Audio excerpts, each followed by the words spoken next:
so sure. In the focus, it allows you to move. It's like if you remove the focus, the aim mode, then it's kind of like just like constantly tries to get you back to whatever is in your main aim.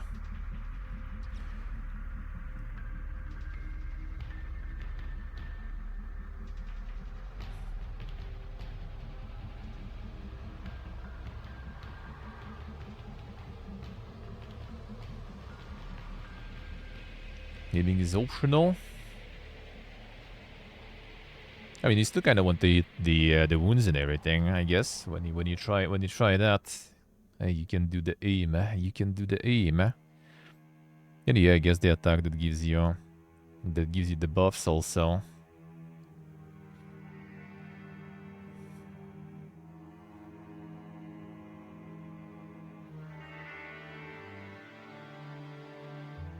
The insect with RT, alright.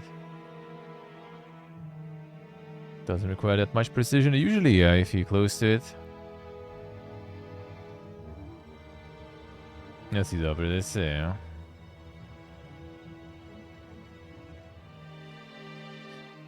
Alright, let's see what is up there.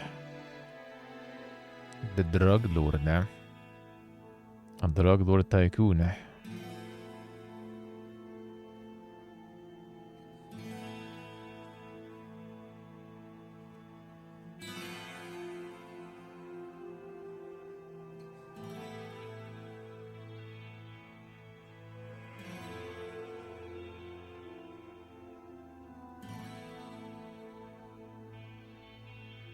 You should define some wounds. Yeah, then you just need to kind of like smash things. Yeah, like if the wound appears and I have the shots for the Wyvern thingy. No, Wyvern is the bar. That one is the focus shot. Yeah. If I have the focus shot, then the wound is gone. Unless Abyss, of course. Happens still.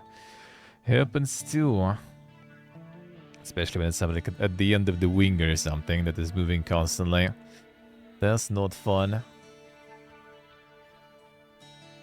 That is not fun. Oh yeah, that's fun. Sick. To remove this and this. Boom. That one we kind of did already, sorta. It ain't finished, but still fine. The Hobbiton's done.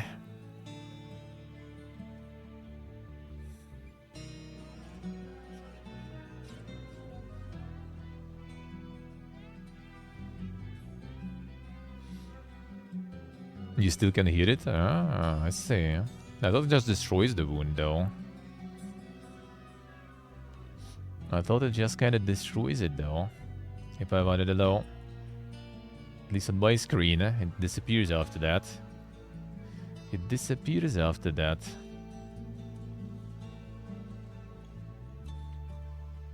Or you need to kind of like time it, I guess.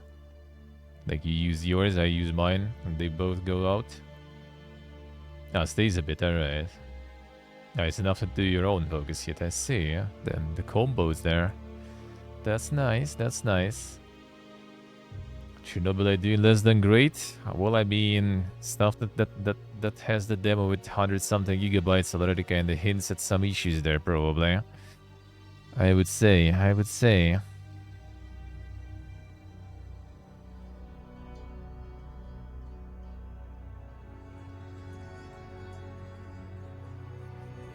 These up as I say, huh?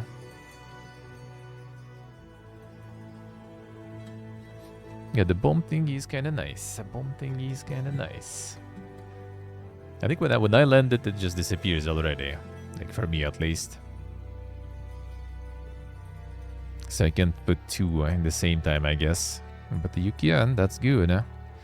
Oh, then they got the whole the bundle for the Biddler, the Shadow bundle. They have Sun for $5 only. Not bad. Now that's a good offer.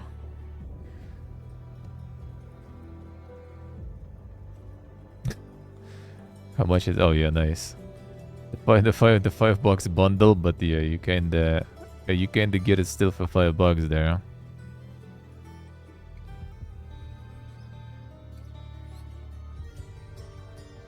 No, because I don't have DLC. Yeah, alright.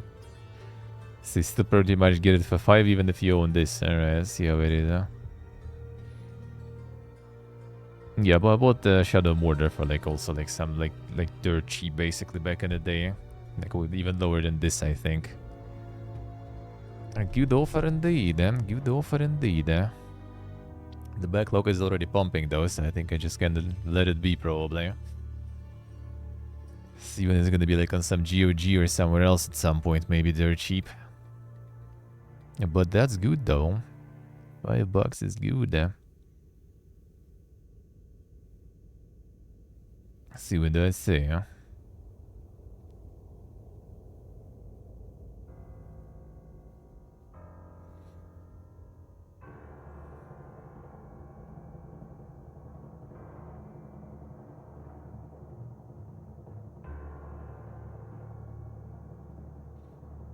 It actually is after aim. I see, Yeah, you probably don't really need it that much for the weapon, for the melee weapon. Well, even like for range maybe with controller. With mouse and keyboard, it's nice to aim though. Feels actually good, Feels actually good, Alright, what do we have here? A rogue Judizia. Who that be? That was something for a while in early access, looks like, I guess.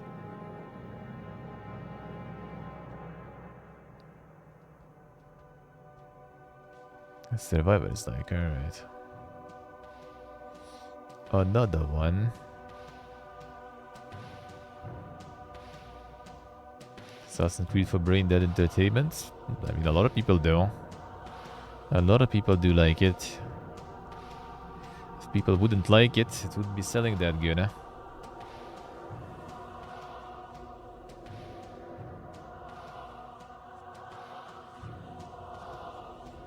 Then you can buy the cat pet for 65 cents and dog pet for 65 cents. Insane. Insane. Hello.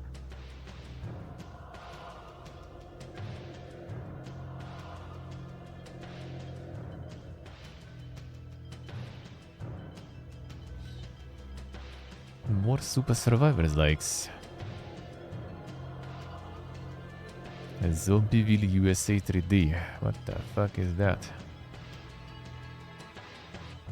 Stylized arcade shooter combining retro gameplay with the strikingly polished visuals. I mean, that's one way to call it, I guess. And the sun did a horde, bleak hellscape of suburbia. Choose weapons, grab a friend, and see how long you can survive. Totally not mobile port, yeah. The studio is even called mobile, so... that kinda hints.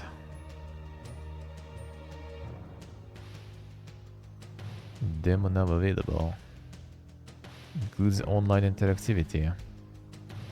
No microtransactions though. What a twist, man. Oh, what a twist.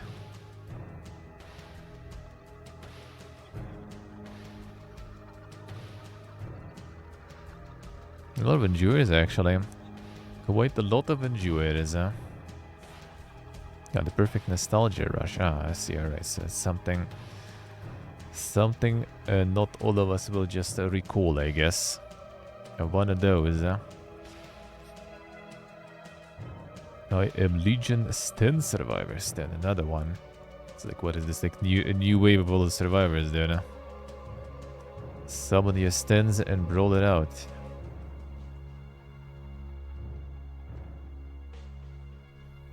Is this the St. George reference then?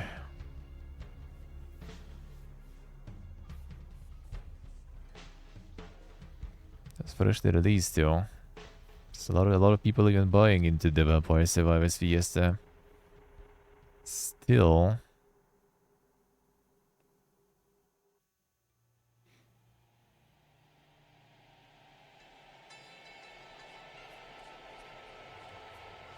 GMTD for some reason.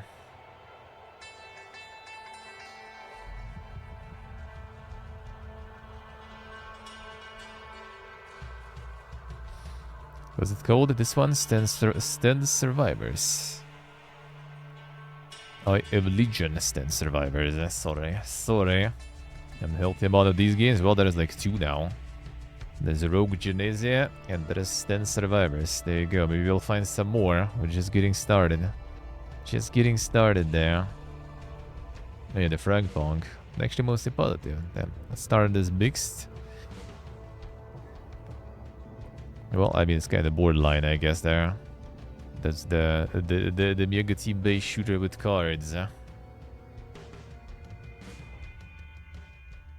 But the weeb's gonna weeb, I guess, so it still works. It still works and it's free.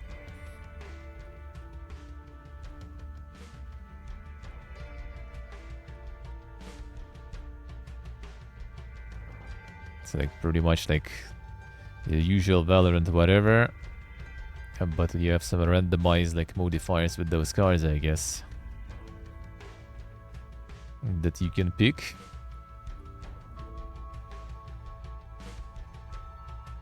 Well, seemingly people do be enjoying though, somewhat at least.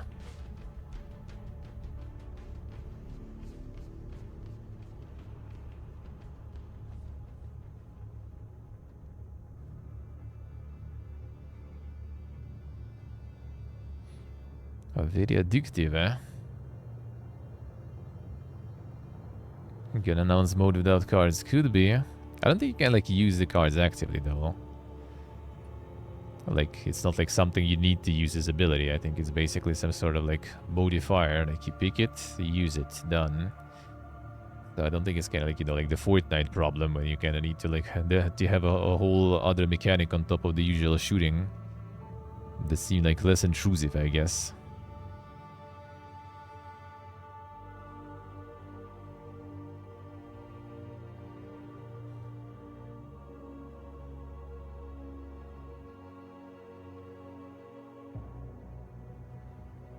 Excited because of Turkish language support, but on release they removed it. Feels bad, man. A bad ping.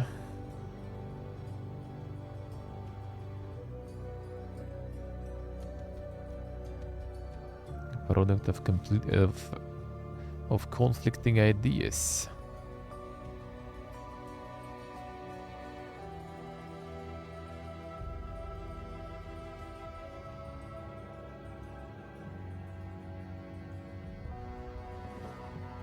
Connection paid for content. Purchase Pioneer bundle, never received my in-game items. Then easy money, man. Deleting accounts without recourse. Support practically non-existent. Never acknowledge issues, provide feedback.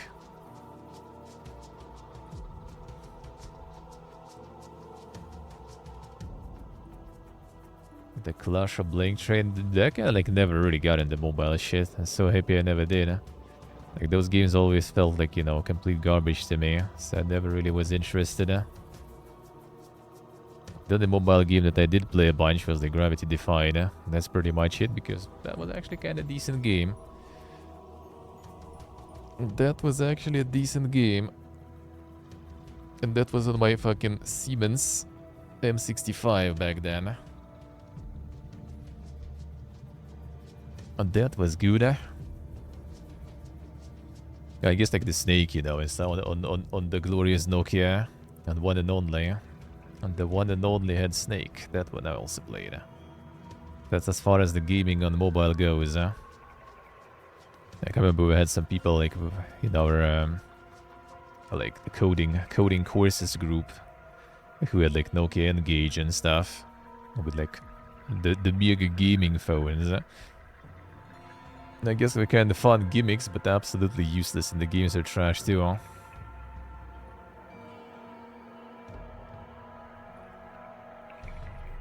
Oh, Hughes. So yeah, all the mobile gaming, thankfully, I didn't get into. You can say like Genshin, I guess, and stuff, but I played it also on PC for a couple of months. Same with Star Rail. Actually, Star Rail, I guess I kind of did install on mobile when I was like leaving, just to farm dailies. But yeah, that was like right before I quit, pretty much. It's fun for a couple of months, but then the actual the mobile stuff, you know, becomes more obvious. The money milking becomes more obvious, and you just kind of peace out. And I always peaced out before I spent a single cent there, so it feels good, man. Regular free-to-play, like, live service games, I don't really mind, but mobile shit is usually, like, not worth it whatsoever. Gacha gets sooner or later. I mean, like, in War Thunder back in the day, before gacha was a thing even, I guess, and loot boxes were a thing, though. Did spend some. Well, technically, I guess I didn't spend some specifically on that. I just kind of, like, on New Year's sale or something, I just kind of, like, bought, like, you know, like, big package with, like, a bunch of currency and premium account because it was, like, on big discounts. So I was like, you know, why not? I'm playing, might as well buy that. So I did. And then I had, like, all this gold laying around, and I was like, you know, I have premium account, I have this gold, I kind of have already, like, you know, the things, whatever I need, sort of. What should I do with it? And then I saw there was, like, loot boxes and stuff, right? And I kind of, like, tried, got something. I'm like, maybe it's not too bad. Maybe I should try more. And then I ended up, like, wasting more gold on that shit than if I just straight up went and bought this thing. But I kind of didn't really care at that point, so that wasn't exactly necessarily directly spending money there, at least. ATB channel low. Things kind of pay to win indeed. I mean, I'm not sure nowadays how much worse it got, but back then it was alright. Like, it was the definition of pay for convenience, though, for sure, because you just, like, take longer leveling, you take longer because you need also to, like, kind of stop and farm on, like, the weaker tank. And that's where the premium tanks help because they farm better. So, like, kind of premium account makes you level faster and farm better. Premium tanks make you farm better. But yeah, like, I mean, it wasn't exactly pay to win, but yeah, without investing completely, that was kind of, like, a bit painful, I guess. A lot of grind. Even though, like, it wasn't, like, the grind that kind of makes you, like, that mad, I guess. Like, you still play the same game, just kind of focus on rewards rather than... Well, actually, I mean, you still play the same game the same way. It's just, like, kind of like you play not with tanks you want, but you play with tanks that kind of are optimal for farming, basically. Nasty Sacred, I see. Yeah, back then they were, like, trying to go with the rule that, like, they were always kind of worse. The only thing that was kind of, like, OP about them, I guess, was the fact that they usually had, like, the better, like, level matchmaking. So you were getting, like, you know, level 8 tanks getting maximum to level 9s, not to level 10s. So that was at least kind of good. But even with level 9, some were struggling, though. And you were hello. On those, I actually kind of did spend a bunch. Like, in Type 59 was like, it was something we all wanted, because we kind of we came to the game, like, later. Like, we started playing later after the type was already in.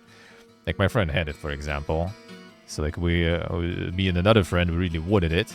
But then after some time, you kind of learn how to play against that shit, and it's just kind of like, whatever.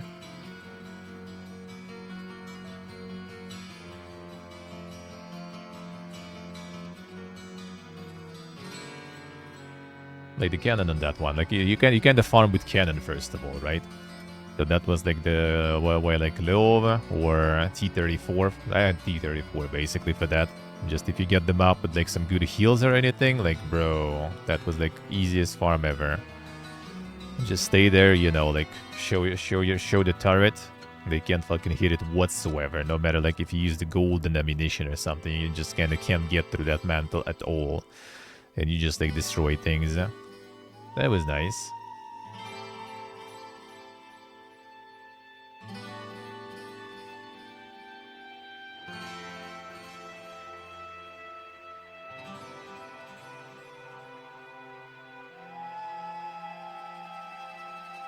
But yeah, nowadays some of the stuff already did change. Yeah, I think my friend also was complaining about that shit. He's the one that's constantly kind of returning there, and then he's just kind of molding out after, like, a week or two, and he quits again. That's, like, the cycle. Every once in a while, it happens again. Always the same story. I haven't played since, like, I don't even remember when.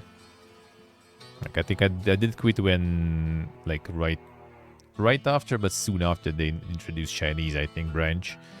Like, they did some event where you could get one of the Chinese things for free if you grind for a month, basically, during the daily challenges. And, like, that's when I kind of burn out, like, super hard. Got that thing and then installed. Never returned. Ultima Online? Nope. I have not. I have not.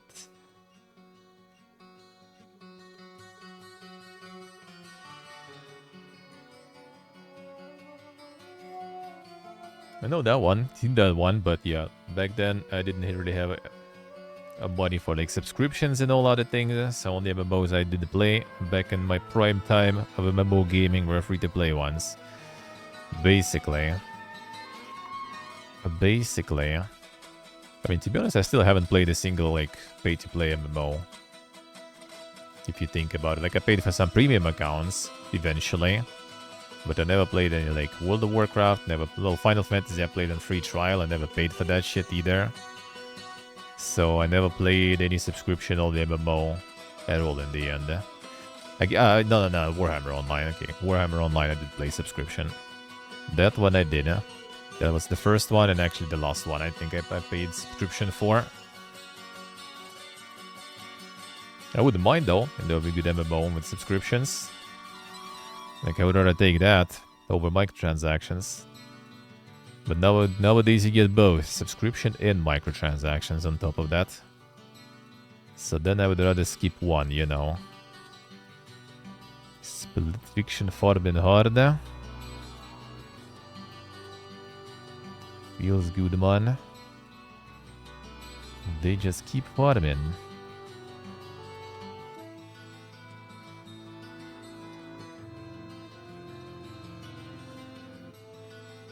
I like how they would also like some attempts, some like, you know, those like Pipiga voices like into the void that is evoke and everything too. No one give a shit. Everyone just like ignore the Pipigas. I've said many times if the game is good, no one gives a fuck, man. And if the game is bad, it's probably bad for other reasons. And do no harm. Demo was nice. Demo was nice, but yeah, that has like a lot of stuff going there. Like that was a lot of shit going on in that one. With all the different things.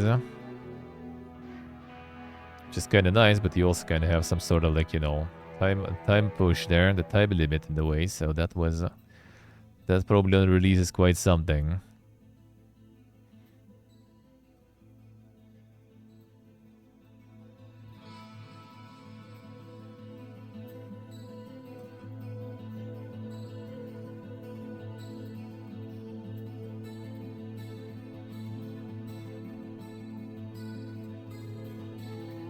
Within 42 minutes of gameplay, around the medicine 3-4 times, killed 2 patients purely because they gave me nothing to work with. Had to restart the third day twice. Well, now that in particular I call skill issue, dude. I didn't run out of resources 2 once, but that's because I didn't realize that you need to refill them manually. As soon as you do, it's kinda harder to do so. Still doable, I guess. So we could then remaster them.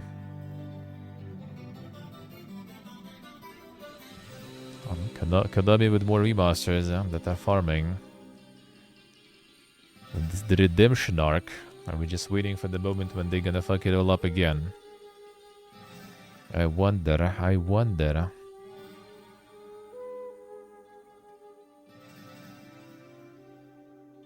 Background illustrations upgraded to HD. Updated effects breathe new life into the pixel art animation. Environmental sound effects immerse yourself in the fantasy world. Parallel effects also now HD.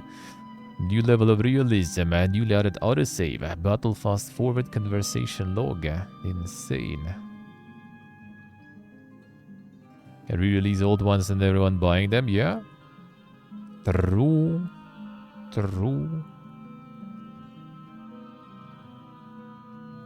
Do we still do it? It was alrighty. Like, I wouldn't say it's like something I would like play some more. It was interesting to try, but yeah, I don't know if it's something I would just be like playing much more. Kind of fun though. Kind of fun though. Welcome to Remaster Meta, man. Until they have nothing else to remaster and they start remastering the remasters, I'm just kind of do with Last of Us, I guess. And we'll see when that will be more often. The Gunner shit to do no harm? Wait, why? Why would they be Gunner shit there? It's like the doctor simulator there, basically. Why would there be? 2-Point Museum actually farming real good, huh? I mean, 2-Point games are nice. It's just kind of like the formula was really similar, so... I don't know. If you played and loved the other 2-Point games, you love this one. Alright. Like, I just kind of wonder if it's like more of just the same for the enjoyers. Because I played first one and I kind of after the second one, like I just like flushed that one. Not because it's bad, but because it's like, alright, again. I rather skip.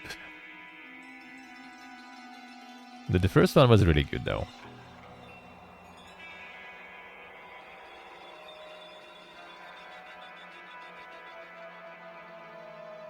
Studio SA. See window SA. Oh, we got the soft lock there. Come on, please. What is this? Oh boy. Where are the soft locks? Yeah, but who 2 is out?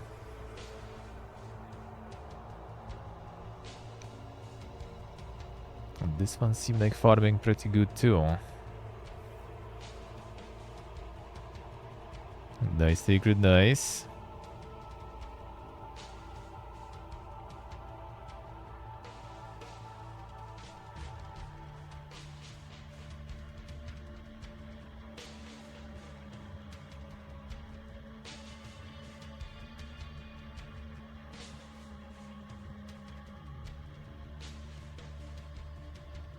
Yes, you window, I see.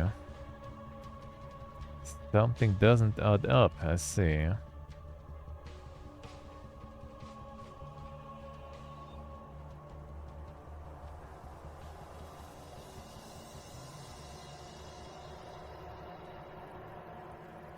The dang video games, dude, huh? Rhythm stuff. But not exactly my forte. Let's see, when do I say? Hey, Goose is still here too. Then no more good games, Gaben. Come on. Then Repo is farming. Dude, it's so interesting. What was the Boss Studios? There it is.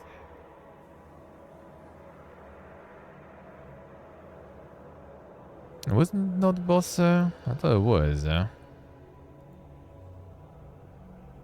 Or was not the boss. They could be on the other name there or something. There was also like one of all those like Amogus likes, you know, Little Company likes that just completely like flopped, like super hard. I was kind of curious, you know, like, well, what's the difference basically? That one kind of meme stuff just gets like, you know, super all over the place, and another one just kind of flops completely. And they also like release with like maybe like a month, you know, difference in terms of time. I dislike co-op games like that. Well, I mean, they made for streamers, yeah, but like, why dislike? Whatever. And they just there, they just exist. Why not? Streamers and friend havers, yeah, exactly.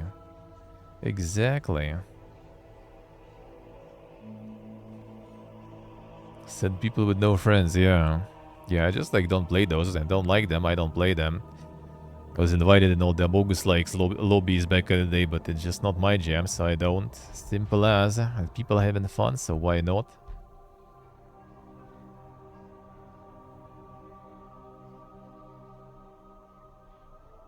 Seize up as I say.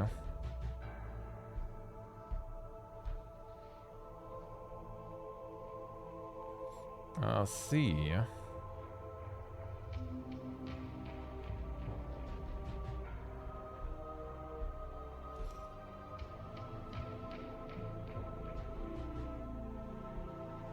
South Park every time, yeah, I guess.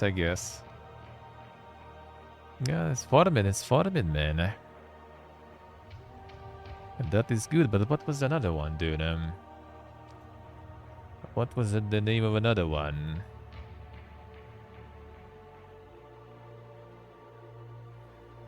One moment.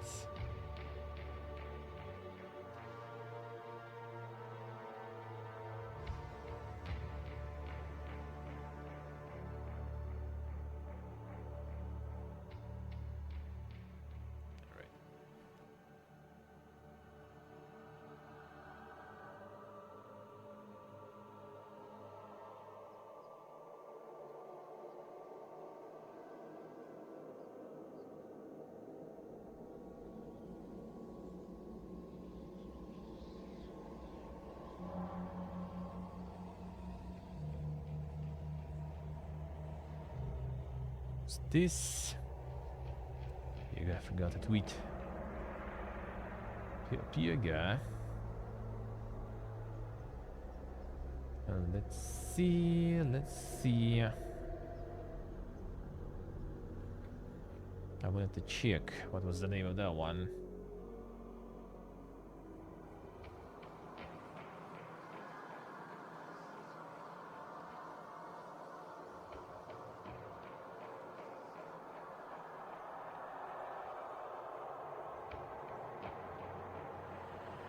Did they just kind of like wipe everything out of existence about this one, huh?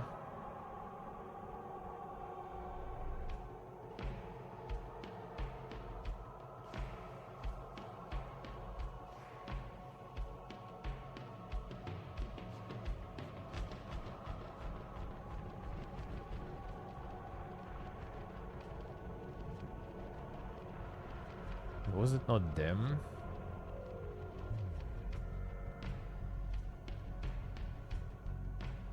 Man, what was that one? I need to remember now.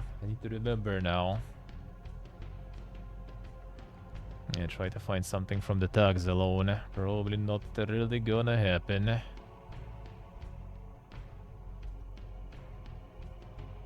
Yeah, with online co-op, good luck with that, I guess. Try to find something. Not sure if I'm gonna see and remember either. I'll need to go through a few probably. Kind of also another like, you know, the a bogus like, you know, little company like that kind of like the co-op multiplayer whatever thingy. I thought it was from both the games, but I guess not. Could be with someone else then. But I don't remember. It was like recently and it kind of flopped completely. I guess I could. Nah, I'm not sure if I will find it that way.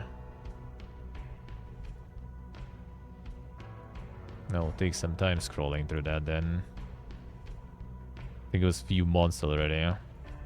No, I don't think it was Half-Life. I think it was also kind of like you actually even like were like playing as some sort of like it's like journalists or like content creators or something like that too.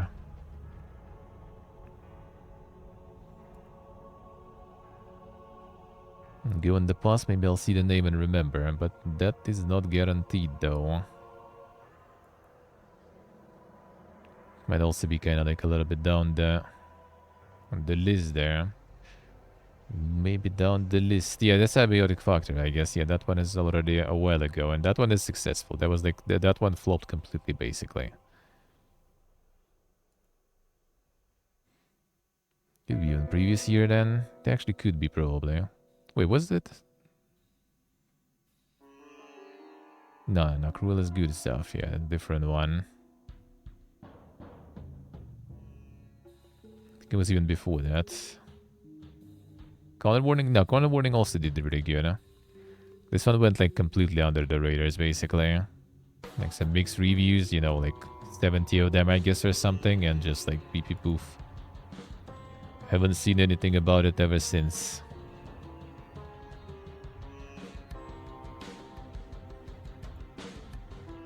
Was it still previous year? It could be, actually, I guess.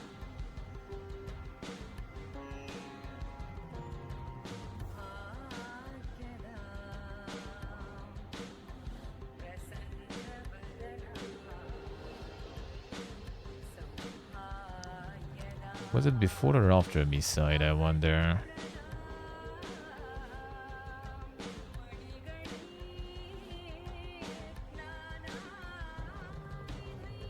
I think it was later than this, though. It just could be like it was already like a bit lower in the list, so...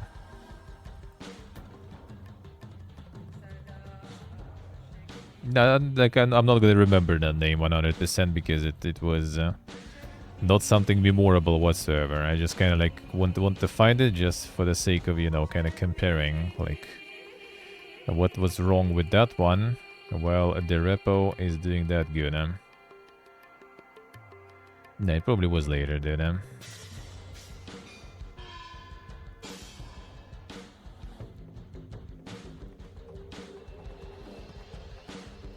is this shit, dude?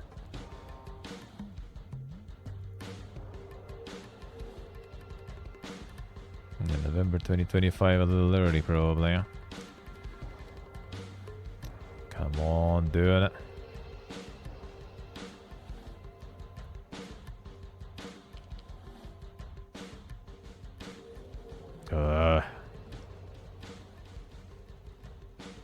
Describe it a bit. I don't think you're gonna even remember that one because it's one of those that you don't like. So I kind of doubt it. Kind of doubt it. Come on, man. Helium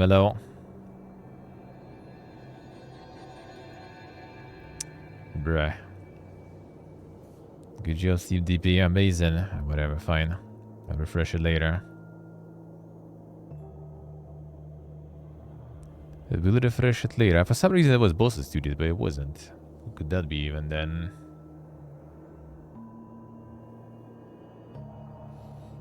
Who could even be? Who could that even be then?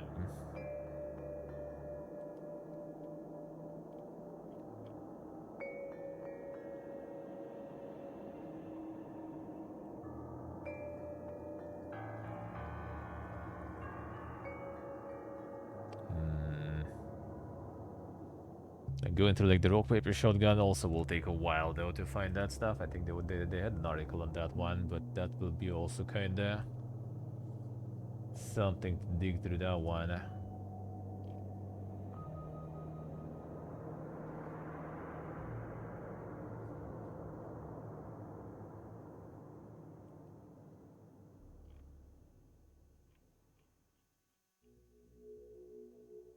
Yeah, that probably would take a while.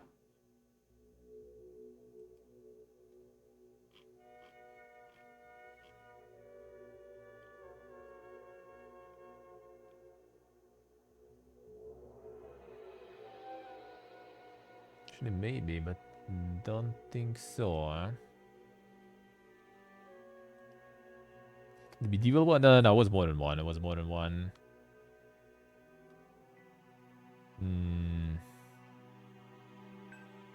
It might actually show in similar ones, maybe. Or will ya? Will you be actually useful, Gibbon?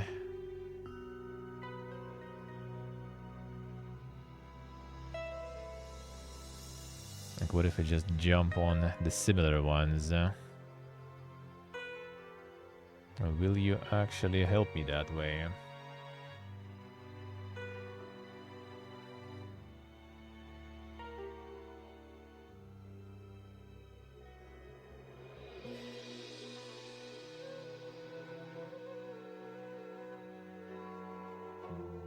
If I can try to switch and then maybe see how it is. maybe there is... Wait, was it headliners? Nah. Or actually, what was that? No, that's something else. That's actually very positive and decent, looks like. Even though that one also kind of like... It did good around the same time too, looks like. Many backroom games? Yeah, there's a lot. I mean, it's free assets, so... People just making some stuff out of free assets. It's not like, you know... Copyright protected or something, so... Pretty much easy money there. Nice, Lydium, nice. That's good. That's good.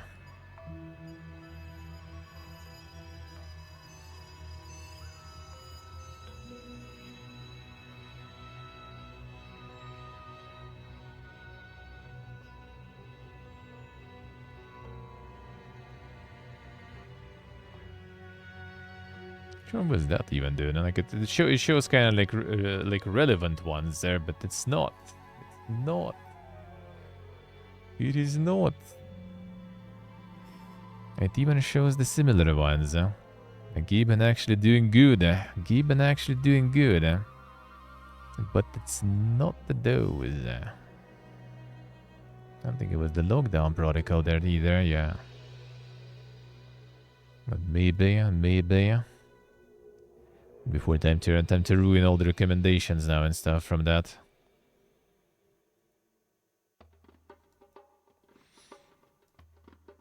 These were also kind of all quite close in terms of release, right? Oh no, this one is kind of a while ago. This one also farms, like these all farmed real hard there. These all farmed real hard.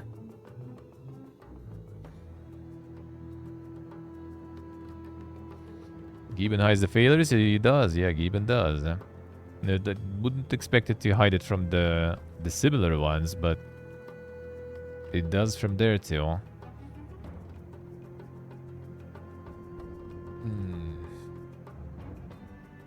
I'll get it though. I'll get it.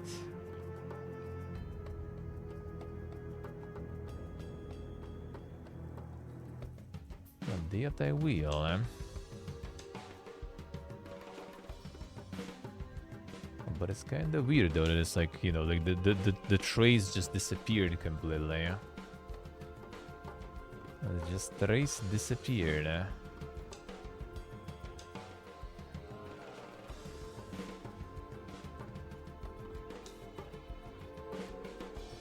wonder which way would be better to scroll through that though.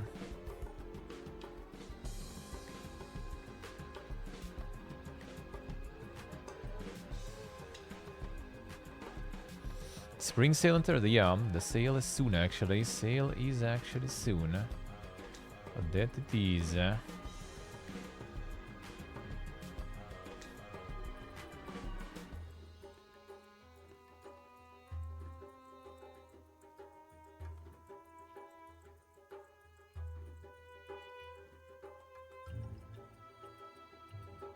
Come on.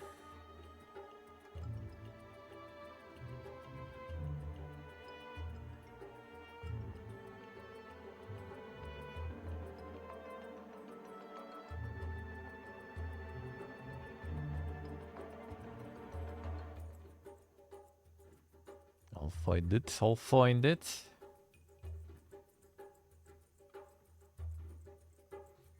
Sure, it's actually pumping now all of a sudden. And I'm completely wrong.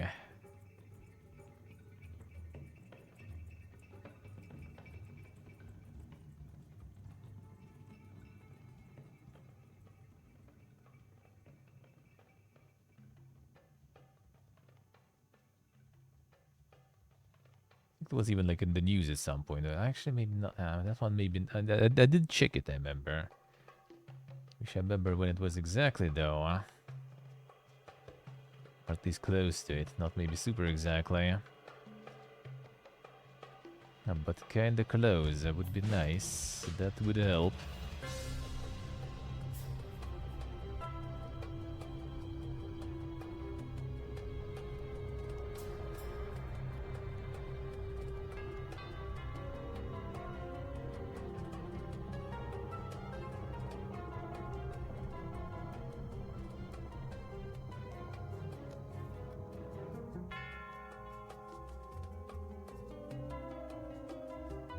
guess it maybe actually wasn't in this one. Or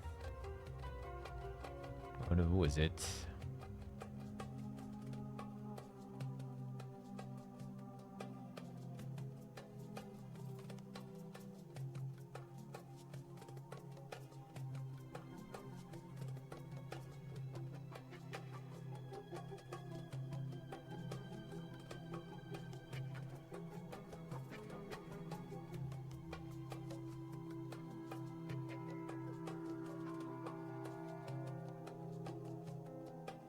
I get PP boofed completely there, dude. Come on, man.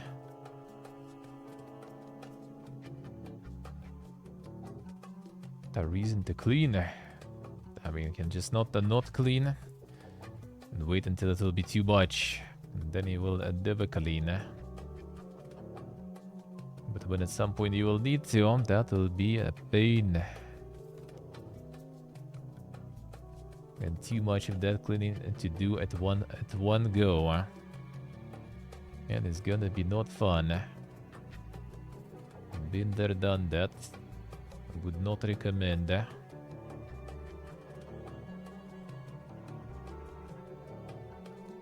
Totally would not recommend. I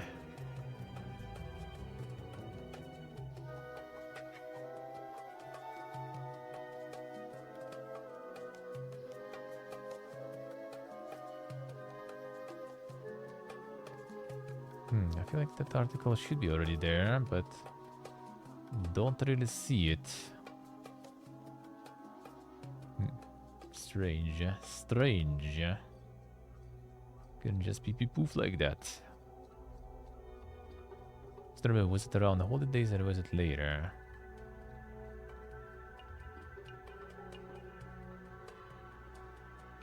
I wonder.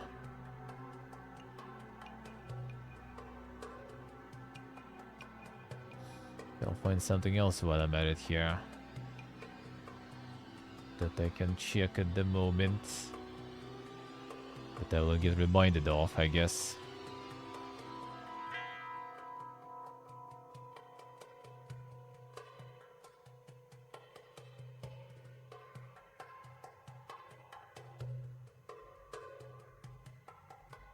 Maybe it with some like the 5 had a way to do actually, I wonder.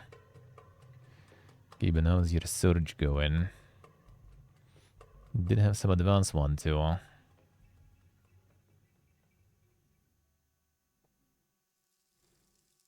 Can't remember, was it kind of like horror stuff or was it not actually?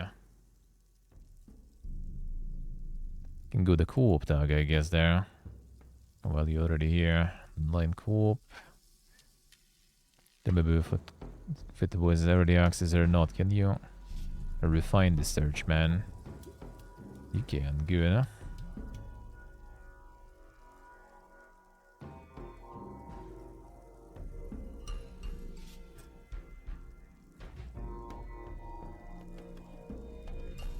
Can refine by the reviews and everything. That would be interesting.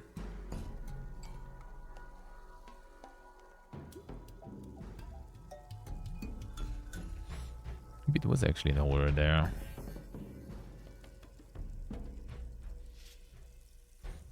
Which way would it go there, I wonder?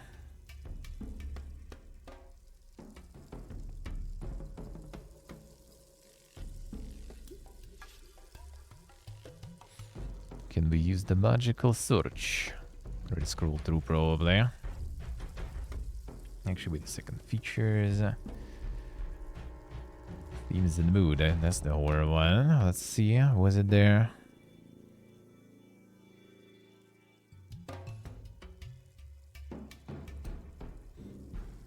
It might take a while to get through this one since it was also in Bix there. Yeah, this one shows like... I wonder if I could sort that out. Nuclear Nightmare? No. I would probably remember a Nuclear Nightmare. At least it doesn't sound like the theme of the game. Yeah, this is the Nuclear Nightmare. No, it's not the one. This one very positive and stuff, actually. Like, maybe it did fall off. That one was like mixed or some stuff. From the get-go.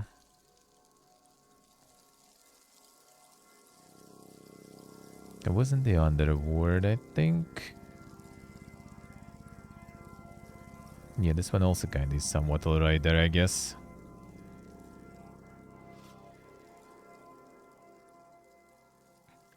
This it shows kind of shows the similar thing is, so I guess maybe doable.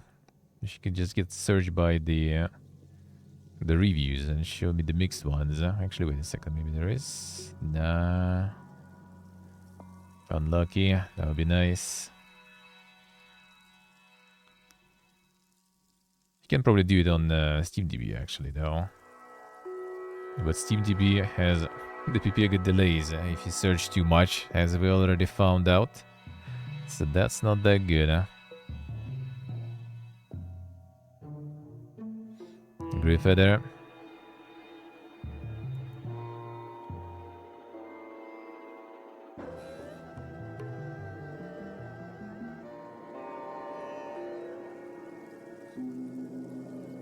Half Dead 3.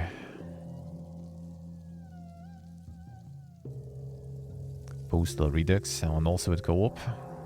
There's son. Even that is already out here. Still not the stuff I was looking for.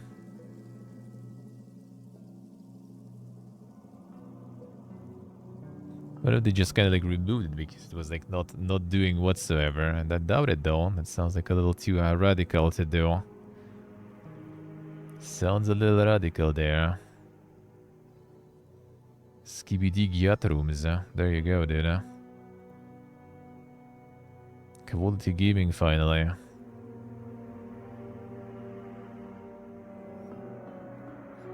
Already got that deep there. But I still don't think I see it.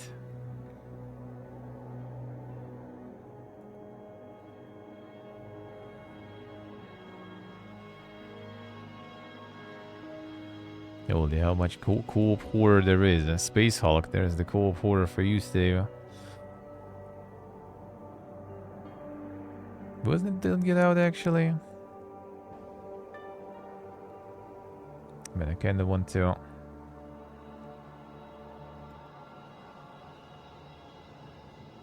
It is Bossa Studios, dude. I fucking know it. I told you, man. Like, I remember that. Like, what is this shit? They fucking hide it or something there? Yeah, none of the co-op horror stuff. The social deduction. Yeah, mix 32 and just completely pee-pee poof, man. And what's like well, what you need to do to land it, you know, like prop. Like I think it's just an algorithm thing.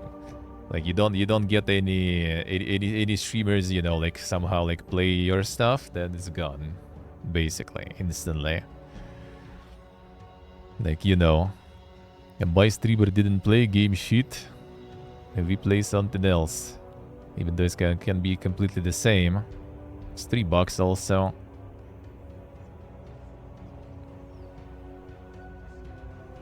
A lot of potential.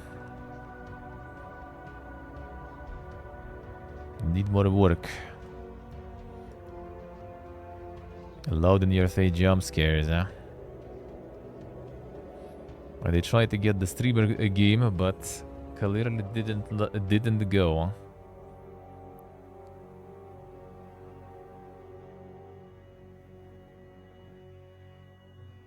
Yeah, it just completely disappeared from everywhere. Like Gaben just like completely hit it. Like not even in Ella's wishlist or Ella's library. That already is like, you know, with anything tagged horror that is not on Ella's library, that is already not, you know, something's wrong there. About this one specifically because it's a big studio and stuff. Like it's not some sort of like random, you know, like a legal asset flip thingy. And I'm just like, you know, from the perspective, like the repo, for example, is like pumping hard out of nowhere. Even like the meme looking, you know, banner and stuff that you can like when you see it. When I saw it, at least I saw there's like another meme game and stuff with like emoji banner and everything, and then it suddenly, you know, goes ham. And this from the Surgeon Simulator devs and everything, kinda, you know, because it shows the publisher, not the developer. Which is also like not the most lethal publisher also, you know, with Galacticare and stuff. They did some push with Galacticare. That one actually goes on Game Pass, I think, this month or something. And Tempopo coming now too. That one also was on all the shows, so like, they had some budgets and stuff, I guess. But it just kinda like, poof. And yeah, well, like, you try to search Bossa Studios, it doesn't show. You look at the Bossa Games website and stuff, it's not there either, even. So I was like, what the fuck, man? They're just like pretending it didn't happen or some shit. It never happened. We never made it. I'm gonna go to Bossa Games. Previous games. Yep, not here. I am bread, I am fish. Surgeon Simulator 1 and 2. Lost Guys even there, that we played the demo of, but this one is not whatsoever. And that's why I was kind of like I remember it was Bossa Games. Like, why is it not there? That's why I like started looking for it, because I remember it was from them. It was the Surgeon Sim, I remember, was even in the trailer here and stuff. It's like it's them. So I needed to find it, and then there it is. Somehow they just removed it all from all the places, looks like. It just flopped so hard, they decided to forget about it completely. But it's supposedly not amazing. Yeah, they delayed it. They delayed it.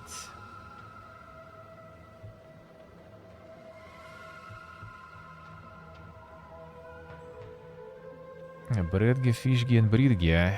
No Bridge though. No Bridge. That they did make. They made this one, and that didn't work that well, looks like. At all. Just completely pee-pee-poof there. Well, I assume it's also kinda absolutely did.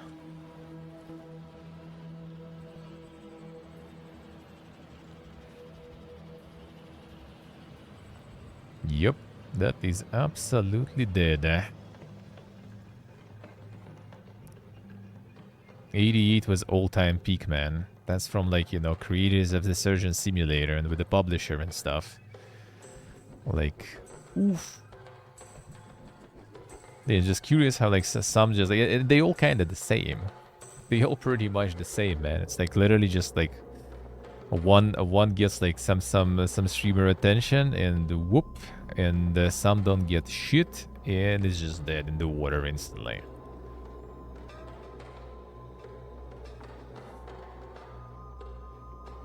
And 1.5k owners, I'm not even sure if that's the case with them, really. It's $3 though, so like, it's $3 also, right? So like, it's something that kind of would fit the niche there, like the Repo. Repo is even more expensive, actually, for example. And nope. Some kind of take off, some completely go down.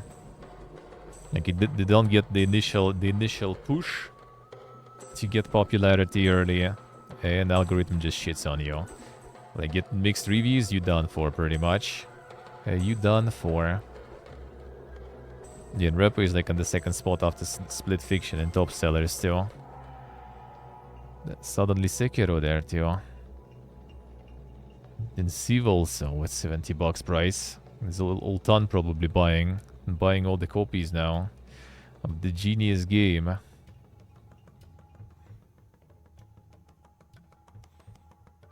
Dawn is still on sale.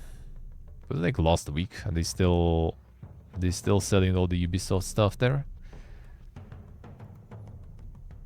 The Ubisoft sale was like last. Oh yeah, it is still. Okay, I see.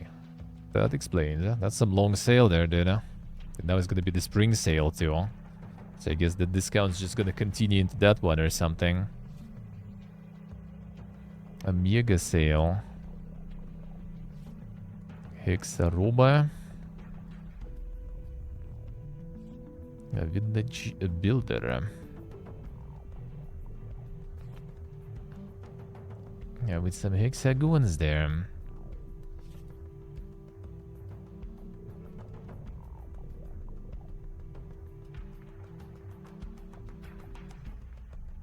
I can customize them. What's the point? Police buildings manage hexing villagers. Plan the placements, grow your settlement. Alright. Bit of Dorf romantic action there or something. A little bit. These guys are just kind of like farming like some small games and stuff. I played some of the stuff from them. They just pump a lot. Can we see?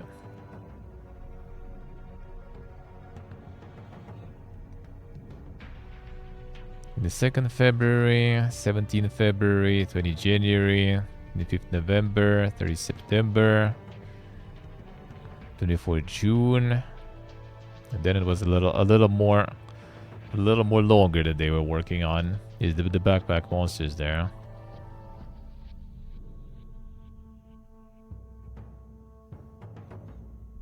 Yes, he's up, they say.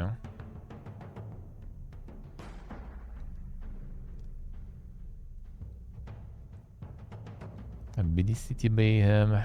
Oh yeah, the upcoming releases even more. Yeah, Hexaroma, Clonizer, Kingdom's Deck, Boogie Hunters, Tidebound. Holy, Register. These are Q2, huh? It's like April alone, 2 games, huh? Baby Pygmy Hippo. Damn, it's a bit too late, I feel already to try to capitalize on that meme. Yeah, looks like it. Looks like it.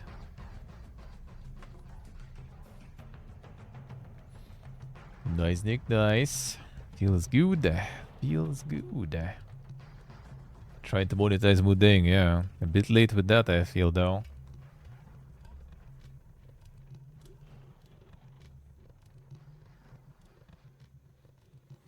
Nice, Nick, nice. Feels good, man. Large is the wish list. I don't know. 100? Oh, 44 now. 44. It's kind of just like stuff that is there forever already. And most of the time. Cashing in a month-long hype, yeah. Yeah, look at the amount of stuff that they still pump in there.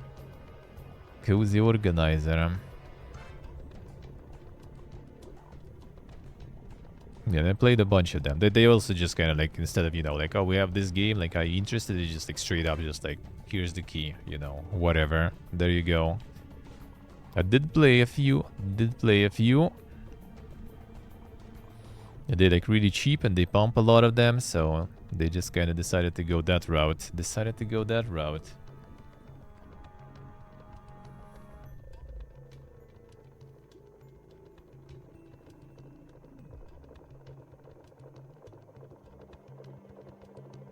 Expected more. I mean, I don't really like wishlist that much stuff. Like I now kind of go with the flow, really.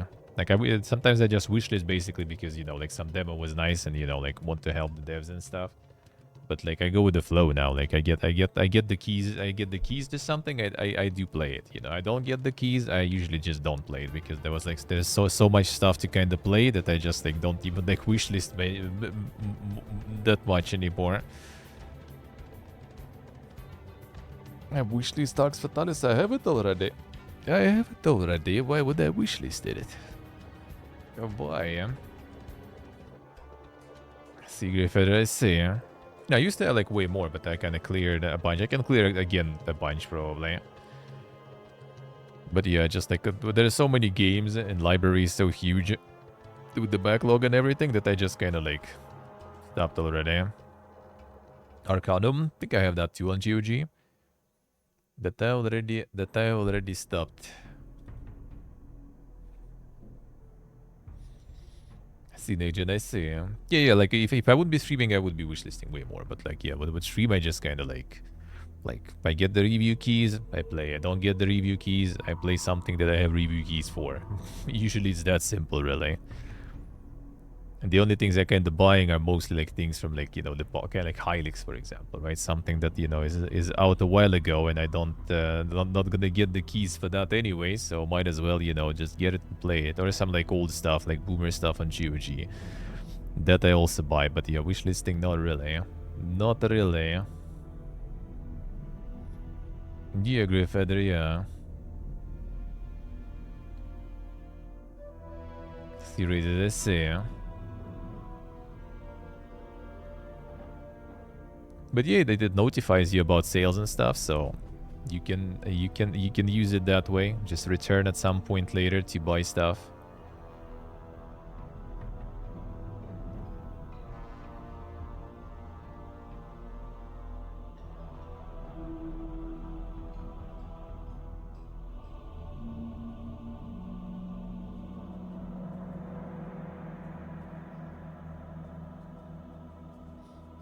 The mental post-it note because keep forgetting pseudo bangers. Yeah, it's just basically kind of like to remember things still. It's nice. It's nice. What do I have even there? For example, Ether. Yeah, this one is just a meme, man. I added it in 2016, dude. Huh? And it's still coming soon since then. Like that, I just refuse to remove it just for the meme. Same as Steam controller too. Yeah, Guild 3 is here all since 2017. I just wait that maybe at some point it's not gonna be mixed, but it stays mixed, so you know, it's not happening. Atomic Society is kinda also like not in the best state, so whatever. Thea 2 I still need to play first one. Spiratus 3 I at some point kinda could actually. You have Lotsam I'm also waiting when it's out of early access. Maybe it will be kinda good. Same with Buoyancy actually, but not sure about that. It's kind of more for memes and shit, I guess. Colony Ship, yeah, at some point I would play. Garbage, this one I just like have in my wishlist because every time there's a sale I basically get an email from Gaben that says that garbage from your wishlist is on sale now. So I just kind of like keeping it here basically for that. Gothic 1 remake, yep. Cohabitorium, that's nice. These are kind of interesting, so I'm kind of like keeping them, but yeah, I'm not sure if I'm gonna be getting those. Like kinda actually. Was it actually on some? I think it may be.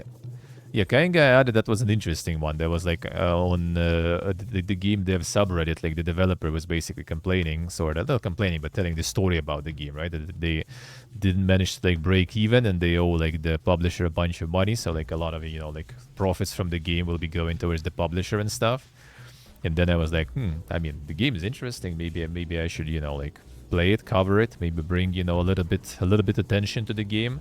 And then I think that I either like found it on some sort of like platform that distributes keys to streamers, or I saw like their tweet or something about, you know, like, contact me, like content creators, if you want to cover the game, contact me if you have like something like 100 viewers or something or some stuff like that. I'm like, all right, bro, all right, sure, fine. Well, I guess I'm not gonna cover that then.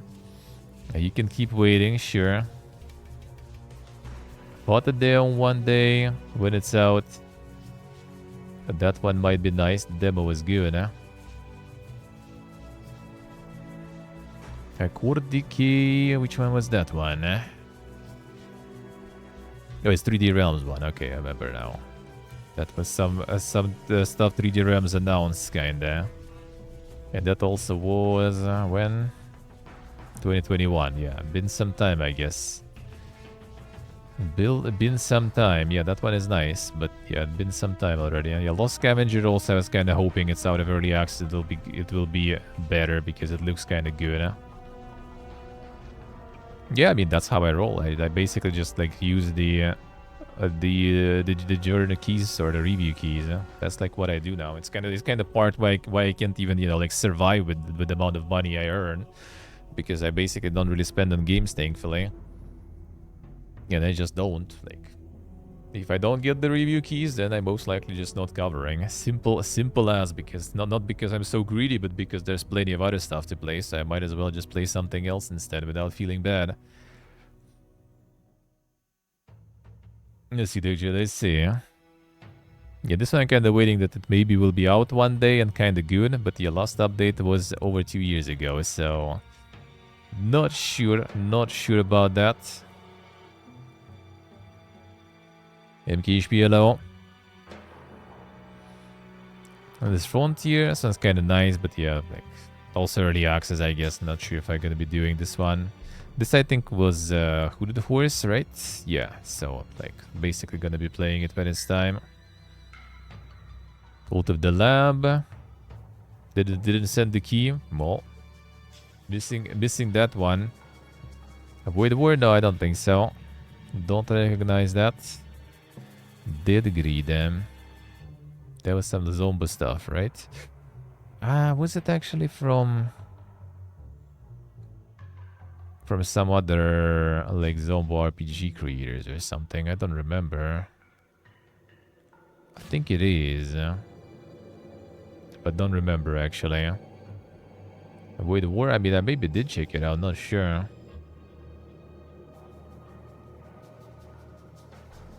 Emerald Flesh.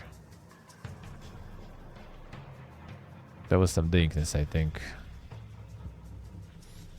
That was some dankness in this one.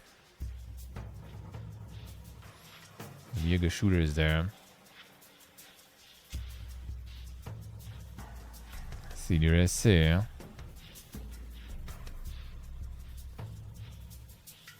Some Jaeger shooters there, dude. Yeah, this one I don't even remember.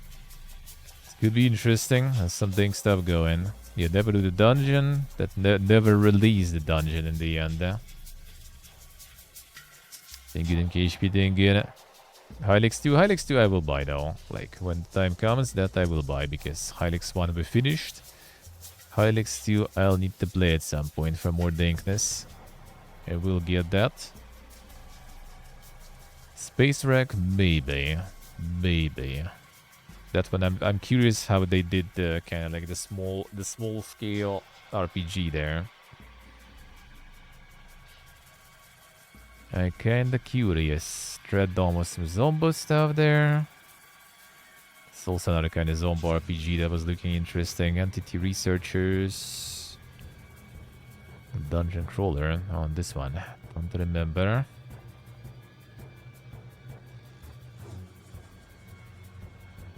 And also some dankness going, I guess.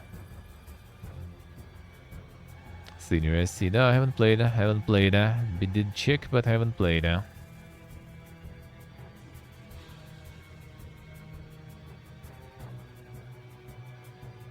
see, there's some way to dink stuff there, right? But dink stuff we like, though. Dink stuff we like. Good reviews, still. Dink stuff is always fun. The Caretakers, that one also didn't do that well in the end on release. 23 reviews. Yeah, this one is kind of like forgotten already. Pretty much. It's kind of interesting concept, but something wasn't that good about it. So it's kind of like sitting on the wish list, but not sure if it will happen. Not so sure. I love the idea, but everything was not very poga. Monbazoo is the beam shit. Oh yeah, Silica in early access. Kinda waiting for that one. I like it didn't send the keys, so yeah, that one. Demo was nice, but no key, so that one was... I think they recently actually were. Like, I saw them on the platform for the keys, but like... Well, you know, the train already left, so maybe at some point, but with current amount of games, I'm not so sure. In Mother Hub I will play. That already Dev contacted me about this one.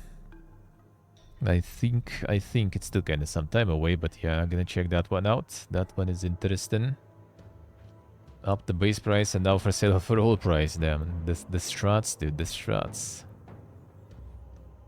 Yeah, Swordhaven Iron Conspiracy, the demo was alright. I could probably get the key, but I will wait for full release and I will think about it. Because it's basically kind of item RPG but fantasy. But the problem is like when it lost, you know, like the item RPG post-apocalyptic, you know, dankness. It kind of like didn't click that well with me. Like the fantasy one, the demo, I don't know, man. Didn't feel like my jam really. They have their own kind of like interesting way to do RPGing, so in Atom I kinda like went with it because I did like the environment, did like the setting and stuff, like this kind of like this like weird, you know, like Soviet post-apocalyptic shit. That was kinda interesting, kind of like post-Soviet Fallout. That was kinda at least curious to go through. And this one doesn't have that, but it's still the same kind of like style of game in a way, in terms of like the gameplay and RPG mechanics. It did feel like the same old pain. Like, because Atem RPG was pain in the beginning. Like, holy shit. Like, when you don't know how to build, especially, it was like, I didn't know, right? Like, first time playing it. I made the build it until the late game was complete garbage. Until I got like a bunch of like really good weapons, got some improvements, got some perks. Then it became super strong. But until then it was like pain, dude. Like the early game was complete pain. But I endured because it was interesting. And here in the demo that just didn't feel that interesting to me. So I guess I will see how it goes. I will see how it goes. Yeah, it just did feel like generic fantasy. That's pretty much it. Like, I didn't feel anything special about it. That's the problem. Like, it didn't, like, get me whatsoever. Maybe I'm wrong. Maybe it kind of, like, you know, unfolds. Same kind of, like, with Pillars, for example, right? But Pillars also instantly didn't grasp me. And but that was kind of, like, you know, that's Pillars, right? That's Obsidian. That's kind of, like, classics and stuff. So I kind of went with it. And this is just kind of, well, I mean, yeah, sure, like, game from Atem RPG devs, that's kind of big, I guess, but I still have, you know, like, fucking Planescape Torment, Pillars 2, I have, Arcanum, right, I have Baldur's Gate, all three of them, I have all those, like, mega RPGs, and, you know, when you're, like, picking, like, should I kind of, like, try to push through this one and see if it gets me, or should I just like play the classics that I kind of, maybe they won't get me, but they're classics and I kind of want to go through them eventually, so I still probably rather go with something that, you know, is a little more significant, I guess, in the grand scheme of things. Let's put it that way. See in 5 years, sorry, Haven, yep. No, I mean, we'll see. Maybe some there is some like twists and stuff. Like maybe it will be good on release too. Like it's a really slow start. Like Atem also was like a really slow start. It's like it's a struggle in the beginning. That also kind of felt like this here. Like combat was painful. Like I think it was even like some like companion or someone with the bow or some shit. And you literally like after like couple encounters you're just out of arrows or some stuff. And like where do I even get them? Like I don't have like money or something to buy them. Like the fuck am I doing here now? So it's probably kind of the same as an Atem also. You just like suffer, try to like use the weapons and things that you're not supposed to really use that are not your build. You know, like do some talk quests when you don't need to fight anything, trying to kind of level up and everything. But in Atem I was interested to kind of like push through this, and then regular generic fantasy in general. Like I don't know, like I like fantasy, but I also kind of don't. It's hard to say. Like it's not always like getting me. Like some too generic. I just like. I don't feel it. I don't know. I just don't feel it. Like Pillars, for example, was like 20 hours probably of me just kind of like, well, I already started. I'm streaming it, so like, you know, feels bad to kind of ditch it, you know. Like I promise people that I will play it, and I'm playing it, so I'm gonna keep playing it. And I did. And like after 20 hours, that was already like, all right, yeah, that's kind of nice. That's kind of nice.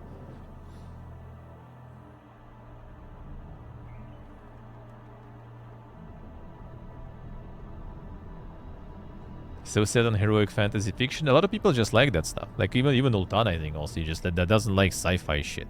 Like he would rather just make some like more fantasy RPGs, you know. I would assume. Like some people just kind of like that. And some people probably also that is probably the audience of these games. They just kind of consume any like fantasy RPG because they like those. Which I kind of respect, but like I don't know, man. I just like get burned out on these easily. Like that's why I kind of like out of RPGs that are fantasy, I rather just prefer play something that is like, you know, like the pillars, not eternity, but like of the genre, right? Like this is like considered like must play RPG, right? Like Planescape Torment. All right, I'll play it. Like it'll be pain maybe or something. I mean, I did start playing it, and like after like 2 hours of the dialogues just in one like in or something in the game, I was just like, all right, enough for today. Time to go sleep. And then I woke up and I never launched it ever again. On stream, I will, but like yeah, just because you know that's a DRPG. So like DRPG, if it's not an interesting setting, I still might kind of try to give it a go. If it's not the RPG with not interesting setting, then there should be something that is kind of, you know, like interesting. Fantasy with magic equals fun. I mean, true, yeah, I do agree, but still, it's like there should be something interesting. Like they take what was the name? Shadowrun. It's not pure fantasy, you're right. That right, this mixture with like cyberpunk and stuff, but that multiplies it, you know. Like I love like the sci-fi cyberpunk, and I don't mind fantasy, but when it's like together, all in this like weird mixture with fucking like dragons, you know, and like hackermons and everything, like dude, like that is good. That shit, like I love, absolutely. Something weird, something interesting, kinda. Even Might and Magic, for example, you know. Like, Sultan, for example, is molding that, you know, like there's fucking, you know, ALMOs and everything in the game. Like, what is this trash? Like, that kind of makes it interesting to me, you know. Because you just kind of like play some like basic, you know, average like fantasy shit, and then like boom, you're already with fucking blasters just demolishing minotaurs and everything, and replacing the RAM disks for some mega alien AI. Like, I don't know, it's just something interesting, something unusual. Dragonfall, I played all of them. I played all the trilogy. Not on stream though, that was before streaming time.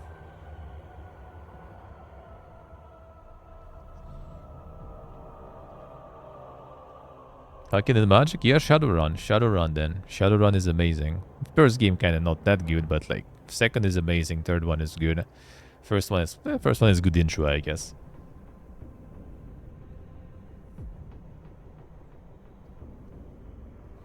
Mixing it up is not for you? I don't know. In Shadowrun it's made really good though. Like it's really interesting. Well, I mean it's fucking ancient, you know, like tabletop world basically. It has already a lot of story and lore and everything figured out, so that's why it's probably really that good, huh?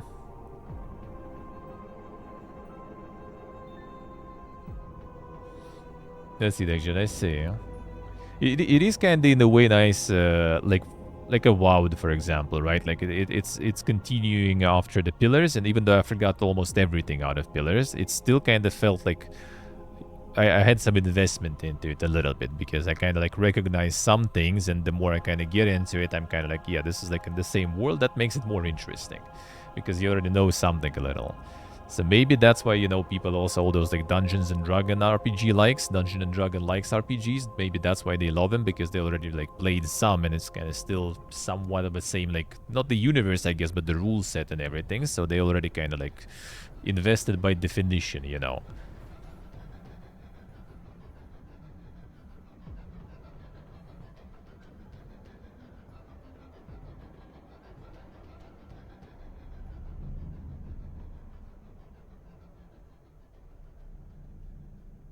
See, like some really good already well made lore, yeah, with like some giga pantheons of gods and everything. That could be nice, but like you still need like to get me into it, you know. That's what like Pillars, for example, struggle. Like it's a massive lore. It's also like the whole pantheon of gods. They all like well written. They all have their own like already like stories and stuff, right? The whole world has a massive story and everything. It's cool, but like it's so hard to get into. Like it doesn't have some sort of like, you know, like moment that just kind of gets you curious and you start like kind of like digging into it deeper. No, it's just kind of like you just kind of like in front of like, you know, like a huge like shelves full of books pretty much, and you just kind of like how do I start, you know, like which one should I pick, like which one is cool, which one is interesting. So you kind of start reading them all, you know, like one by one, like randomly, and at some point you kind of like, all right, I'm digging it, okay. But when it's like starts, you know, with like, you know, like this is like some super dank and cool shit, and you just kind of after that already interested to see what's gonna happen and stuff, and it just kind of sells you on the universe instantly. I don't know which games, like fantasy games, do that really. Like I'm not so sure.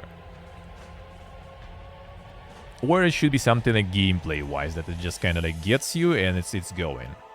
Gameplay-wise, like statistics-wise, right? Like in this one there was like nothing. You just kind of like on some beach in some sort of jungles forest.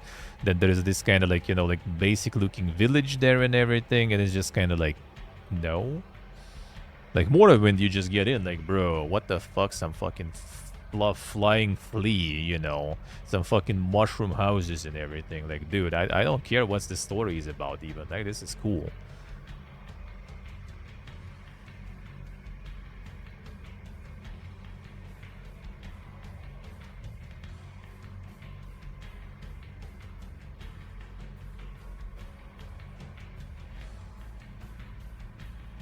Dragon Age also didn't really get me that well, to be honest. I tell you that. Not really. Was kind of alright, like was somewhat interesting, but I basically flushed it. Like as soon as you get to being like the first companion, after that I'm like, alright, game done, I'm out, you know. Peace. Mission accomplished, basically. Nothing else to do, everything else is not that interesting.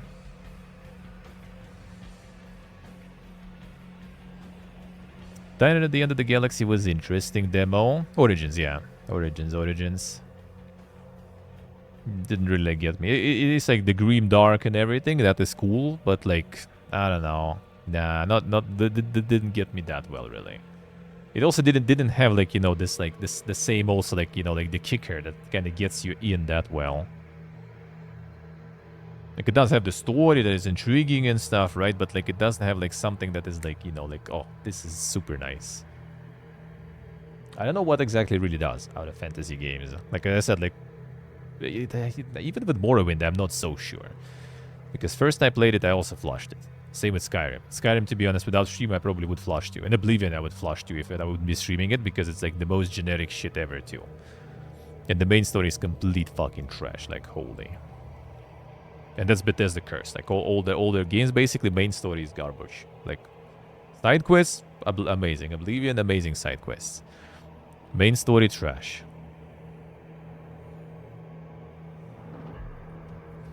Perimeter? Yeah, Perimeter I'm gonna play at some point. I have the original, but they made like remaster recently. Yeah, in 24. So we'll see. Maybe I'll obtain it on some sale because I doubt I'm gonna get the keys for that.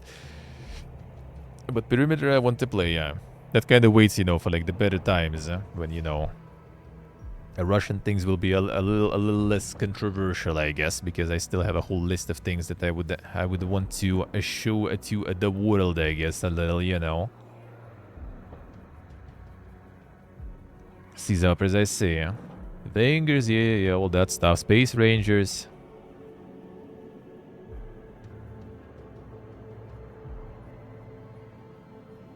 And what I mean, the one that not the trash story. It's not too bad. Yeah, I wouldn't say it's like that crazy good, but it was alright. It was alright. Main story in Morrowind. Morrowind was just a world. Like you get in and it's you know what? Gothic.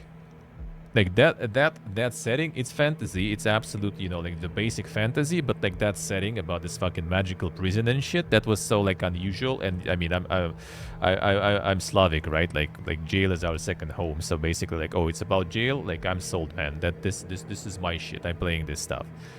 Like that got me. Gothic, absolutely, 100%. Second Gothic, actually already more generic shit. But since I already was invested from the first Gothic, it kinda still was alright. Then it was kind of good game too. Third, Gothic garbage, but like again, I was already even more invested and combat was actually better, so I was like, alright, fine. But Gothic 1 actually kind of gets you, for sure. Like that one was interesting to me. Fantasy, you know, very basic, but like how it all kind of like in which setting that fantasy is, that was cool. Like combat garbage, you know, like architecture and stuff, basic. Magic combat, like bad, and like basic again. Fireballs, you know, nothing super crazy there going on, right? Monsters, I mean, kind of different takes, but like still nothing, you know, memorable out of the monsters really. But like the setting kind of gets you, and like that was interesting. And then how it all works there, like characters, dialogues, you know, all that stuff kind of gets you. Second one was like more generic. Like if I would be starting from the second Gothic, I probably wouldn't like it as much because it would also kind of be like, not a fantasy game. But the first one was really good. First one got me.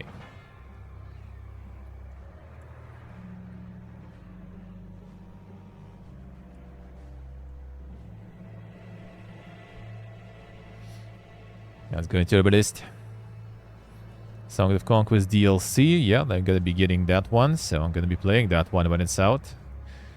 Fumes was nice demo, so yeah, it's here. Dustland Delivery actually out already, was nice, just we'll see. Age of Decadence, no, I haven't. I've seen that one. I maybe even have some because some were for free or some shit, I don't remember, but nah, not really. Like Age of Decadence actually is the full definition This one is the beam stuff. Actually, it's the Dank one. All right. This one is the Dank guy. This one I already played. Actually, I already even have it, but it's here. Yeah, Forma, I played the demo. Dev, apparently, according to Gmoto, is nowhere to be found. Monka is, feels bad. Yeah, I mean, here's Might and Magic for sure. This, like, needs to go, like, you know, like... Well, the first two are kind of memes, so this goes to 3 then. This is a Pogus. Hope I will get my hands on that one. That one is the one, if I'm not gonna get my hands on this one, I'm probably still gonna buy it because it's fucking heroes, man. I will. Yeah, Age of Decadence is actually like one of those that is exactly what I was talking about for me personally, obviously, right? It's all I'm saying is like absolutely subjective. Like everyone has like their own tastes in that sense, but for me it works like this. And the Age of Decadence is actually the perfect example because like oh yeah, I have it even. Because that looks to me like the mega generic stuff. Like if I like maybe it's not when you start playing and everything, but that looks like the super generic RPG. And with some genres, I kind of can be like, you know, I'll get it. Fine, I'll give it a go. I'll try. But the problem is with RPGs, especially with like the classic RPGs, right? You know that it's gonna be like 100 fucking hours or something. So it's not just kind of like, I'll try it if I like it or something. And I don't like flushing stuff, right? I don't mind it, like showcasing on stream, right? I'm gonna like first took Friday, right? Like 2 hours of the game I showed, and then I never returned really because like, not exactly my jam. Maybe it's cool, but I just don't feel it. I just showed and peaced out. If I'm committing to playthrough, then I don't like flushing it. I like finishing them, at least trying, you know. So with RPGs, there's like more commitment. So like if RPG is not exactly my jam, and I'm not sure if it is, then I'm most likely just gonna commit to something that I kind of like know that is my jam. Or I don't know if it's my jam, but I know that it's like, well, must play. Then fine.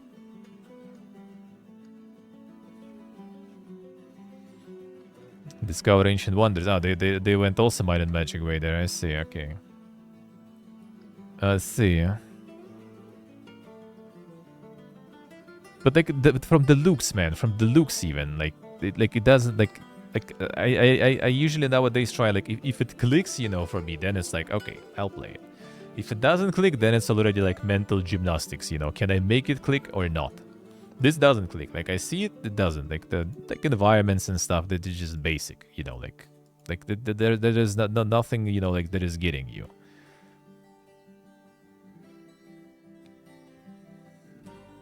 Instead they show the gameplay. I mean, that's how you know, like get the people to play your game nowadays. You need to show the gameplay.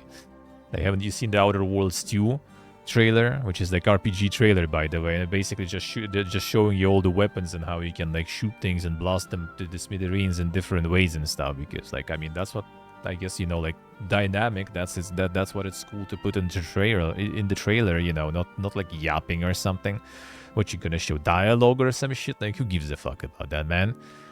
Are you reading in 2025 still, bro? What is this, dude? Huh? What is this?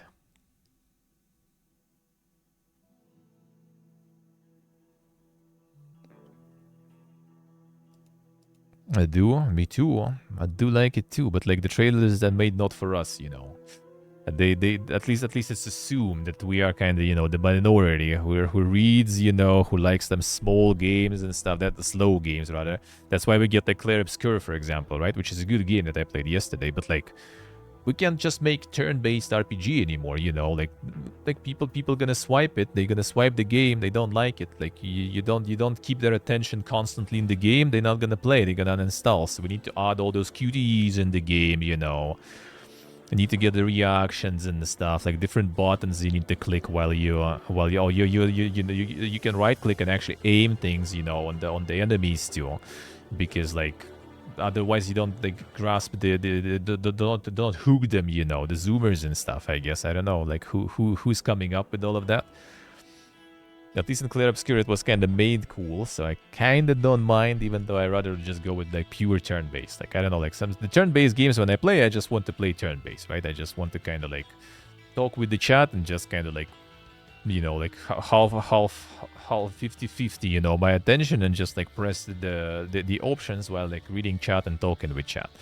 Like, I don't want to, like, sit there, like, in turn-based game and just, like, okay, like, click, you know, on timer, click on timer, click on timer. Like, dude, like, what the fuck is this? Is this a sort of, like, you know, like the Pavlovian response test or something? Like, why?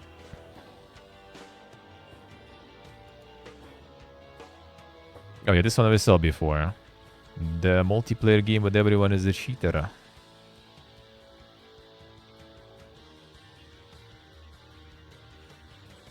This one will be a dink. I'm not sure how that's gonna work even. But we'll see. Starting to drool there, yeah. I mean, that's kind of fine too. Like, I don't know. I just kind of prefer, you know, like, not prefer. I just do think that there's still plenty of market for some, like, you know, good old boomer types of games. With reading, with turn-based and stuff, there's plenty. Strategies is all more alive than they think. The only people who are not happy with that is like some mega AAA publishers that want to sell their shit on, like, you know, dozens of millions of copies. If you can be completely comfortable with, like, you know, like the dozens of thousands, then you'll be fine. Hey Zach Makelo, how we doing? Order 13. What the fuck? Is there a cat? Immersive sim survival horror. With the cat. Stay safe and protect your cat. Before cat is the monster or something in the end. Just you wait. Just you wait. Kayla played it yesterday? I see. They've got the early access there. Insane. Or he played the demo maybe. I love you guys. Oh, Zach Mock with the resub. We'll come back to the dungeon. Thank you, sir. Thank you, man. Thank you, thank you. Appreciate it a lot. Got the full game key. I see. Nice. A work simulator with barely anything happening. Wait, really? Another one. Didn't they do it already with the zoo, whatever, the zookeeper thingy, Zootopia or something? I think it's also kind of like, you know, just like the devs trying to kind of like mix different genres to kind of get that audience, you know, in. Oh, like supermarket simulators and stuff are pumping right now. How about Zoocoses? Yeah. How about we get those and mix them with horror, so we get, like, you know, like all the Pogue streamers, you know, like of 2 different categories and more people on board, so. And then suddenly, you know, people who want to get scared, they don't want to be scared by, you know, by their job. They already do fucking IRL already. They don't need to get scared by that even more.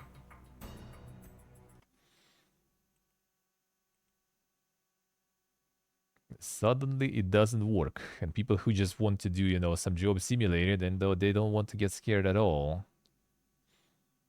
Their life is already scary enough.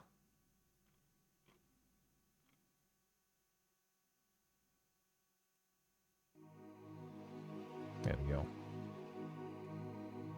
Nothing happening for the whole game, alright. Get something unique to get noticed. The playway games, alright. 1 or 2 extra mechanics, okay. That's exactly what was the Zoocoses also, wasn't it? Basically also you just kinda like work on this, like, in the zoo, just like doing a bunch of chores and stuff, and then like sometimes there's something happening. So like I feel like it's, yeah, like trying to hit the both niches, you know, like horrors do well with streamers especially, and all the supermarket simulators and stuff like this also do real well, so how about we try to mix those? But then somehow it doesn't work.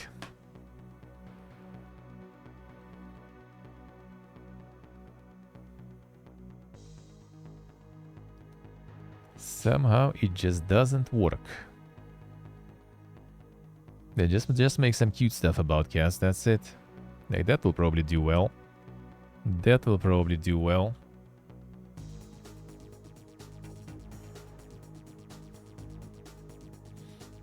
Serious, as I say.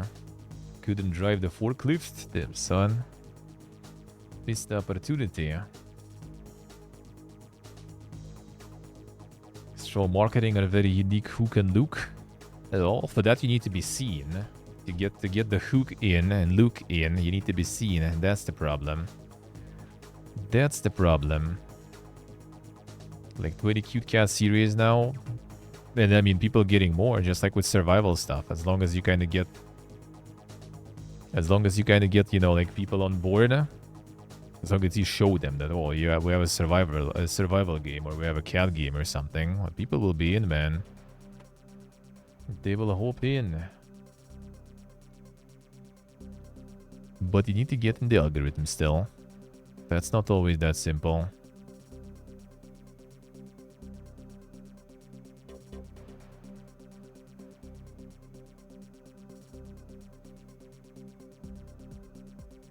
You have to pander to the anti-woke crowd. I mean, we already had some of those. With the Mega Booba Coomer games and stuff. Well, not Coomer games, but just Mega Booba regular games. Not all of it goes that well, looks like. Aneurysm 4. Dystopian horror PvP. What the fuck? A dystopian simulator where your choices shape a decaying city. Join other players. Protect the metropolis from ruin.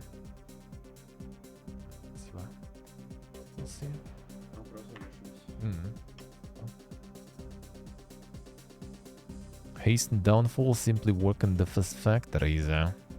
No set goals or rules. Oh, more work even. Another one. Even here, man. Earn credits. Oh, there you go. Even here, man. To be honest, in this one, it actually kind of might work, though, because this one, I guess, is not specifically horror. Maybe it's not bad. Huh? Sure love working in my free time, yep. I mean, I do kind of feel that it's like, yeah, the what's the name? This one is multiplayer, though. Okay, yeah, that actually with RP and stuff, that might be cool. Yeah, that is actually true. This one is multiplayer, so it's completely different beast. Can give them that at least, you know.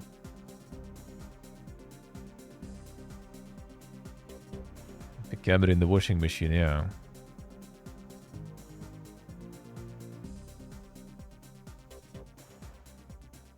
Well, yes, it is going to be more the social deduction and stuff, I guess, also.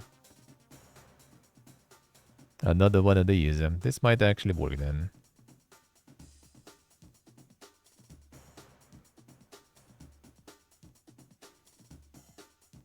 We need to work on the capsule picture, though. This looks a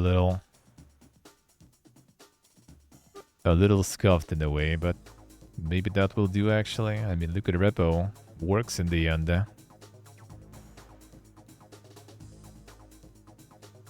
Huntsville? Oh, is it another one? Online co-op. I see. Ghost Town in Cursed West. Build a homestead. Work the land. Damn, son. Survive against unspeakable monsters. And there it is, man. Alone with the friends, too.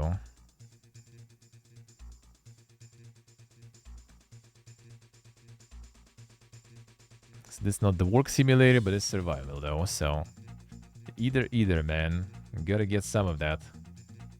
It's kind of the same as like they're trying to push, you know, like some base building or something everywhere. Like the Assassin's Creed Shadow is also gonna have some sort of like settlement building thing. Like, dude, you guys put it everywhere already at this point. I can understand like housing and stuff at MMOs and shit, right? People just kind of live in those games, and like that's kind of cheap way to deliver more content, sorta. Like, do you need that in a single-player game, dude? And this one is not single-player, I guess, so that's kind of okay, but still. Why?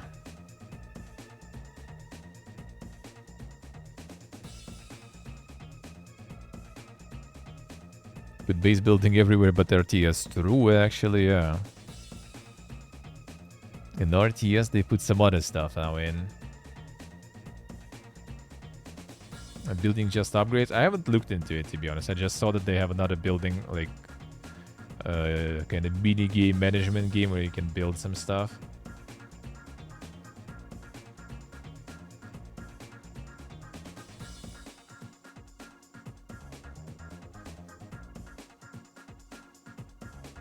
better get in some cash flow like in Brotherhood. But it depends on like how engaged that is, you know.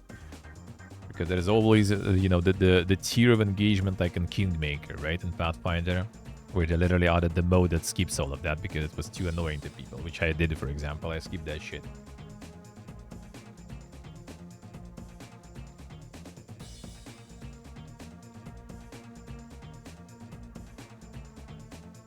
That was this one.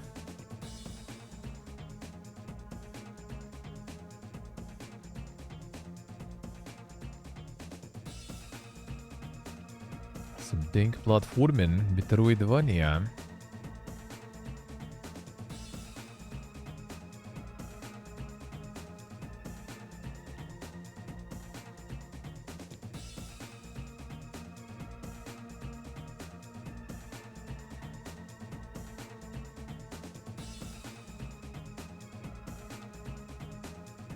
The Infinite Metroidvania backlog, yeah. And more for endurers, man.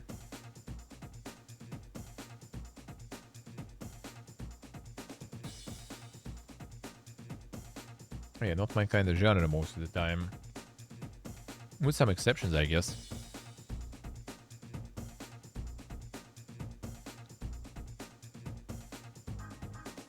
Call of Boba. Yep, son. The infamous Boba Kotick.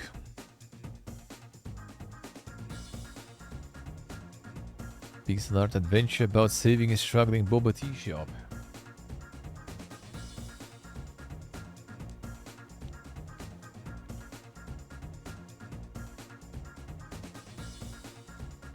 Beat Ender Magnolia one day.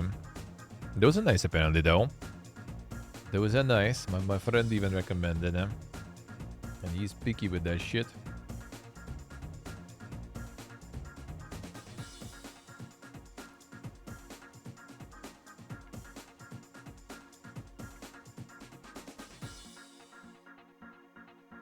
Get the best tea in town.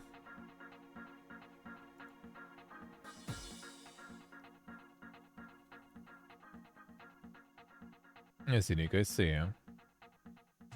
Then farm the crushers, huh? I know the feel. I know the feel. Seen that before.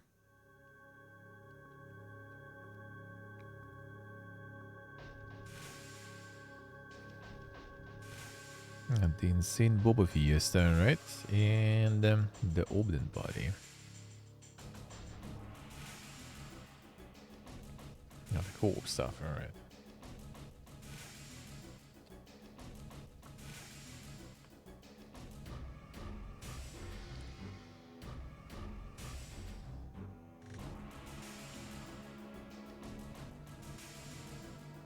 Oh, no more crashes for me. Well, Claire Obscure yesterday crashed also with Unreal Engine message, so I'm kind of scared now. But if it's gonna be like every 3 hours, then I guess we kind of can live with that. Even though it's not it's now a turn-based combat too. Like if it's gonna be like a long fight and you get crushed, that will be pain probably.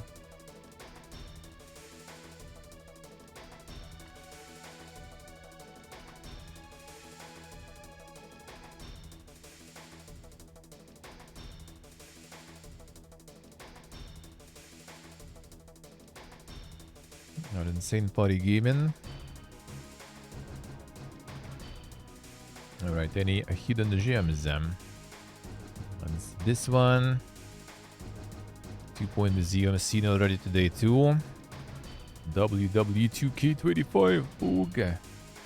Oh, it's another Amiga Access there. Holy shit. Deadman Edition for $100, man. Play the game now. Instead of 14th of March. Yep, that's Deadman indeed, dude. $100, holy shit.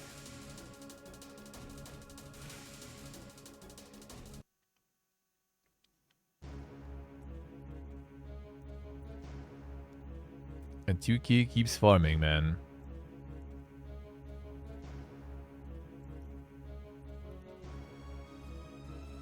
Well, the main feature isn't even available on PC, alright. The island is only on PS5, Xbox. Online somehow feels even worse than it did last year, and barely anyone has access yet.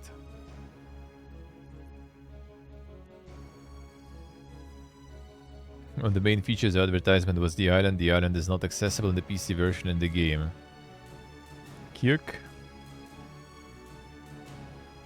Fingers crossed for 2K follows the current financial trajectory of Ubisoft and Warner Brothers games. And you come next year with the next iteration of the series, and there'll be the same people saying that they got fucked again. And it's like every game now, dude. NBA, all of those.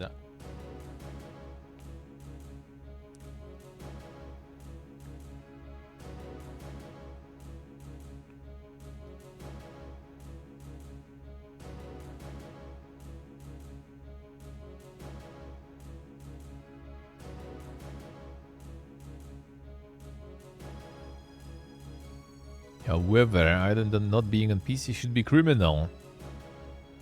But still positive though. Paid $125 on PC for basically no online content. Positive review, brother.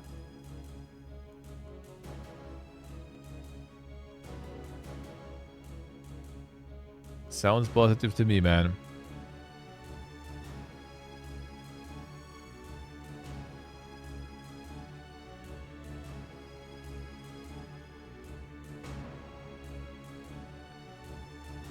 Still buggy, but it's also pre-play before actual release.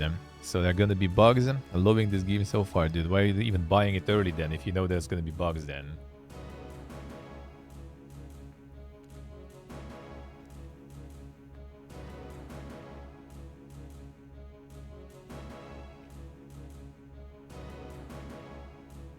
Cynic, I see. They know what you need, them.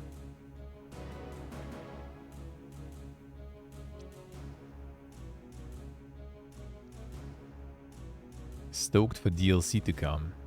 Bruh.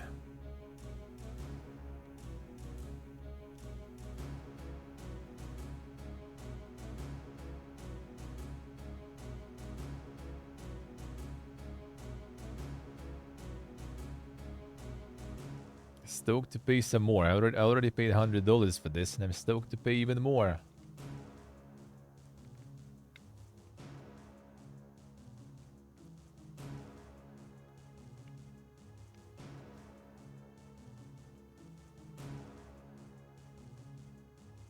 A resting fan at this game for you. Addition of my island that lets you take a player and explore various areas. It's something any fan would enjoy.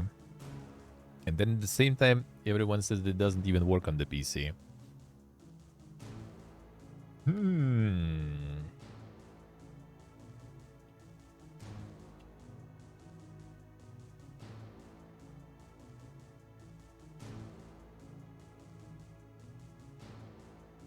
Kinda sus, man.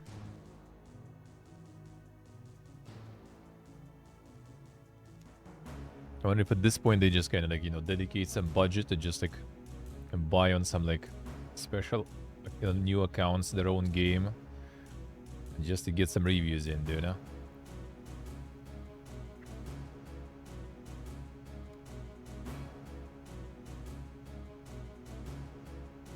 I wonder.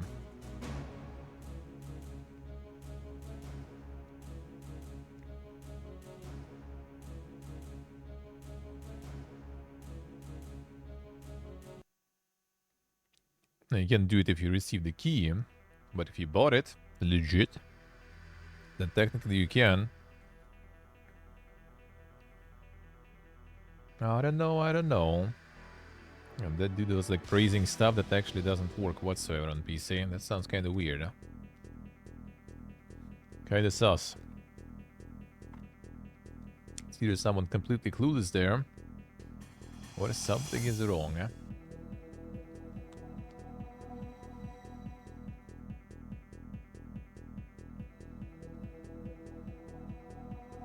Wait, Season Pass another DLC? Dude, this is $60 fucking Season Pass, dude. All Season Pass content, 5 post-launch DLC, character packs, and the Supercharger. Dude, $60 Season Passes, man. There's a season pass separated, but I assume post-launch DLC. Wait. Post-launch DLC character packs, supercharger, full DLC character pack details. Alright. All season pass content, plus the superstar mega boost. Damn, son. To give you ultimate edge. Dude.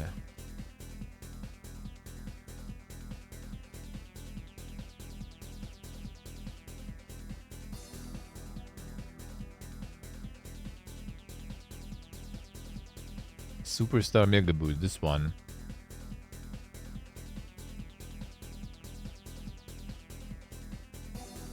Oh yeah, 200 attribute points, 100,000 currency looks like, I guess. Alright, see how it is. My Rise boost. Didn't some reviews mention that?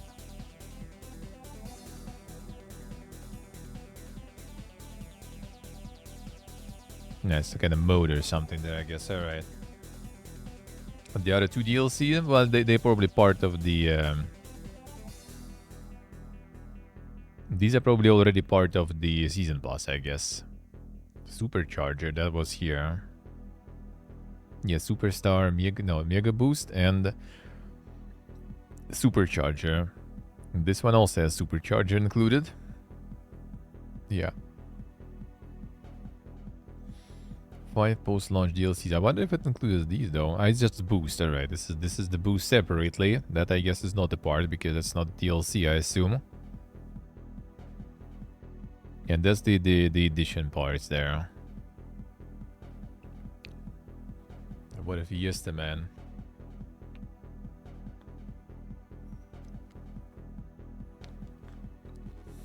Yeah, next gen, yeah.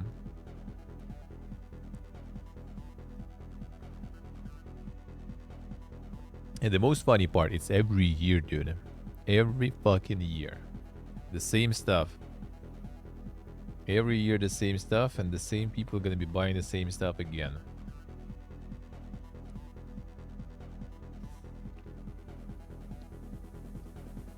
I saw this one before, or last week, or maybe even earlier. The Data Harvesting Empire. 83, damn, there it is. I also checked it last week though, actually, so... Seen that already. Seen that already. And this we also seen. Dude, Gaben, why are you like repeating everything? We've seen it.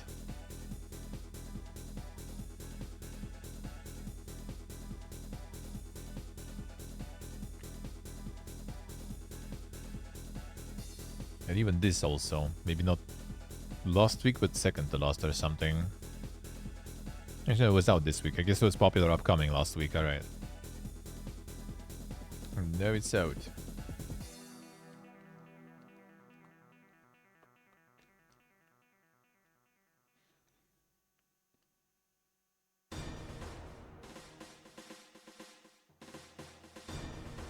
Seems alright, even though kind of barely. I assume buggy.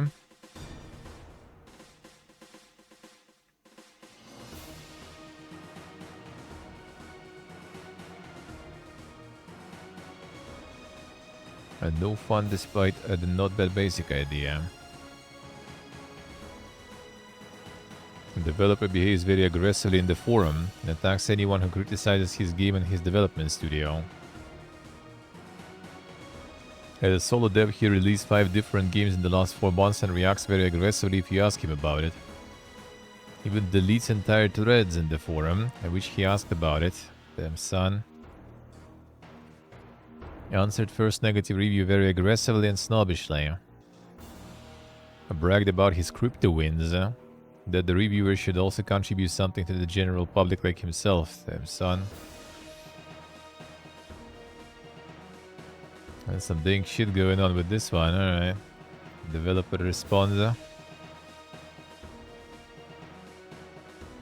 Which one was the first negative one? Alright, this one seems nice, alright. This one seems nice.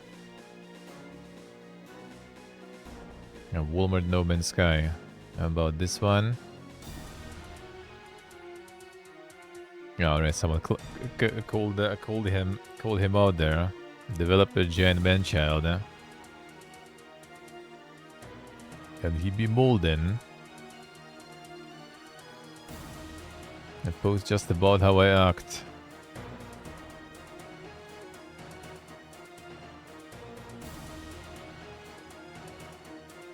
I never do that, man. I never try.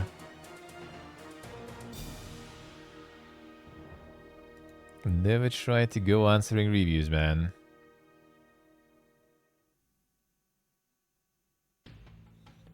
Exploring ruins was the only way to progress is not true. Ruins are pretty optional. Not sure how you got to that conclusion.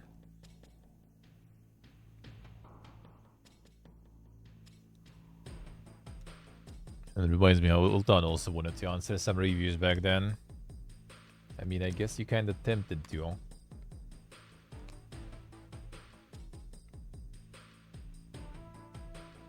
There's a lot of pipigas around, man.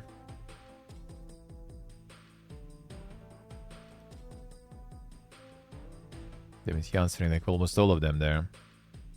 No, it's the same one. Stop.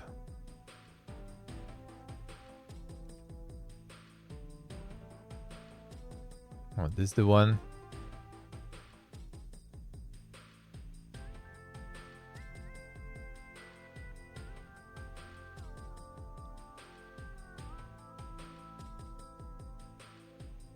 Posting comments from me that I deleted minutes after they were posted. How mature. Well, why did you even post them then? Oh, in the drama fiesta here.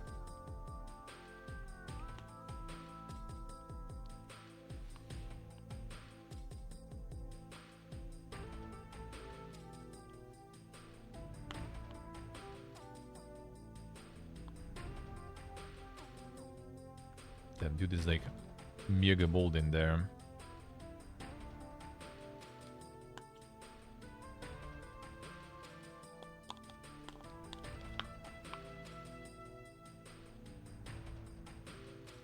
And Gibbon didn't show you review there.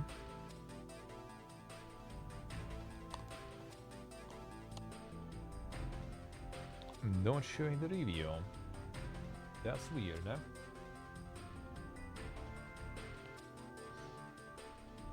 Oh, some Uzbekistan ice cream. Actually pretty good. Very nice.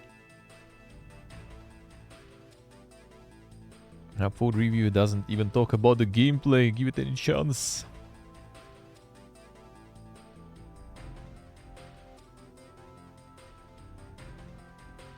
So many people like this review, incredibly concerning. Nobody wants new games on Steam anymore.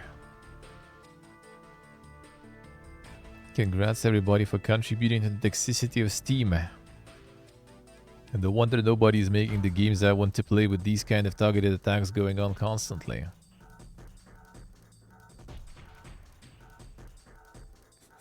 Posting comments from me that I deleted minutes after they were posted. How mature, dude. Why did you post them then even? That all wouldn't happen.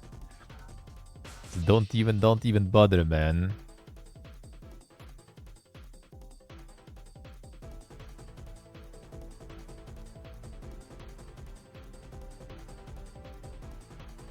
And you shouldn't even try to interact, man.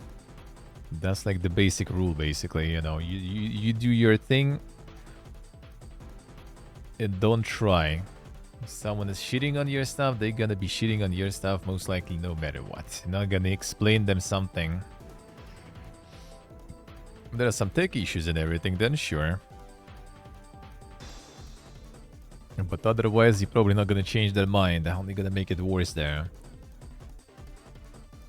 Division 2. Them Division 2 actually since 23 farmed quite a lot on Steam even alone. Not even to mention before Steam. Interesting. And actually good reviews too. Actually good game. I mean, it's out already for so much time. I guess they did pump some content for that already. All the world got new DLC.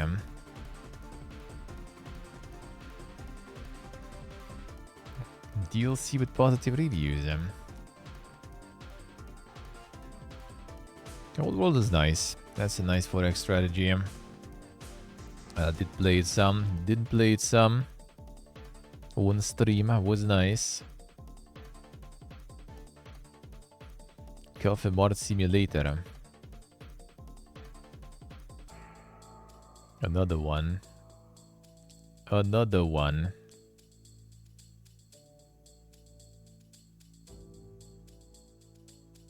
It's like we have cafe simulators, right? We have a supermarket simulator. So how about we combine? And now it's the Coffee Mart. Let's go. You can do cafe, you can do a supermarket all in the same time. Okay.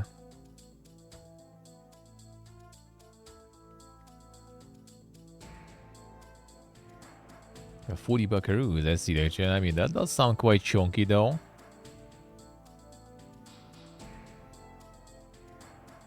Solar and co-op.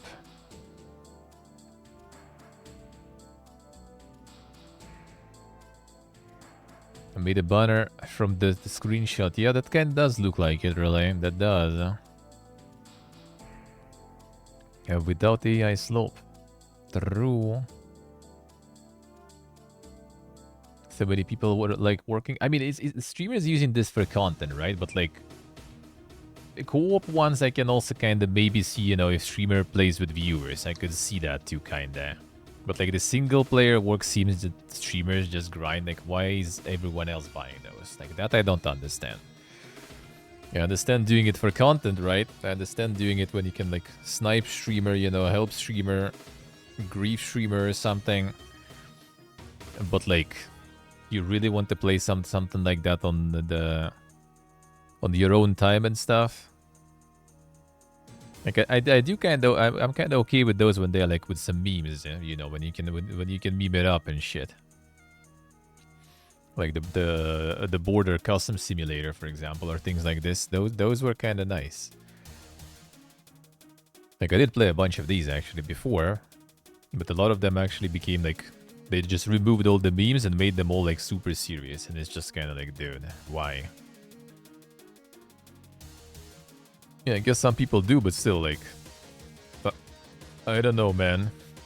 I see that kind of for content, but like just like going and playing this like on your own time instead of playing something else. I don't know, kind of hard to see, but yeah, maybe it's just not my jam, and I do not understand. The co-op I kind of can see at least. Co-op kind of adds like you can play anything in co-op. It's gonna be fun because like of the people you're gonna be playing with. You know, if you have your friends, it's gonna be anything gonna be fun.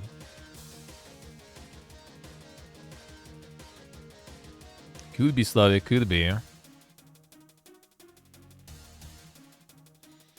The Civ multiplayer gamer is already back to Civ 5. Eh? Damn, classic. Classic.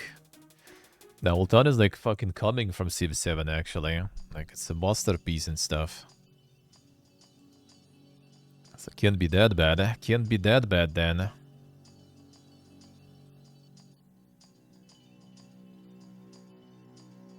And more cozy stuff. From 11th of November, even all of a sudden. I guess got some big new updates and stuff. A demo updated. Then pumping the demo even for the game that's already out. Card survival, Pog. Holy, this one is farming. This one's farming big, 28th of February, 700 reviews, what the fuck? For 10 bucks also, what? Huh? Is it like something, like some port from somewhere or some shit? What? Where did that come from? Ah, solid start to solid sequel. Oh, I see, okay. Ah, alright, so that's not the first one. I guess that explains, fine. Oh, he has a bunch, I guess, of shit too. I feel like I played one of those before.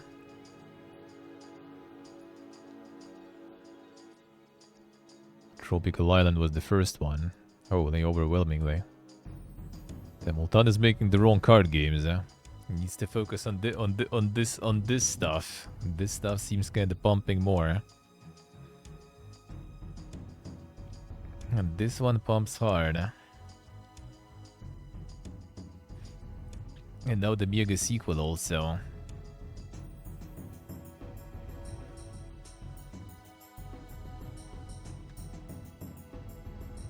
Not bad, not bad. Impressive. A large variety of content.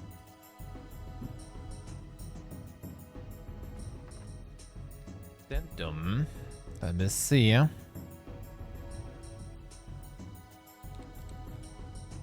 Glad you didn't get into a sewer. Well, I mean, Oltana's having a blast. Like, I have a feeling if I would be playing, I also probably would enjoy that. Serenity Forge is a publisher, right? But for the price and everything... Yeah, I'm not sure.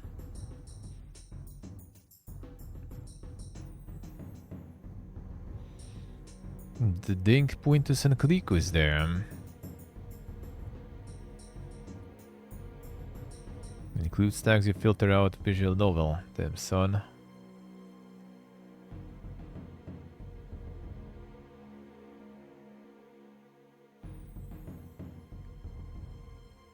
This dubious looking Dink, but yeah, not sure if I'll get my hands on that somehow. But they have the form. I mean, sure. Could check maybe, could check.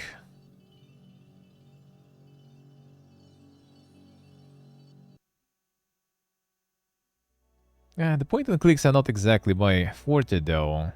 But I mean, we'll see, we'll see. Not so sure. Sometimes it's kind of nice to play some, kind of like with Kido for example, but I'm not so sure. Now the queue finished, right? Yeah, let's get into them video game news then.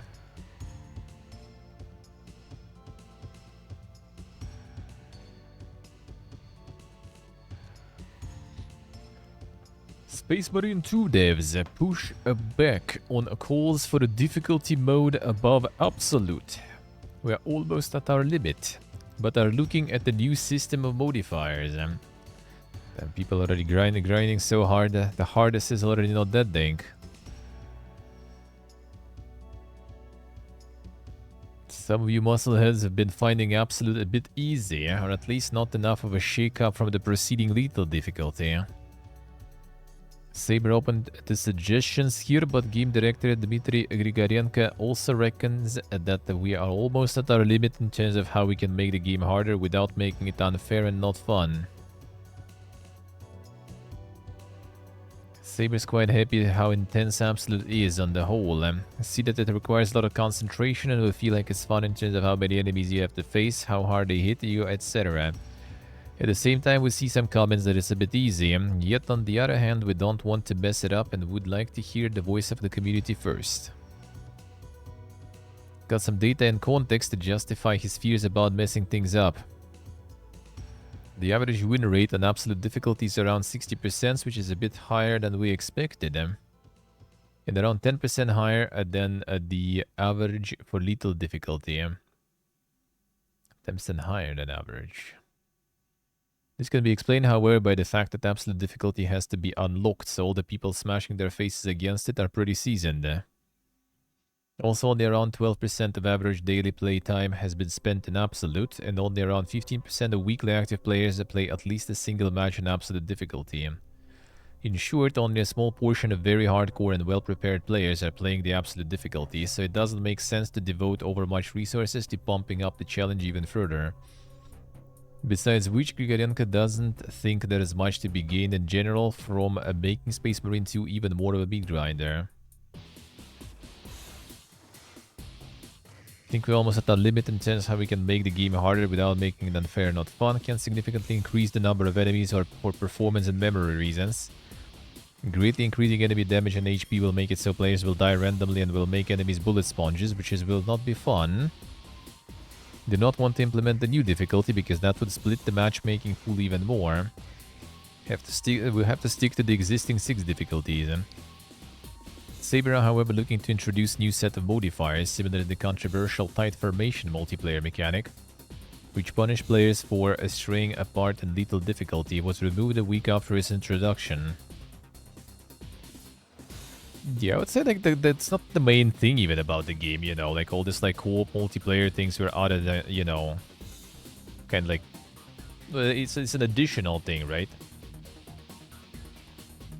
I see what I see already. Let me check it.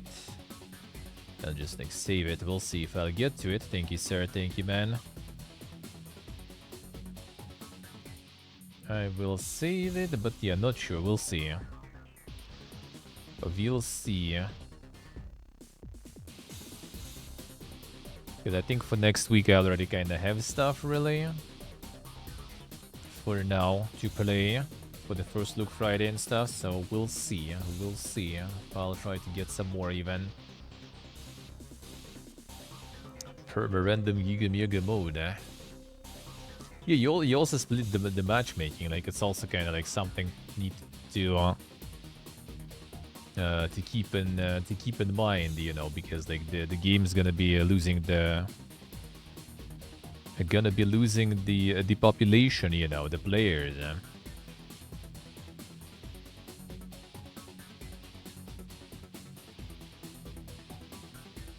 So there ain't gonna be a lot of players later down the line. So like splitting all this audience, you know, even more.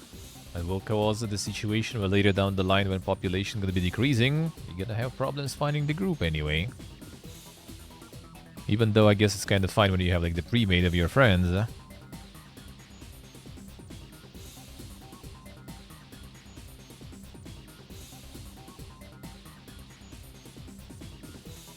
So yeah, we'll see how that will go then. GTA 6 developers buy LA Noire Directors Studio, rename it to Rockstar Australia. Back from the beyond.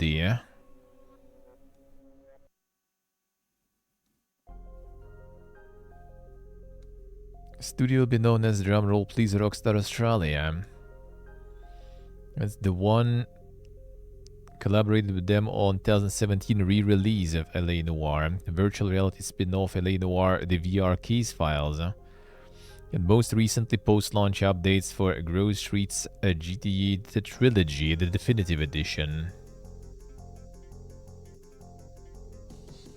Motivates you to buy a console allegiance to brand. Oh, that was like the previous article there. I mean, some people seemingly do be like that. Looking at some discourse online, some people do be like that. Weird, but yeah. McNamara, founder of original LA Noire developer Team Bondi. Team Bondi had an outsized reputation for long hours, tyrannical management, and high turnover, as explored in an IGN report from 2011. Damn, son. What a team. Based on anonymous developer interviews, which led to an investigation from the International Game Developers Association. Studio went into administration later that year after Rockstar announced they would not publish their next title. McNamara and other former LA Noire developers subsequently got together to make a spiritual successor, War of the Orient, that new studio KMM Interactive Entertainment. But project and studio were eventually shuttered after publishing partner Warner Bros. Interactive Entertainment pulled funding. Not aware of any reporting about what it's like to work at Video Games Deluxe, who have done good work over the years. The outfit credited with saving a GTA Trilogy Definitive Edition. Technical disaster of such magnitude that Rockstar felt moved to hand out free games as compensation. It's an interesting kind of like movements of people there. Studio known for anti-capitalist games is shut down by their publisher just 2 weeks before their newest game comes out. Developers of workplace comedies Say No More and the anti-establishment roguelike Rainbreaker are closing down. The news comes just 2 weeks before their final punky action game is due to come out. Yeah, that one is not even out. Studio Fizbin has been struck by ongoing cuts at their parent company Thunderful, they say, and despite pitching follow-up projects to work on after Rainbreaker's release, none of those will go ahead, which means they'll be winding down at the exact moment you hope they'll be celebrating a payoff from years of work. Parent company Thunderful made the decision to drastically reduce internal development in November 24, which, as Thunderful CEO Martin communicated in the latest quarterly report, also affected Studio Fizbin. Since then, we've been exploring various opportunities to work on after finishing a Rainbreaker. Unfortunately, none of these projects will move forward, leading us to make this difficult decision. This means that Rainbreaker will be Studio Fizbin's final game. Publishers Thunderful recently slashed 80 to 100 jobs across their studios and said they will now focus on publishing games by outside studios rather than developing their own. Looks like the full effects of that decision are now being felt. That one is gonna be out soon. Rainbreaker. They kinda like message, but I'm not sure about that one. Like, it's something, you know, like easy. I mean, kinda, but like, seen that one sorta, you know. Seen that one sorta already. Like a little bit, not even little, I guess maybe like kinda Hades-ish feel. So not sure, man. And the stat is different, of course, but yeah. York Warrior, the whole publisher flaking out situation sucks so bad, yeah. Yeah, that indeed sounds like even extra PPA because like, yeah, like the game is like gonna be out, and the studio already closed before. Like they don't even like know, you know, how the game will perform. Maybe it's gonna be like a smash hit and everything, but nope, you guys already gone. You guys already gone. What a time to be alive, man. What a time to be alive. A Monolith's co-founder wants to reboot Condemned, but says please have zero expectations. Damn, need to use it as a motto, you know, in general. For everything, really. For content, for everything in my life, man. Please, zero expectations, guys. Zero. None. So the dead game, yeah, that actually, like, it's even worse in that sense, because now there's already people probably gonna start, you know, some of the first reviews probably on the game, right, on the Rainbreaker. They most likely all gonna mention that the studio is closed and stuff, right, and the publisher is kinda bad because of that, obviously. And that is just gonna be like self-fulfilling prophecy, because people are gonna be like tuning in, and like like probably one of the first reviews will just say that, you know, like studio is dead, there's not gonna be updates or anything, and yeah, dead game, and it's just kind of like gonna get only worse from that. Like it's like self-sabotage in a way, dude. At least wait for game to be out, you know, like patch it, fix it, maybe add some content a little. Like it failed, fine, sure, close it and stuff. Doesn't fail, like, alright, lay off some people, but keep like some core to work on the game, because, you know, people are gonna buy the product, you know, kind of support it a little bit. And now it's just, game is not even out, and it's already, yeah, like, the people already can, most likely will go and start, you know, talking about how it's dead, huh? Because people kind of forgot that, you know, single-player game is not supposed to, like, live after release for long, you know. They out, and they done. You buy it, you use it, you play it, that's it. You don't wait for more. First game is great. It's actually kind of funny because, like, the Condemned just recently, well, recently, I guess, kind of like already like half a year ago or something, I did write down in the list of like some stuff for Boomerazon for future. Like, I just accidentally like saw some, I think, other streamer just like posting about it. And I was like, alright, that looks kind of potentially interesting for Boomerazon, so I wrote it down, and like, there you go. I see, Steve, alright. And the Monolith Production co-founder, remaking a Rancid horror game and its sequel Condemned 2 Bloodshot. Not entirely clear how he'd do this, given that Monolith no longer exists, even as a brand name. That said, he is the sole current owner of the condemned intellectual property. Oh, so you kinda can, technically. So if a remake is going to happen, it needs to happen through him. Make Condemned 1 and 2 remake and quite fucking around. I'll respond quit fucking around, I guess. I will see what may be possible. Absolutely no promises. Please have zero expectations. This will take me some time. I mean, we'll see. We'll see. I don't even, don't think I did even there. Maybe I did hear about it back then, but it kind of completely, you know, passed by.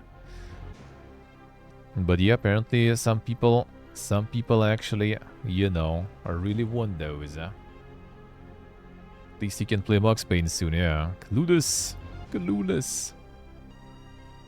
Kaizen Factory Story. So this is an interesting one, because remember Zachtronics, that kind of, you know, just closed the company, I guess, and stuff, and quit. So this made by the same people who pretty much were in Zachtronics, but it's not Zachtronics. So I am not sure exactly what is happening there and stuff, but yeah, that's pretty much another Zachtronics game, I guess you could say. Zachtronics-like, you know. And the manufacturing simulator puzzle thing, yeah. Yeah, with obviously some coding and everything they're going to. So that's a thing now, with different company, not Zachtronics at all. Legally distinct, as they said, eh? You mean Condemned, Steve? Or this one, you mean? Condemned, I see. Might be something interesting to visit there on some Boomerthon then. Do you remember Zombie Apocalypse MMO Urban Dead? It's shutting down after nearly 20 years. Zara Zombies. Closing down because new UK law threatens hefty fines for online services, including games, that don't follow age restriction rules and other guidelines. Looks like making the game compliant with that law would be too much work for the solo web developer who's been keeping the apocalyptic servers going for this long.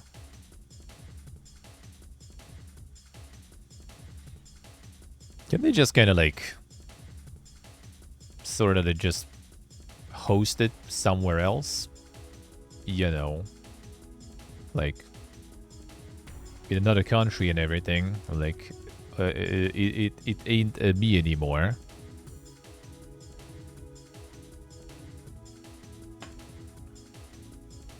Even though I guess if the whole audience pretty much is from UK, that's not gonna work then. But maybe there's people not from UK. Upcoming change UK website legislation. All social gaming websites where users interact, especially those without strong age restrictions, the possibility of heavy corporate-sized fines, even for solo web projects like this one. I reluctantly concluded that it doesn't look feasible for Urban Dead to be able to continue operating. Okay, so how does that work even? And more responsible for their users' safety on their platforms.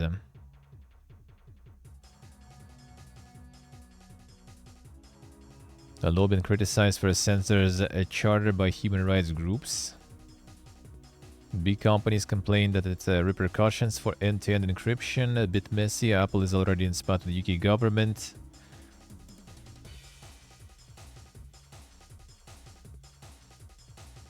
Yeah, I wonder how it's gonna work then.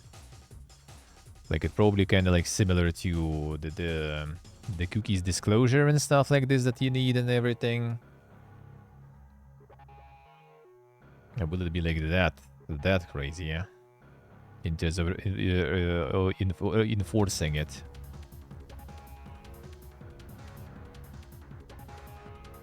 The scripts for Suikoden 1 and 2 HD Remaster are very different from the original RPGs. Bold choice.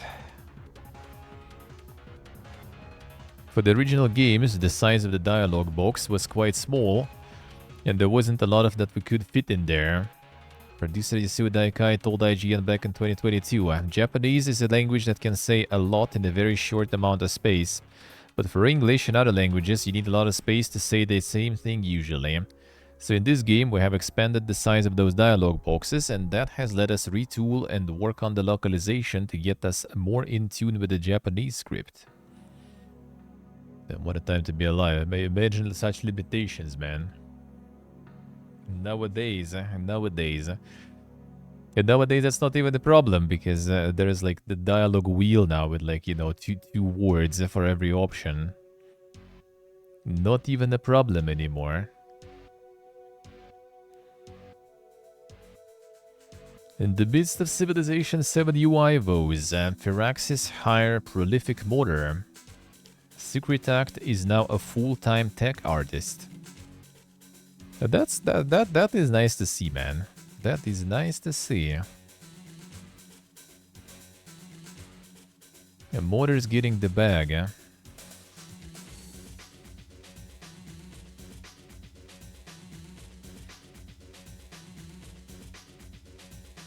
Yeah, the recent Secret Act's simple UI adjustments been going down well with Civ 7 players, eh? I hope we're gonna see way more of that shit. Like, actually, you know, like people actually interested and actually passionate about some games, just getting to work on those. Now that is good shit. Need more of that, man. But need more of that. And everyone's happy, you know. Company gets working solutions that will be good with players.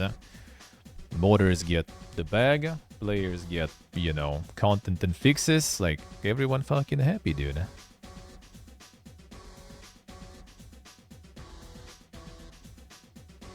The Way of the Trade Japanese Restaurant Simulator. A waiter simulator with action puzzle elements. Bonkus, it's quite the puzzles there. In Japanese spirit world setting inspired by Ghibli studio films. Task is to master skill of serving dishes and earn the trust of yokai patrons. Be able to prove yourself and find your way home. Serving food to Kappa.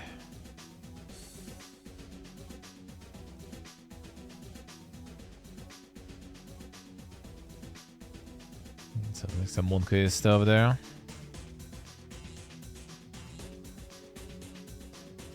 That art is nice though. The playtest actually there, huh?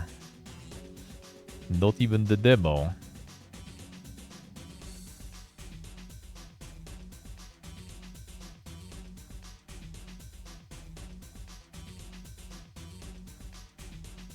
A mod, right? Endure, evolve, or die. Embrace the unknown and traverse a vast alien world riddled with bizarre creatures, deadly hazards, and grim mysteries. Seek redemption and confront the terrifying sin buried in the depths of the forgotten planet Protea 6. Oh, that was the next fest demo, looks like, I guess. Looking at the trailer. Gloomsoft.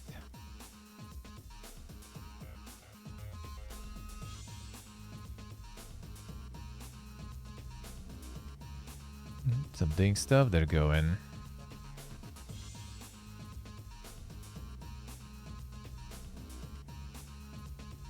The movement animations are nice. Feels kind of smooth, eh? There might be something interesting. Oh, we'll see. No date yet though, on the demo. Naked announcements. Styx Blades of Greed. Master of Stealth is back.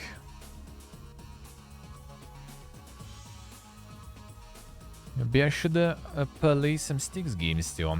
I played a Working Man. That was good. Like RPG stuff I like. The stealth stuff I'm kind of like not that crazy big of a fan, I guess. And not that big of a fan.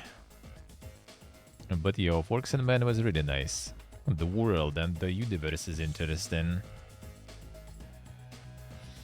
So we'll see, maybe. Good luck, Nick. Good luck. Do it. Do it. Play Thief, yeah.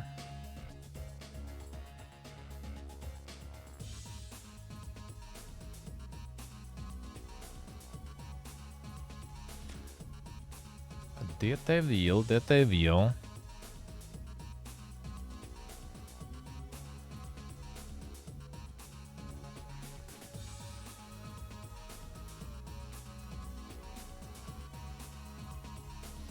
But it needs a sequel, yeah.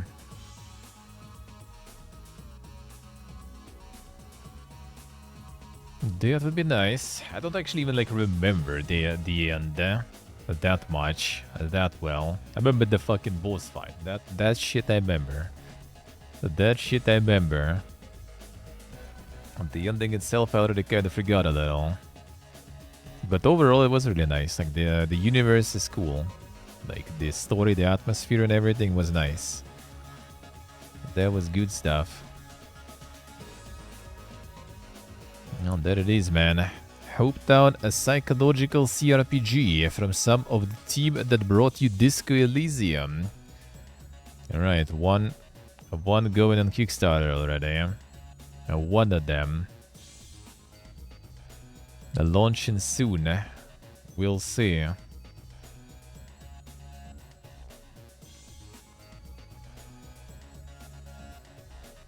So yeah, they have some screenshot basically, looks like.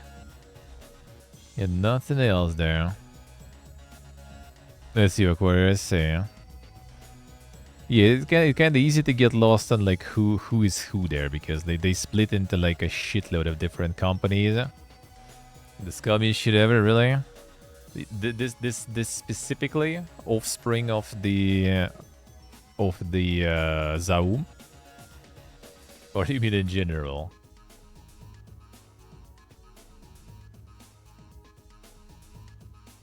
Everything that isn't a red info game is crap. All right. Isn't there like two? Like there is one with Carl Kender, right? There is another one apparently with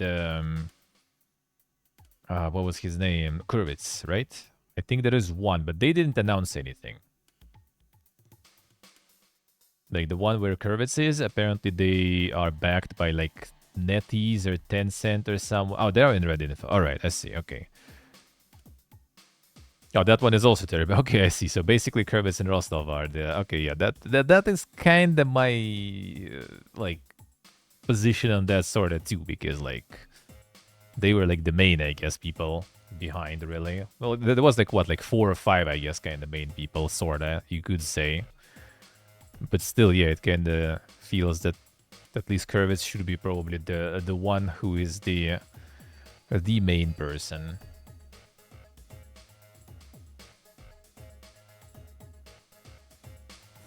I see what I see. 3 in the company, dude. That is already like, you know, 2 more than you need to just say that, you know, you are about to make a next one, you know. Trying to clone something that can be cloned, I see. And the Longview founder is the one who's trying to sue the others. Okay, I see, alright. Oof.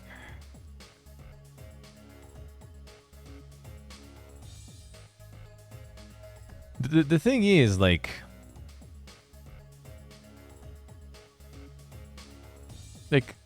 if you put a little less kind of like, you know, flex behind it, if you just kind of like, yeah, we kind of like, you know, got some experience working on Disco Elysium, we want to make like something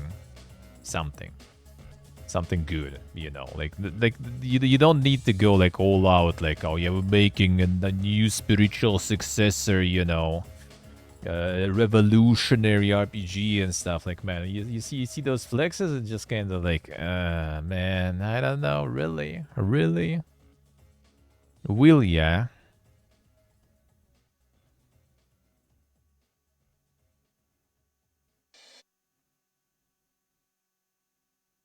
Overseen the team of 15 that was credited with saving Disco Elysium. Holy. And which worked on it for nearly 6 years, a pre- and post-release. Excited to work with the Longview team to create a rich RPG experience to serve fans of the genre. Man, this kind of like kinda cringy, dude. You know. The fun part it might be even like maybe decent, but like man, when you just kind of like go all out, you know, like smashing your chest, thumping your chest that much there, it's just kind of like, dude, really, really.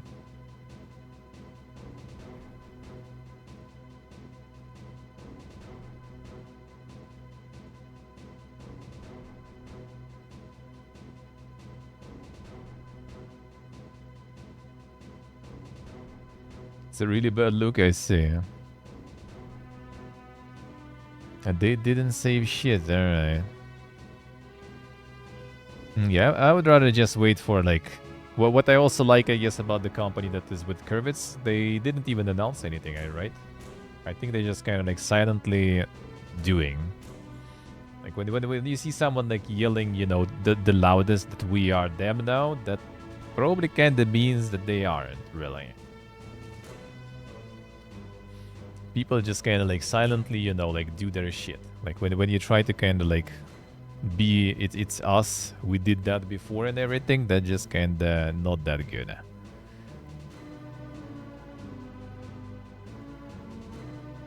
If anything, I also kind of feel that you just kind of like set the really high expectations if you try to kind of like be another one.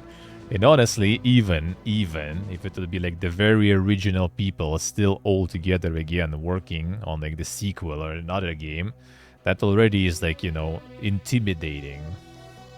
Like, because expectations and stuff are huge. And here is just kind of like some like fractions of original team. Some of the fractions have like no one from, you know, the important people of original team, and they still kind of claim that we're gonna, you know, like go ham and do the continuation that is like the spiritual successor. Like, I don't know, man. I mean, try, sure, but like, don't you know, like say hope before you even did the jump.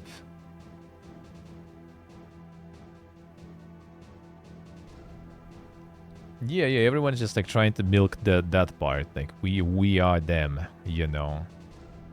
He's him.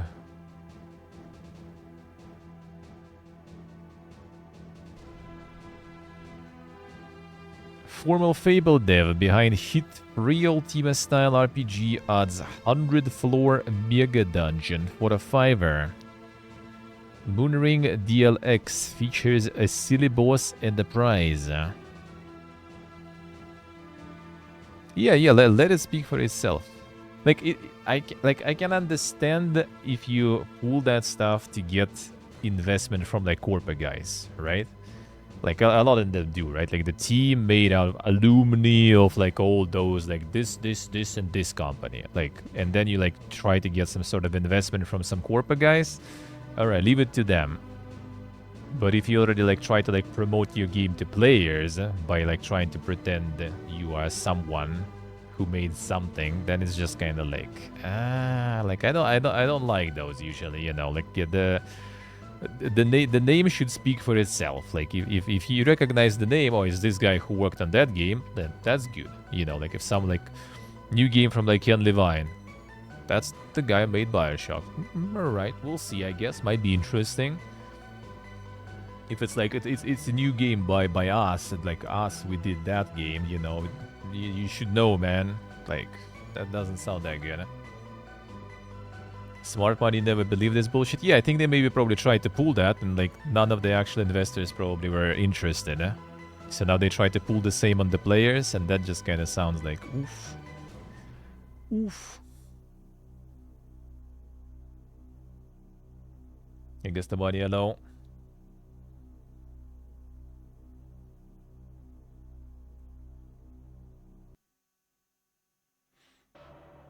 A Moonring, terrific open world RPG in the ultimate tradition. Sacred probably played that one, right? Did ya? I bet. Tail-based bump attack and... Now Moonring has some DLC. Moonring DLX consists of the egg, 100 floor mega dungeon. The egg costs money, $5. $5 per egg. I mean, give it a few years, man. Give it a few years with this economy.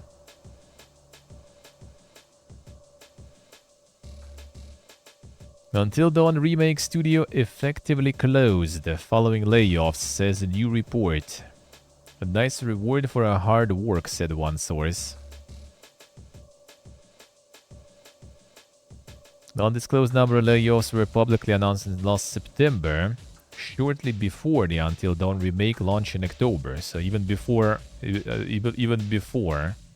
another one, actually. According to the IG source, these amounted to roughly 40 employees, and around 20 developers were allegedly kept on for post-launch support. Well, at least they did this, so that's something, I guess. Until they themselves were laid off last December, leaving a handful of employees at most alongside studio founders. No employees in public relations, marketing, or development left. Ballistic Moon were reportedly unsuccessful in their attempts to secure funding or publishers for new projects, despite pitches. New Until Dawn projects with publisher Sony were reportedly discussed but never came to fruition.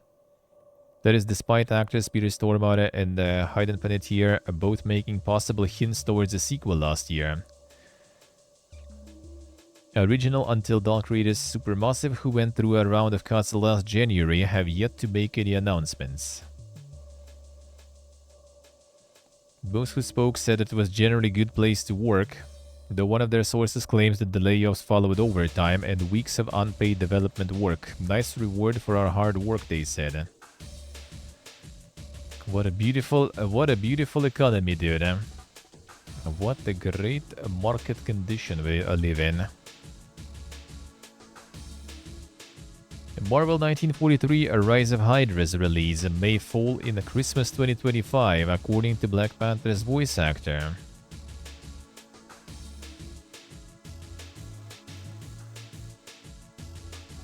In the works set with untitled Star Wars games. Slated to launch in 2025. Still working. We're planning on 2025. We're thinking like a Christmas situation, but I'm so excited.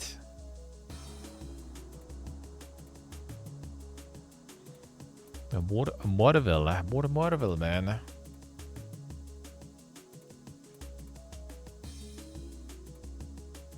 Stars Reach Kickstarter broke $500 million already. Deep dives the fishy princess Hansian species. So this one is pumping harder on campaign. This one, like in the first 2 hours or something, was funded, I think. 560,000 out of 200. Funded in less than 1 hour, actually, yeah. Which is impressive in POG, right? But dude, MMO with 500k budget, not sure, man. Not sure. Man, where's my favorite, man? Where's my favorite? My favorite. Funded the 2nd of May 2013. This one got 2,232,000 in 2013. Still nowhere to be found. Still nowhere to be found, man. They made Engine though, a single-player game that failed actually. That was supposed to demonstrate the engine. And I think by the time they made the engine, that engine already why? They made the MMO engine for big amounts of players on screen and everything. Well, first of all, that is already a big niche. Second of all, you have right now, what was its name? Throne of Liberty, right?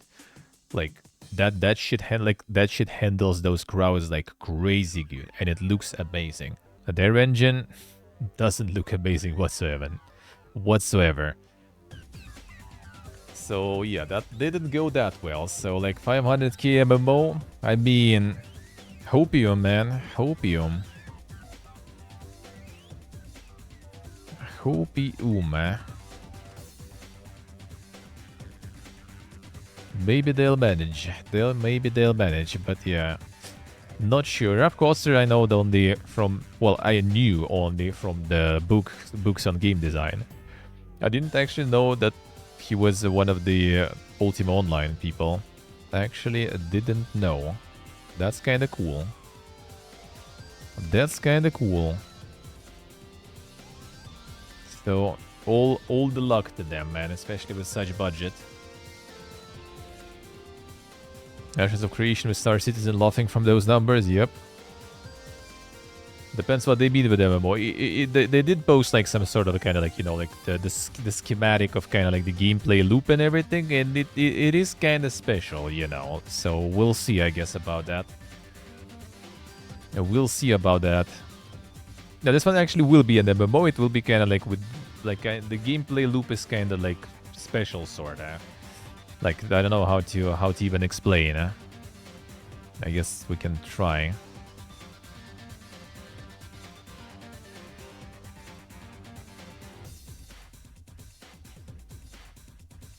Because there was it was here also somewhere.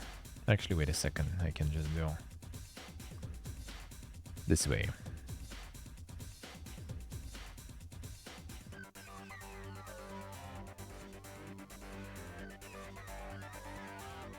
Hmm.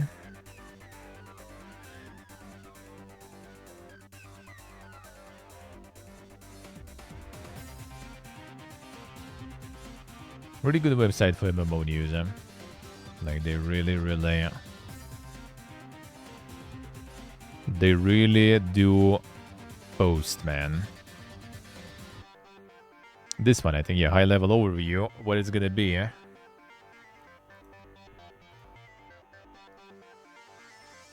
I can be covered partially that way.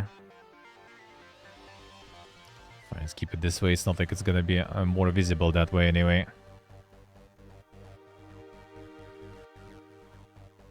This way. So yeah, basically, player logs in. I guess let's start with this one. Pop-ups tell player what to check. There we go. Notifications important. Earn XP from offline activities. Collect your deliveries. Check your shop, mines, farms, etc. These vary depending on what the player set up in the previous session. Take new missions based on your skill set. Kill monsters, deliver items, craft items, collect things, make a map, gather resources. Quests created by the game and by other players. Get rewards. Get loot, earn money, sell or trade loot, buy gear and resources. Earn XP, unlock new skills. New skill plus a new gear equals more power. Type of XP depends on what task you can complete it. Some XP can be earned while offline. Optional PvP. Socialize and chat. Create Newsnet content. Build and decorate your house. These all depend on what interest the player has, whether they have a house yet or not. Set up timed re-engagement. Stock your shop with items to sell. Plant things on your farm. Create missions for things you want. And then log out. And then something's happening when you're offline. So that kind of seems somewhat in a way like Brighter Shores, huh? Which was in a way kind of cool, but really weird. Like we played it. Like I played it, Triza played it, Stave played it, but that one kind of didn't really feel that much of an MMO, even though it kind of is. But it was kind of like the RuneScape at home, you know, like a little kind of weird RuneScape. And I kind of feel this might be sort of the same, but like, I guess we will see. Maybe this will be better though. Who knows, huh? PvP Extraction RPG Dungeonborn will sunset in May after less than a year in early access. Well, rip this one. Guys still auto-farming combat XP, same actually. I wonder how that goes, huh? Gonna like in 10 years just go in and you're like, you know, the Giga shot there like was farming for 10 years killing those like insects there, whatever, bugs, huh? And then you're back in super powerful and all. Let's zoom out a bit though. Skull and Bones delays its second year of content to April 15th to execute very ambitious and exciting plans. Damn, son. Second year of content. Resultan must be celebrating.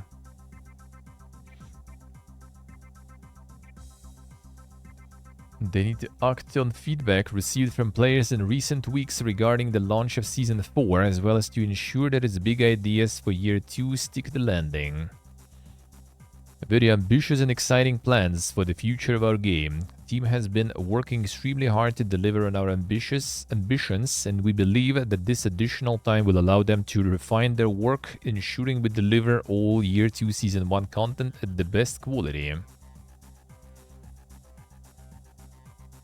Yeah, kinda like don't even really care too much anymore. Like they fumbled the start like as much as they could. Even for someone who actually was enjoying it and was playing it, they did still kind of fumble that. The Forever Winter's water will no longer drain away while you're offline. Makes sense. There was like some fiesta about this water stuff already for a while. Did they like try to like kind of like patch this thing already? Try to play it around. So like you're not playing and one of your resources just disappearing. The Pleb shampoo is suddenly $7.50 a bottle. Yeah, that sounds kind of about right, I guess. Like that's something we're already buying usually on sale, you know, when you can. I guess it's not really that expensive yet, but on sale, things kind of already like $3 or something probably. For something like not fancy, you know, like Head and Shoulders or some shit, for example. Like $2-3 easily for a bottle. A big one, maybe even more. And without sale, that's gonna be already like $5 or something.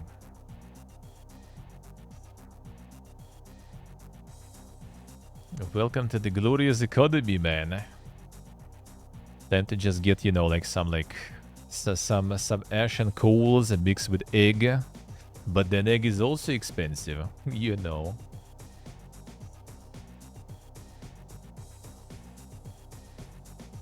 Let's see, Diction, I see. Time to go bold, yeah. True.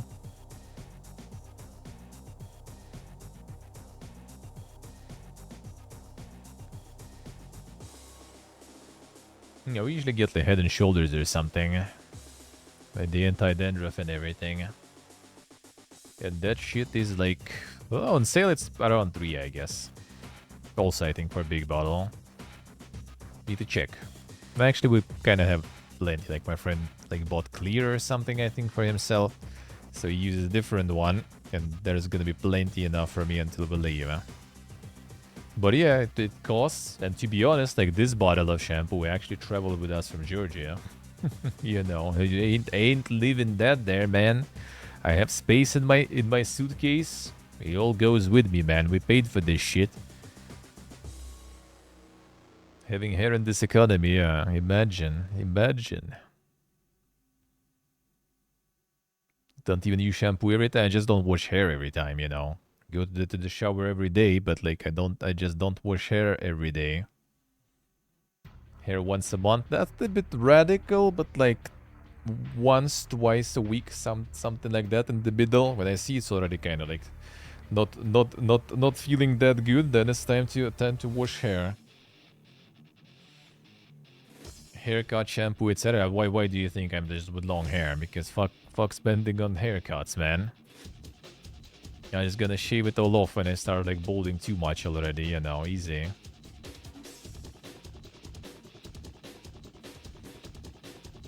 Yes, you guys see, yeah. Yeah, mine is actually kinda alright. Like once, twice a week is actually kinda okay-ish, I guess. Kinda okay-ish. Depends on shampoo actually too. Like back home, my grandma was like always like gifting me, buying and gifting me. I wouldn't buy that shit myself. It's expensive, dude. Like Yves Rocher, like the French shampoo. Like, dude, that shit was doing magic though for my hair. Like the best one I remember is like when I went to my friend's wedding, and like our other's friend, like girlfriend was like, "Yo, dude, what the fuck are you using for your hair? It's so good." And I'm like, I'll tell you, you know, that was good.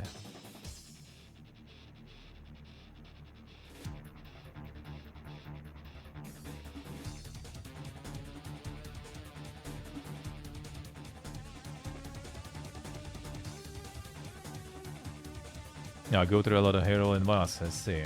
It starts to break. Oh man, like I'm shedding hair like a cat, dude. It's like all over the place. I don't know how I'm not bald yet, considering how much hair is like, you know, leaving my head.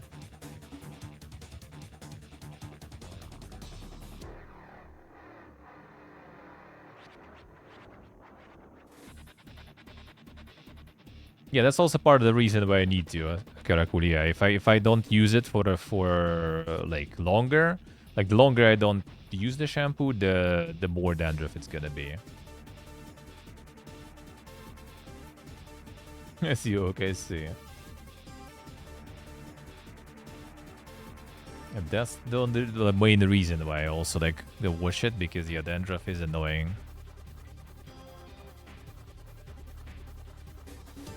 That is annoying.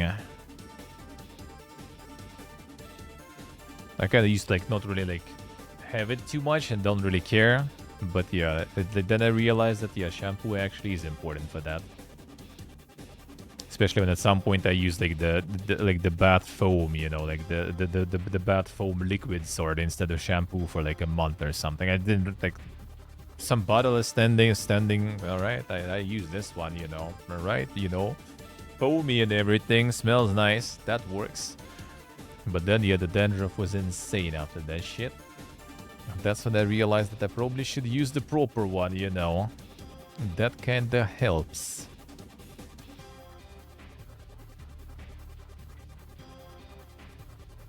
Robocop Rogue City Unfinished Business. So they also announced this one on Naked.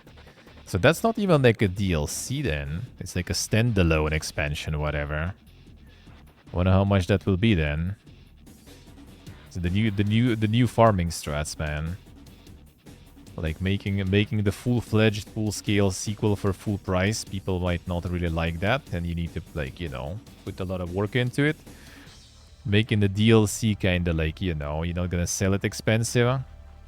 But if you make, you know, kind of DLC, but a bit bigger, and then you sell it as a separate game, but a bit cheaper, then it kind of works.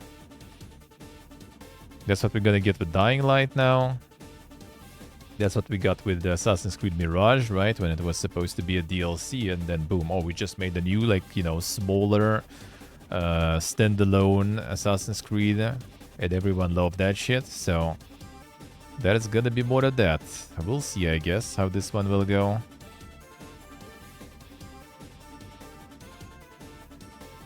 The standalone expansion, yeah. Like on the DLC, like in general, that's not bad, yeah. I like when you can just like, you know, like play it on it, like it's self-contained, right? Like you don't need to play original to hop in. That is good. But I mean, you can also kind of do it through the menu of original game, I guess.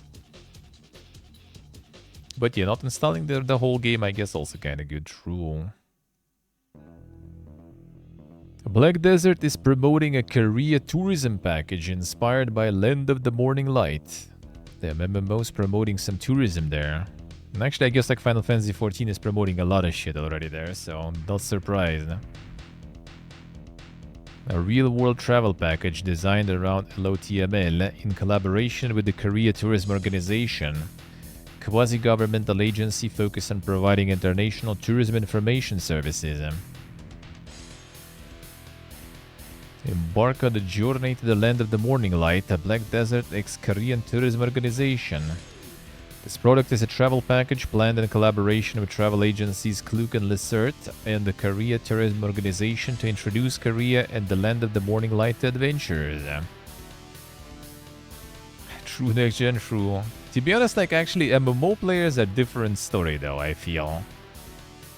Like MMO players, you know, it's kind of like you start as like the mega nerd, you know, just like living online and stuff.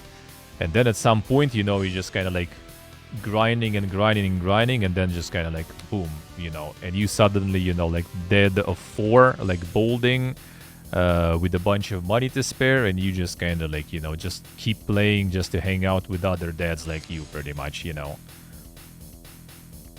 That's like World of Warcraft and all that stuff, you know. And just instant transformation.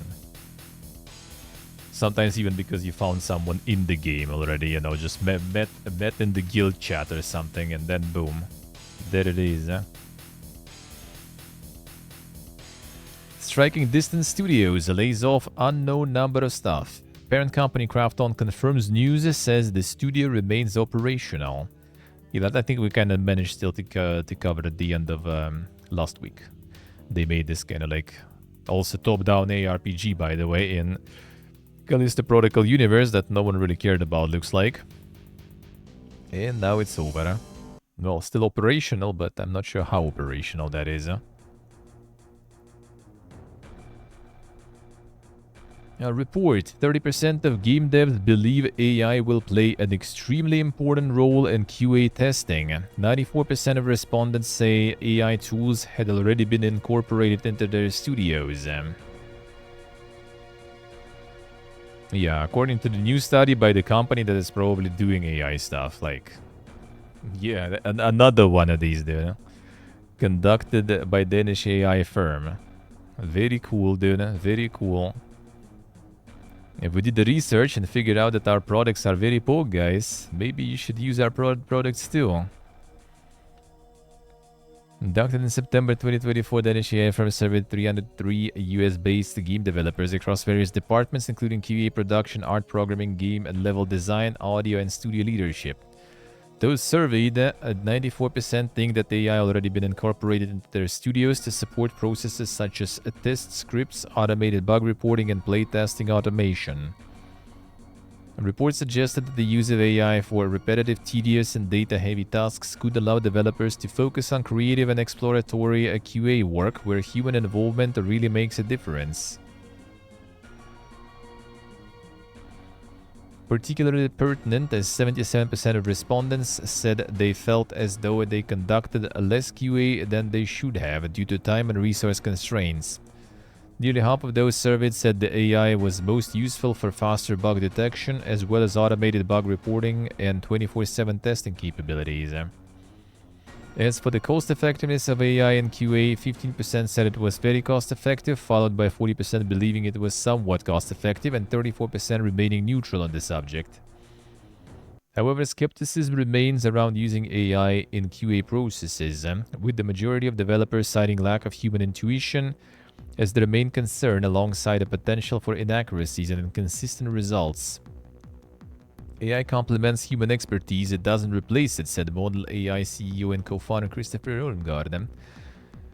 QA processes are an integral part of game development, so as you start using AI, the tools will have to focus on human-AI collaboration. Developers must consider their concrete workflows and where the AI tools fit. A made by AI company.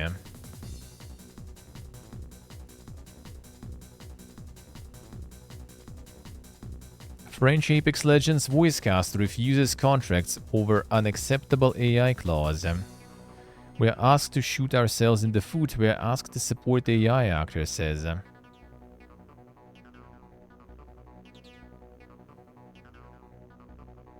Pascal Chemin, who voiced French Wraith ever since the Battle Royale released in 2019, did not specifically name Respawn publisher EA in her statement on Facebook, but did confirm she and 31 other voice actors have refused to sign paperwork ahead of recording session. Before being even called in for recording session for a video game, the studio sent me and 31 other VA in the casting a mail containing an annex of confidentiality and handover directly from the publisher. I needed to accept these terms before being able to go work. I thought so when I read through. The legal expert specialized in audiovisual confirmed it. These terms weren't acceptable. I was now forced to give up the role I had been working on for almost 6 years. In no way could I force the rest of the casting members to do the same, but one thing was certain: if we all refused, it could maybe have an impact. Otherwise, it would have been in vain. Chairman nodded that without any hesitation, all 32 cast members declined their contracts and wrote a collective letter of refusal to the publisher. widely considered to be EA. Well, I mean, that's the publisher, I guess, of Apex. If we aren't united now so that the clause that protects our voices can be officially added in our contracts, and not just for us here, but for every video game dubbing studios, we'll never get one and we'll be heading for a disaster. Of course, to refuse to work in the present day is nonsensical. There is barely any work available for many of us, if any, and we're increasingly struggling with money. Yes, a salary would be welcome, but we aren't simply asked to work. We're asked to give up our expertise to train the generative AI that will replace us tomorrow. We're asked to agree to what we specifically fight against. We're asked to shoot ourselves in the foot. We're asked to support AI. Neither publisher EA nor developer Respawn commented publicly on the statement. I reached out to both companies for comment. And then it begins, man. It begins. The dystopian AI arc. Alright, that one we already had. Studio closing before they even release the game. Which will be released at least, but yeah. Sumo Group sells publishing business secret mode for undisclosed sum. Current leadership Blinko and Shell have the full backing of Emona and will remain at the helm.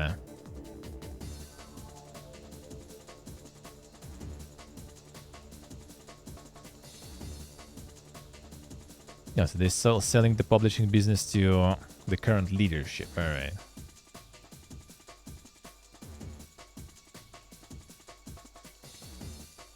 Short profits is all we need. Yeah, I mean, you know, like CEO and other people, they don't care about, like, you know, something that's gonna happen when they're not at the helm already even. That's gonna be a problem for someone else. Secret Mode deeply passionate about creativity and innovation within the indie space, and so we are thrilled to be partnering with Demona Capital and to fully focus on the independent publishing scene. I also want to express our gratitude to Sumo not only for believing in Secret Mode's original vision and overseeing our startup years, but for granting us this opportunity to become a fully independent entity. There's kind of a lot of actually like companies being bought out again by like founders and you know, people in charge, even like Saber and all those too. I think that's actually kind of not a bad thing though, that at least someone is kind of like, you know, being saved from the corporate slavery that way, I guess. But also a lot of them just kind of get completely shut down, so that's another side of the coin. Steam breaks concurrent record again, topping 40 million simultaneous players for first time. A record-breaking 12.6 million of those players were actively in-game at the time too. That Gaben's farming, man. All the gamers.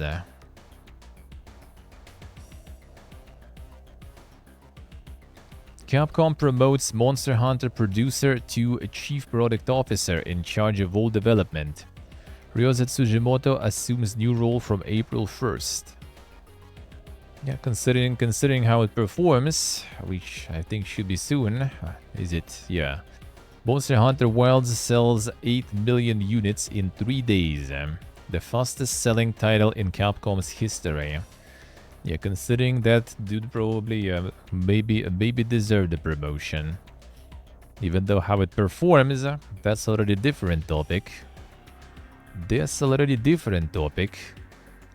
But it sure sells, that's for sure. Ratings actually climbing too, yeah. Not for the patches though. It's just, I guess, like more people kinda, you know, already like joining while knowing what's happening, and more people probably kinda coming to peace and maybe finding some solutions already to improve the performance. But it sure is quite bad though. Tencent acquires additional shares in From Software parent company Kadakawa. Tencent increased shareholding as part of Capital Business Alliance. FromSoft getting acquired, yeah. Monka is. It's all you know, like Miyazaki's plan, dude. You just basically kind of like they gonna like sell a bunch to like Tencent and everything, and then Night Rain is out, it fucking flops, everyone's molding, shares dropping, and then they buying the shares cheap back, like, and even more than they sold, like even more than they you know, like sold like right now, for example. Easy as the 5-head game plan, dude. Huh? He knows it. He knows it. New owners that get Bloodborne PC, yeah. Yeah, they only got 7.97% there. But Sony got 10%, so Sony still actually has more. Sony still has more, huh?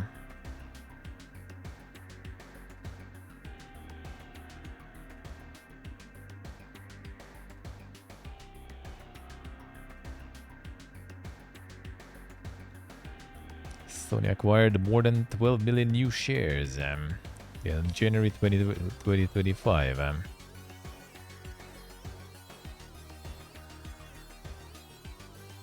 We'll see. Huh? It's like 10% Sony, 8% Tencent. Wonder who else is in. I wonder how that looks.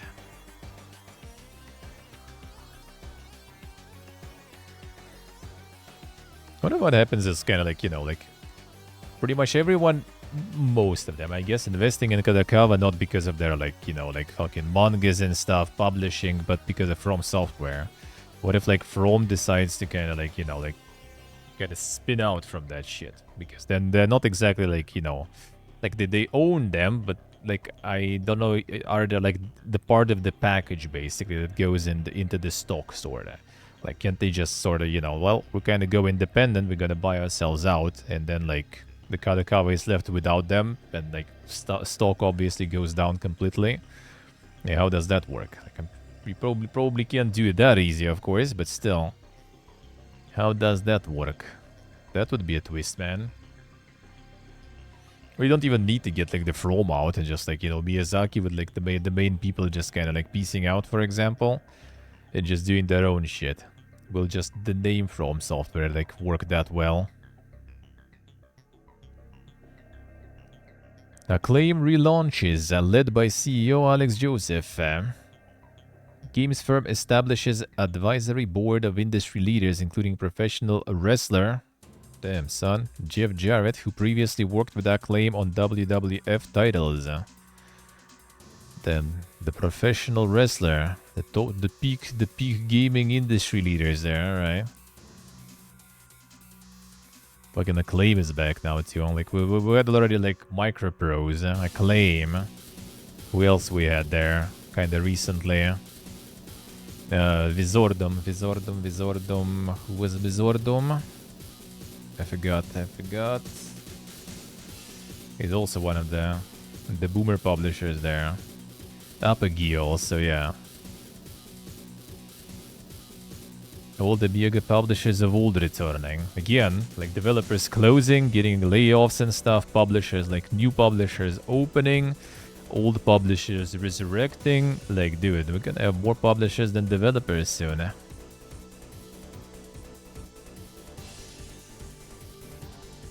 Sony lays off employees at Visual Arts and PlayStation Studios Malaysia.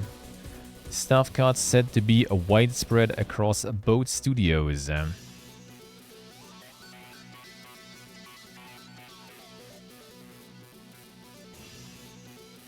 Unknown number of staff allegedly laid off. Widespread and said to include developers who are working on the recently cancelled live service game from Ben Studios.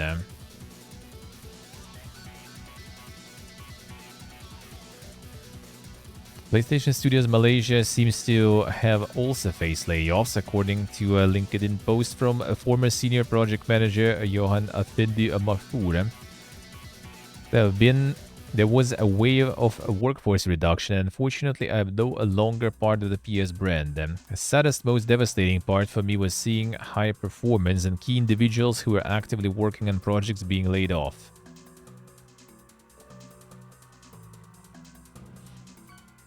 Kadokawa owns 70%? Wait, how does that work then? Like, so Sony owns already directly From Software, and Tencent also directly owns From Software. But then they also own Kadakawa, and Kadakawa also owns From Software. Like, what is this, man?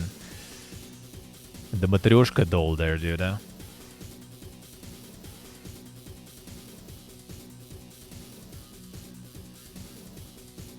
A European investment fund that pledges $20 million to bolster Nordic game development. Support is a game changer for Nordic game development, says VOD Ventures. There it is.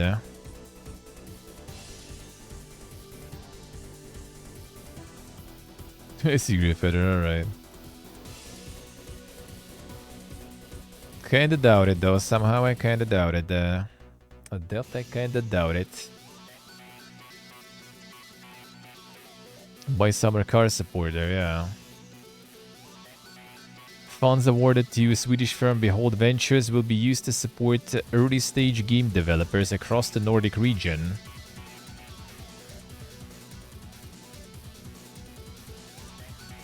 Thrilled to partner with the EIF on this crucial investment. Support is a game changer for Nordic game development, allows us to accelerate our mission of nurturing and funding the brightest talent in game development, solidifying the Nordics' position as a global gaming powerhouse.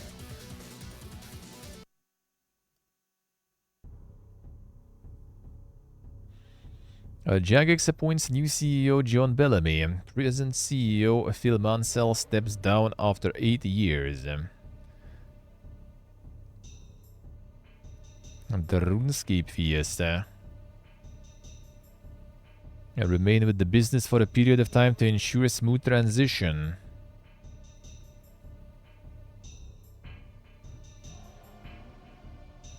Bring experience from huge games, as well as prior executive roles at Jagex. Sincerely thanks Phil for his leadership and contributions to Jagex over the past 14 years. Under Phil's leadership, Jagex undergone a significant transformation, growing into the company it is today, while always staying true to its player-centric focus. With an all-time record number of old-school RuneScape players in Q4 2024, we all wish him the very best and know he will go on to do great things in the future. Incredibly exciting time for the company as we continue to offer world-class gaming experience and introduce new content, including highly anticipated sailing skill to old-school RuneScape in 2025. Confident that under John's leadership, the business will continue to provide players the most fulfilling and engaging gaming experiences possible. The sailing skill now. They keep pumping the content there. Much 3 devs have blasted for incredibly harmful stereotypes and gender-based violence in advertisements. Whilst Microfont pulled the odds concerned, Nadabit and Magic Tavern odds remain online. Dude, those mobile game odds and stuff, they like the genre of their own, dude. Like, I don't know, like, who does it work on, you know? It's like shit from another planet, man. Incredibly harmful misogynistic tropes to sell their match 3 puzzle games in UK. Project Makeover portrayed a man dumping a woman's deceased parents' ashes on her head to force her into the salon for a makeover. Like, bro. Like, isn't like the match 3, like, you know, it's probably like ladies themselves playing that stuff too? Like, are they actually like getting into those odds somewhat? Like, who gets into those, dude?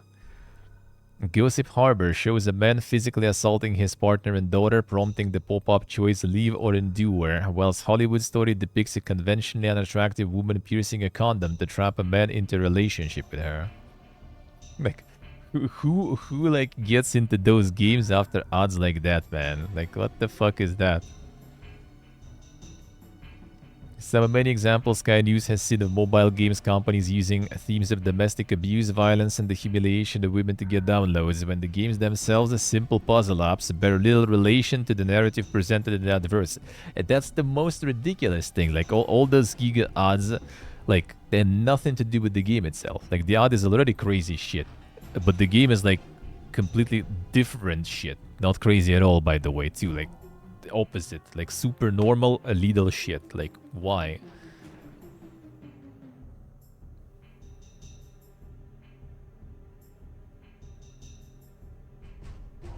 Hollywood story developer Neobit said, we understand your concerns, but reiterate that our advertising materials are intended to be light-hearted fictional scenarios that do not promote harmful stereotypes or gender-based violence. While we regret any offense inadvertently caused, we remain confident that our ads comply with the relevant regulations. I just told them to fuck off pretty much. Magic Tavern declined to comment at all. No, these one studio pulled them, I guess. Yeah, Microphone removed the ads in question and no longer running, and we have made every effort to ensure they remain unavailable to view. Then one of the three, at least something. At least something. Cinema Saga Hellblade 2 leads BAFTA Game Awards 2025 nominations. BAFTA who? The 2017 Hellblade Cinema Sacrifice received 11 nominations, including a Best British Game. Steel Wakes the Deep received 8 nominations. Team Asobi's Astrobot and Coal Supper's Thank Goodness You Here followed close behind with 8 and 7 nominations respectively.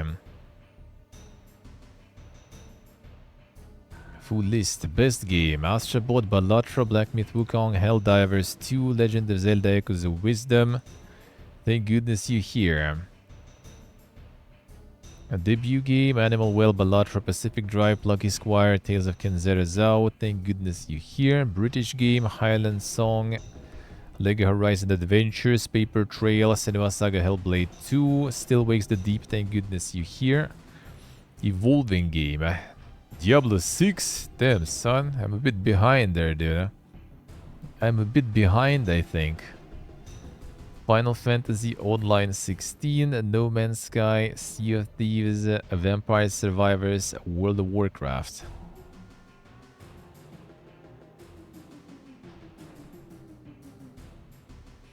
Multiplayer: Call of Duty Black Ops 6, Helldivers 2, Lego Horizon Adventures, Super Mario Party Jamboree, Taken 8, Warhammer 40k, Space Marine 2.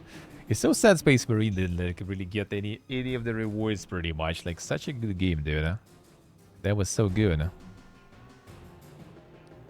Family, Astrobot, Cat Quest 3, Lego Horizon Adventures, Little Kitty Big City, Plucky Squire, Super Mario Party Jamboree, Game Beyond Entertainment, Botany Manor, Kind Words 2, Senua Saga, Tales Kenzera, Tetris Forever, Vampire Therapist, Game Design, Animal Well, Astrobot, Balatro, Helldivers, Legend of Zelda, Echoes of Wisdom, Tactical Breach Wizard. Vermintide 2, not sure, man, not sure.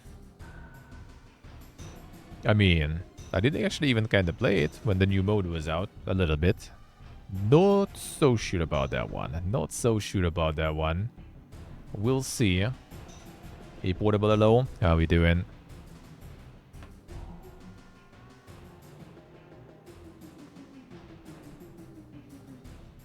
A gameplay should take precedence over story visuals when scoring games. I mean, it depends on the nomination, though.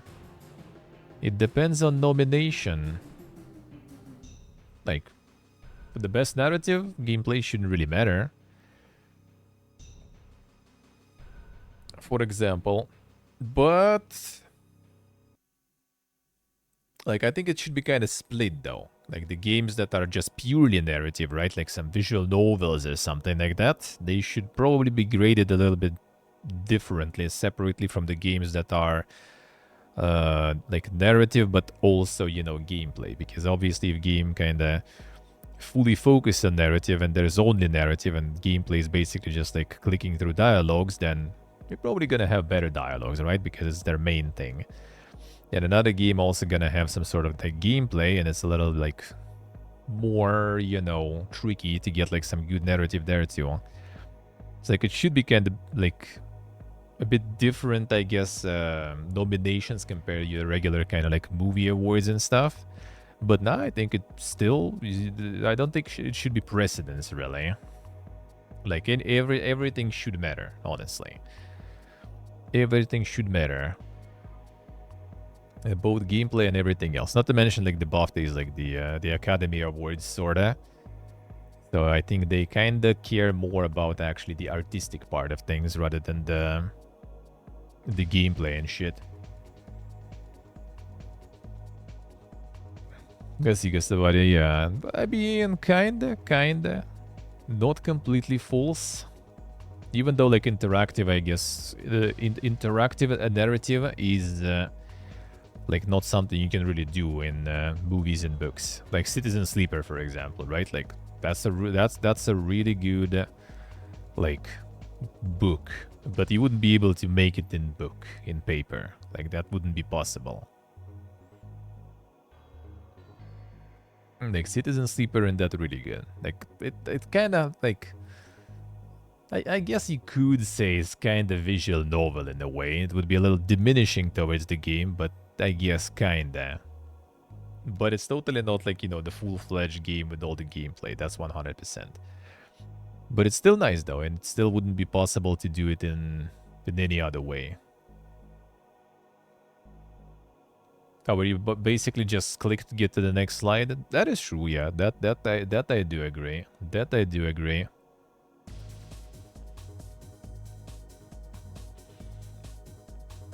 No, they have a whole bunch of stuff there. Holy. Insane. Technical achievement. Well, at least give Warhammer technical achievement, man. Like, it looks great, it runs crazy good, and like the crowds are fucking Tyranids, man, and everything. Like, you give them something at least. Epic Games Store pulls free-to-play Dark and Darker as copyright dispute continues.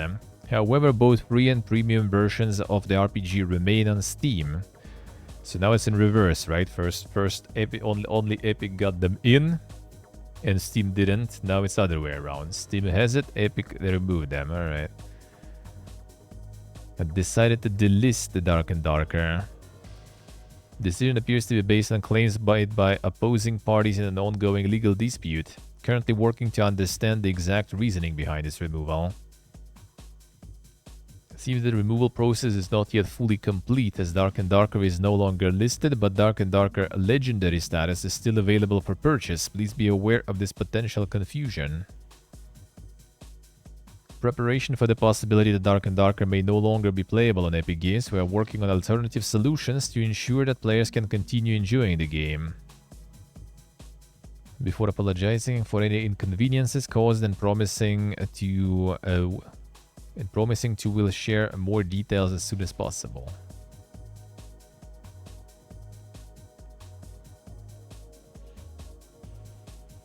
Hidden Variables sues Skullgirls publisher Autumn Games for $1.2 million in unpaid payments.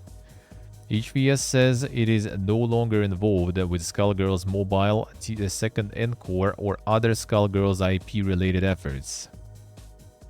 Well, this Fiesta. Dispute been formally lodged with Los Angeles County Superior Court. Hidden Variables is suing Autumn Games for alleged breach of contract and anticipatory breach of contract, a breach of the implied covenant of good faith and fair dealing, and for goods and services rendered. Hidden Variables believes it has satisfied the demand of its contract, but Autumn has not, withholding a $131,500 payment expected in November 2024. Then again on November 15th, December 1st, December 15th, January 1st, January 15th, as well as around $15,000 in expenses. Starting tomorrow, 9 a.m. as usual, 9 a.m. The usual. 9 a.m. and probably until like 3 p.m. tomorrow. I'm gonna finish a little earlier. I'm gonna be going to grab... Well, I mean, my friend's gonna go during the day, bring some birgia. And in the evening, we're just gonna be sitting and drinking some birgia. Because Tuesday he will need to work. So, gonna finish a little earlier. Because of the time zones also. 3 p.m. for you. 7 p.m. for us. Getting hammered? Nah, not really. With beer and stuff? Not really. Yeah, daylight savings, here there's no daylight savings here, so like when your daylight saving change, nothing changes for me anyway.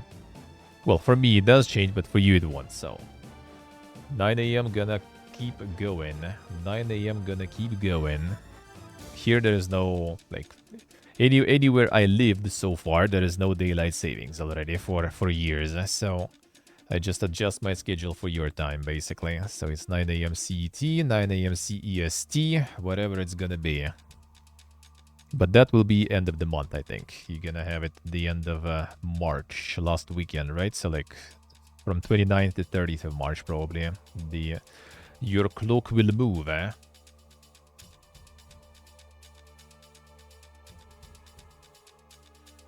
$139,000 was also anticipated on February 1st and again on February 15th, March 1st, and March 15th. Hidden Variables is now suing for $1,227,308.98. It says it is owed as well as interest. HVS said it gave Autumn Games until January 21st, 2025 to settle its payments. When the payments did not come, however, Hidden Variables provided Autumn with all of the account login information required to continue providing community support for the game, so as not to cause damage to the game.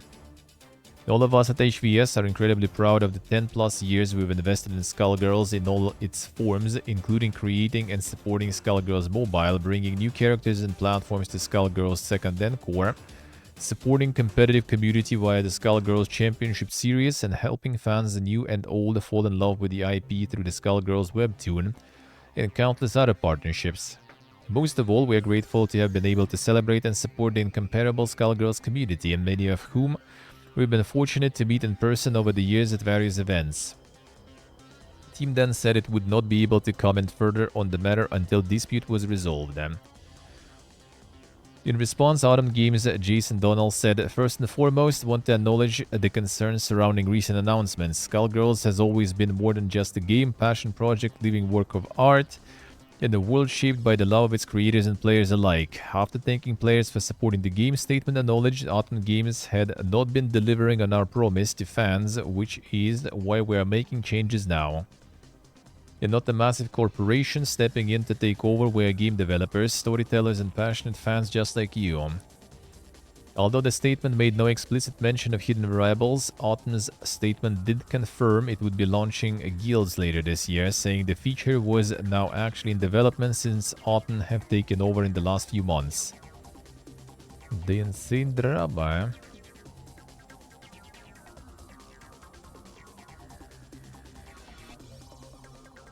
French Supreme Court rules in favor of Nintendo against site hosting pirated copies of its games.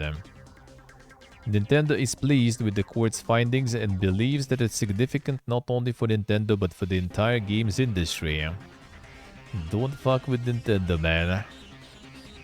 They are coming for you. The D-Storage. The appeal failed in April 2023. Paris Court of Appeals ordered company to pay Nintendo €422,000 in compensation and 25,000 legal fees. D-Storage then took the case to French Supreme Court, claiming a court order was needed before it would take down pirated content. This ultimately failed, leading to Nintendo's victory in court. Nintendo is pleased. Who would have thought?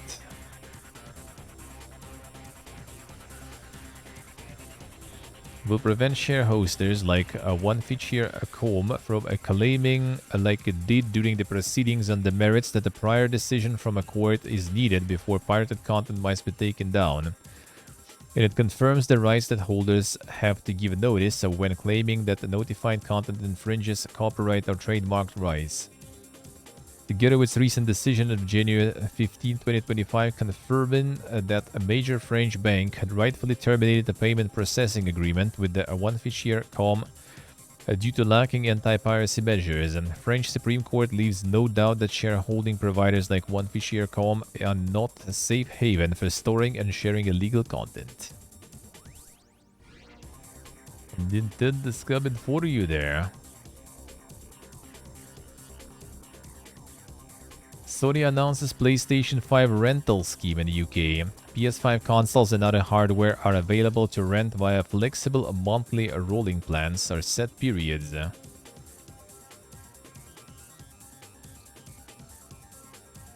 Alright, what they have there? 12, 24, and 36-month lease options. Hardware. PS5 digital with 1 controller starting from £11. PS5 digital with 2 controllers starting from £14 or £13.5. PS5 Slim 12, PS5 Pro 1895, PS Portal. Why would you rent that, dude? It's useless. 649, PSVR 2 1849, DualSense Edge, a wireless controller starting from 8. And these rentals customers do not own the console. So you still also need to buy all the games and stuff for that, I assume. For no upfront cost with the either a flexible monthly rolling plan that can be cancelled at any time or a set period. So I assume like 11 if you get it for 36 months, right? Probably.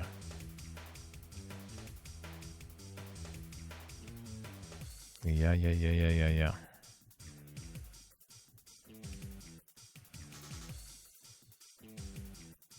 Yeah, per month.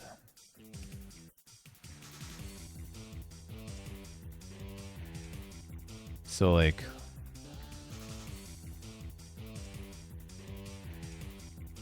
One second.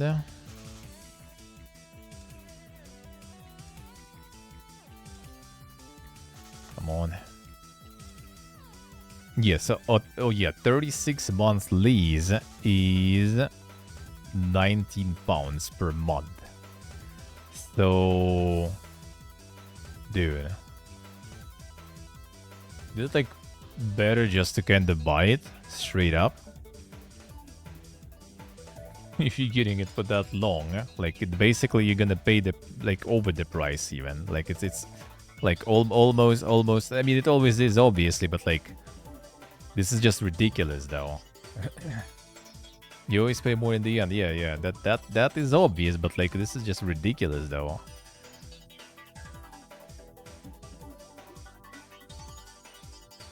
Well, I assume you still like 36-month lease, you still pay per month. But I'm pretty sure you also can get like, you know, like the staggered payment plan or something. And just like my brother bought PC like that, for example. He just like got the staggered payment plan. So it's not like a loan or something, no interest or something. You just kind of like every month you pay some chunk of that. And like if you're going to pay every month this chunk, like you're going to still pay even less. So I don't even know, man. Still lots of people. I mean, that is true, but like if you can get the staggered payment, then like yeah, you can still do the same probably, but keep the PlayStation in the end instead of sending it back, you know. Like I can understand for a month, for example, right? That you just kind of like wait. There's like decent amount of like games you want to play, get it for 1 month, you know, play through a bunch, or like 2 months, and then just like get rid of it. That's fine, I can see that. It's expensive being poor, true. Bungie's marathon pre-order bonuses have been found on Steam. According to SteamDB Discord server, extra editions of Marathon and packages relating to pre-order bonuses were uploaded to Steam. No, there was no info, nothing new about it at least. Pre-order bonuses will include free Marathon skins that can be used in Destiny 2. Such an update suggests that the game will be announced soon, and according to industry insider Jeff Grubb, he said in February that he believes Bungie will reveal Marathon in April. Marathon wasn't there because they're probably going to do their own thing. Bungie does their own thing usually for Destiny, and they're going to adopt that same "we are going to talk to our audience" strategy this year as well. I think April is when we probably hear from them about Marathon, and it would be its own thing separate from a state of play. If you'll see, we'll see.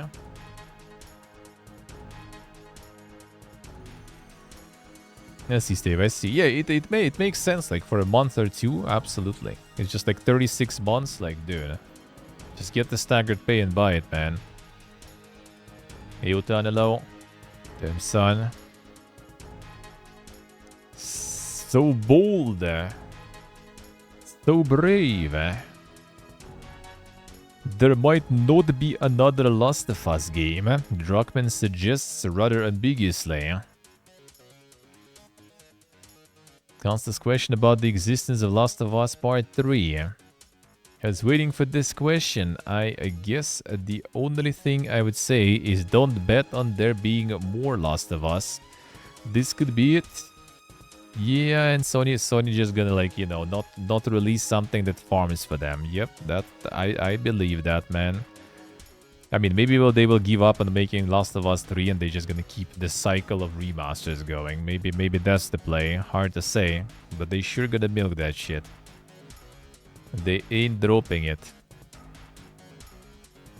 Kingdom Come Deliverance 2's Barber Mode update detailed in live stream. There you go, the Barber update coming.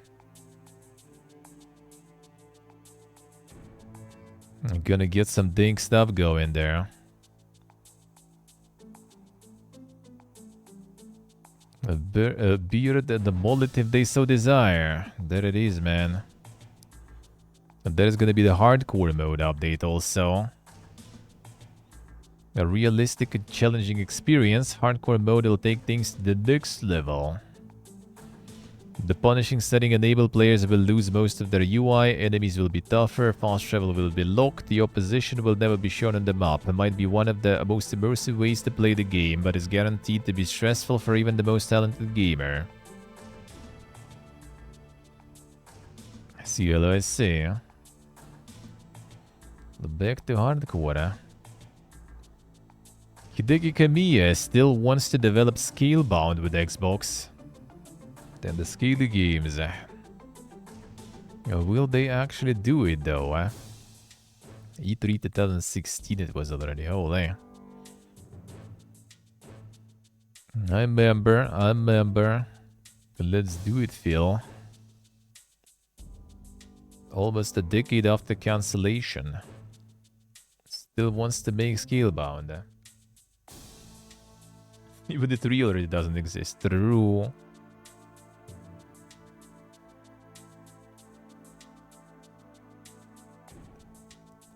Fully remember what Scalebound even was supposed to be. Hey, it was dang, dude. Like, I kinda wasn't really, like, sold on it that much, really, though. I was not very impressed on that, really. Exclusive! Damn, good thing we forgot about that thingy. Haven't seen that exclusive in a while, thankfully.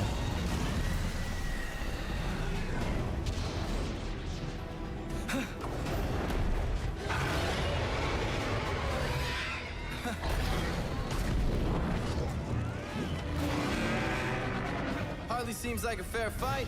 Just one of you against all of us. Let's go, big guy! Alright, how are we gonna do this?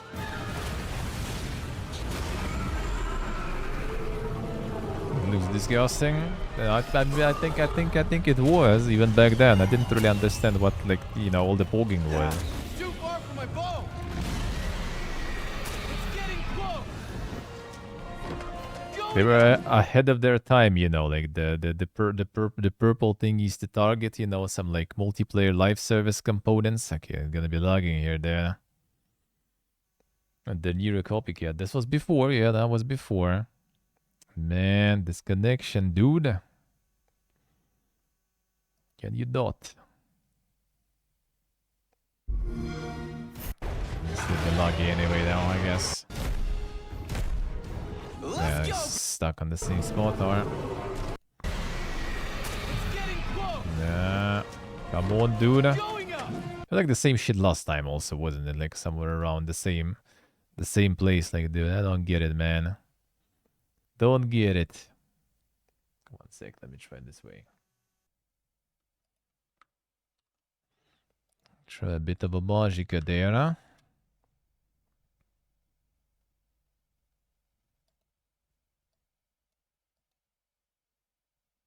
Yep, no, Magica actually works. All I have to say, Chrome. Kick.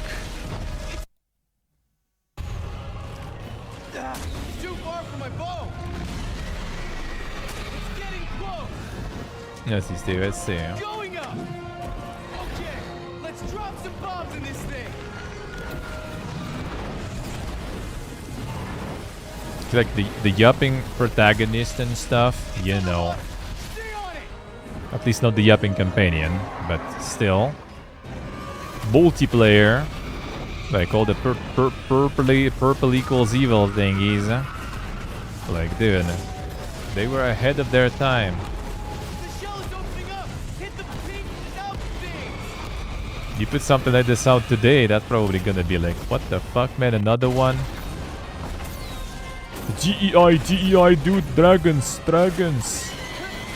This guy should be flying on the big booba lady, not on the dragon.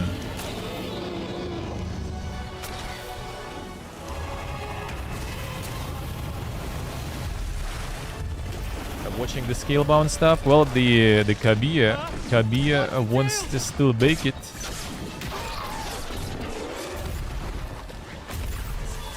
And the damage numbers and stuff too.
Okay, we're through messing around. Let's take out that heart and we're home free.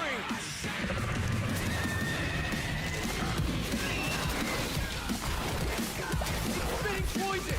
Don't get hit.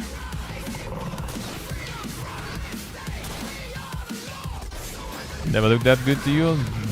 To these either.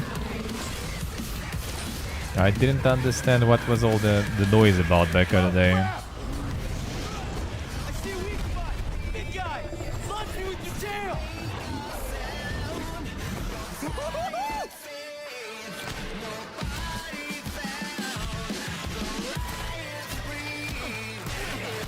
Why won't you die?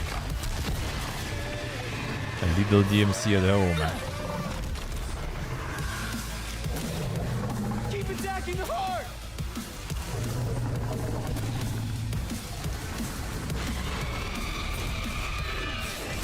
It's coming this way.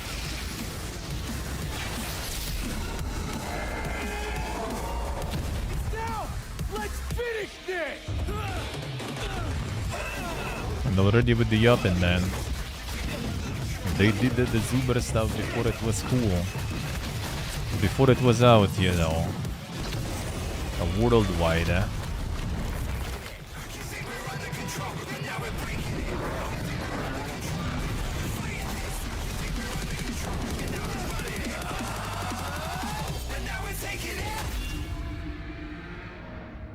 It never happened, And now Kabiya wants it to actually happen.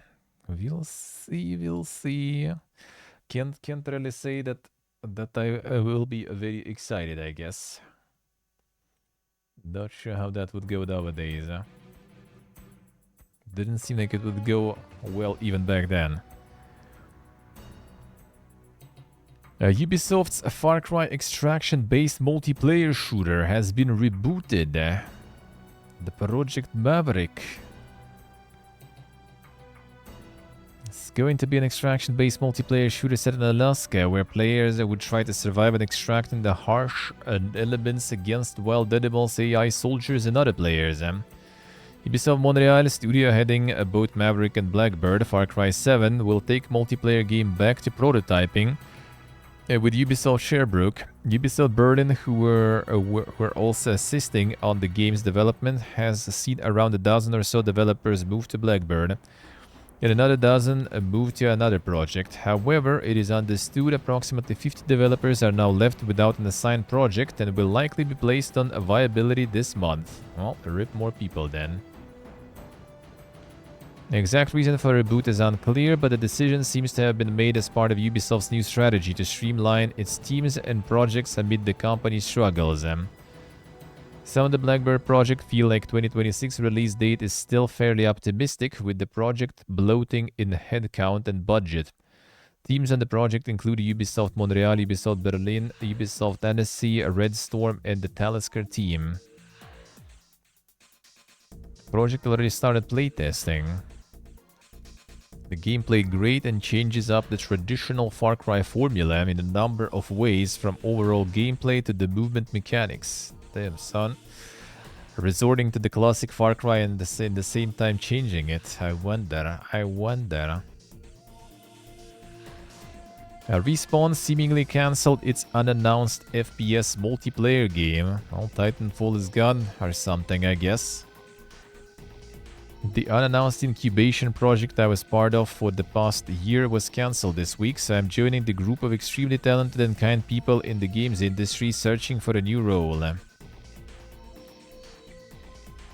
Incubation project, while announced, was expected to be a multiplayer FPS title if past job postings were any indication. As far as the theme setting or anything else about the game, that remains unknown.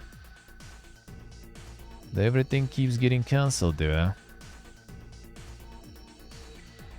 Bethesda has exciting things planned for Starfield this year, but remains silent. Damn, son.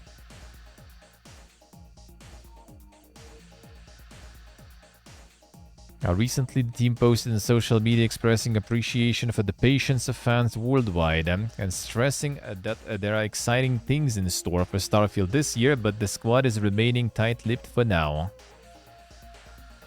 It's gonna be another DLC or something.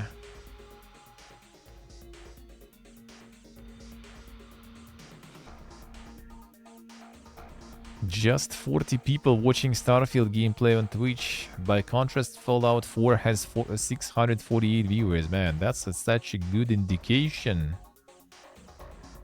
Player count in Starfield dropped by 99% since its release. Fallout 4 is still going, dude. Imagine single player a game not having players years after release. Who would have thought?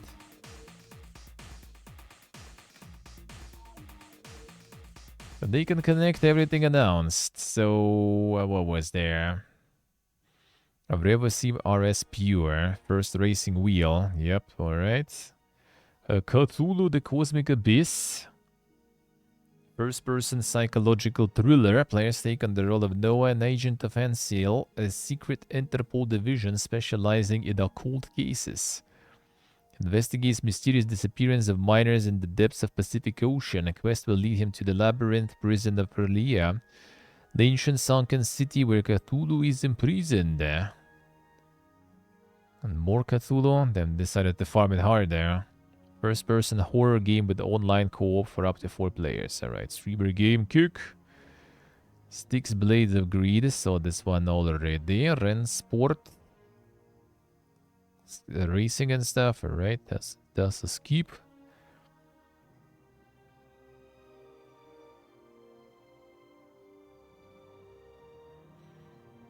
Robocop Rogue series, saw that one. Edge of Bebaries, an action GRPG.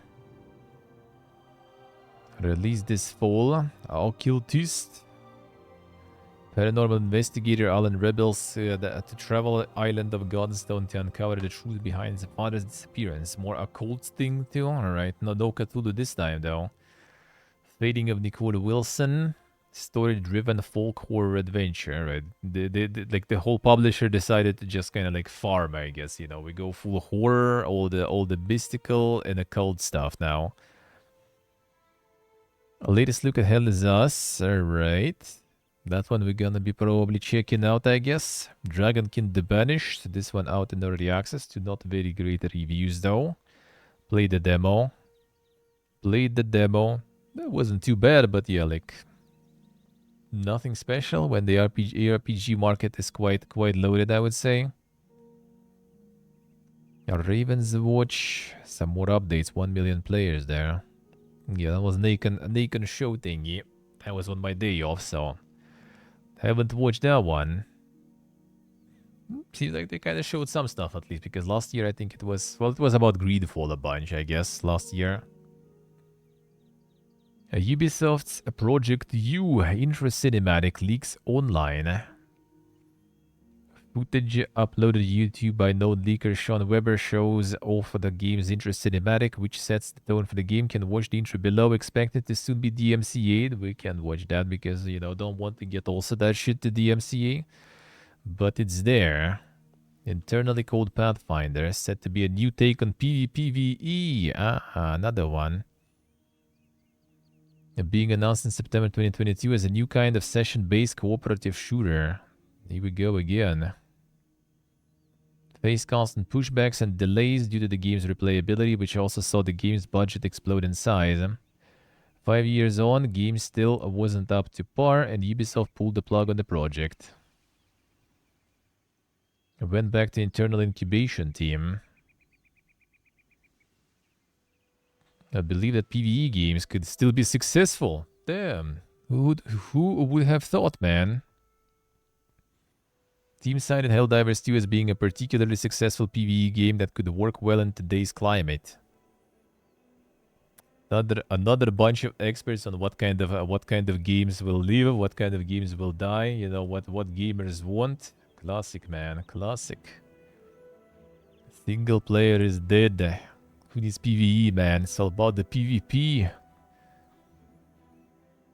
Balatros solo dev reveals the stress behind his success in the Balatra timeline. Explain about the very origins of Balatro, which was first named Joker Poker in this timeline walkthrough. It gives readers transparent insight into the toll that creating the game had on his mental and physical health, which is something many gamers never realize. So there's like a whole page for that. A Balatra timeline. Oh, he's on his blog, right? His website. So you can read that. Just 6 months before the launch of Balatra, when my sleep and heart started having issues, I really struggled with my physical and mental health, and from this time onward, all the way up to launch. So it's entirely because of the stress around dealing with the public, players, and the pressure to get everything done before February 2024. By October 23, things are getting much worse for Local Thunk. Sleep and my heart getting worse. Every few nights I need to sleep sitting upright on the couch because sleeping while laying down I keep getting interrupted by my heart. Stupidly thought that I couldn't handle going to the doctor while dealing with all the dev and business stuff swirling around at the time. I felt totally overwhelmed. That doesn't sound like a good idea to skip on doctor. Killed by happiness, doctor's happy to take your money, yeah.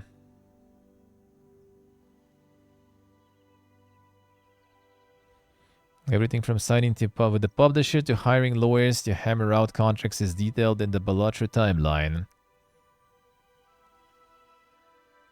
A local thunk revealed that he made $600,000 in just a couple of hours on Steam alone, and on launch day he sat down to celebrate with a bottle of champagne and some burgers.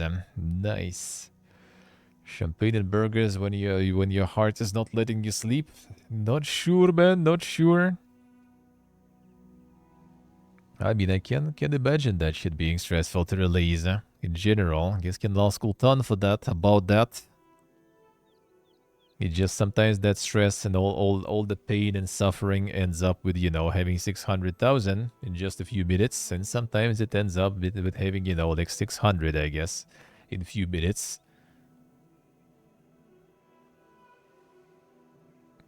Or even a few days, maybe. Here we can hello.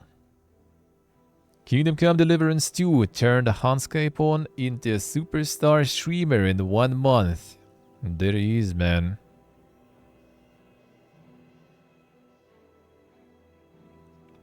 Luke Dale portrays Handscape in the Kingdom Come universe, and he's front and center. The game kicks it off with many of the second title's most pivotal moments revolving around his existence. In the first game, which dropped back in 2018, he was someone to be hated, but in KCD2 is a lovable rogue who will go to a great lengths to keep safe. The days that followed the launch of Kingdom Come Deliverance 2 on February 4th, Dale kickstarted a streaming campaign that saw his popularity level skyrocket across Twitch and YouTube. January 2025, the talented actor streamed the first Kingdom Come title in anticipation of the follow-up, netting a peak viewer count of around 350 viewers. Little more than 2 weeks later, he was picking up peak figures of 20,000 viewers. In one post on social media, Dale revealed that he was in a 0.01% of streamers on Twitch by numbers alone. Didn't end there though. Luke Dale, who went so far as to get Kingdom Come Tattoo while live, went from 32,000 subscribers on YouTube when the game dropped to 102,000 subscribers at the time of writing.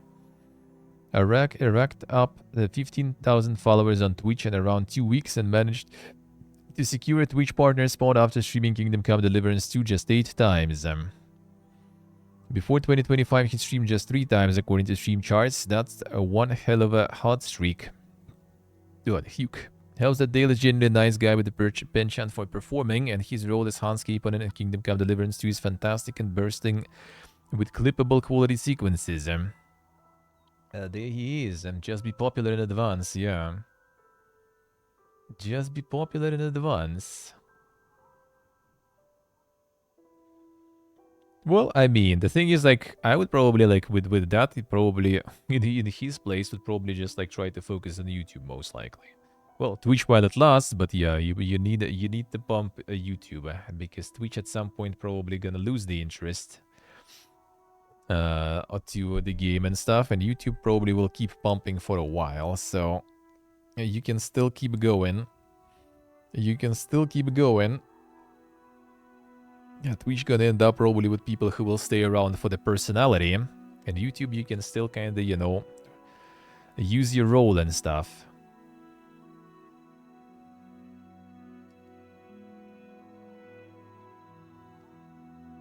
Microsoft account is required to play Forza Horizon 5 on PlayStation 5. Oh damn, the reverse tables, dude. In addition to PSN account, you'll need to link to a Microsoft account in order to play Forza Horizon 5 on PS5. This process begins the first time you start up the game on your console. More accounts, man, more. Alright, let me double check if I'm missing something.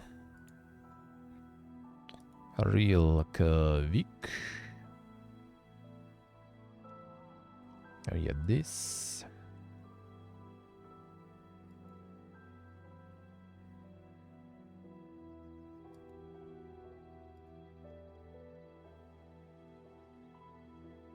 And the rest we saw, right?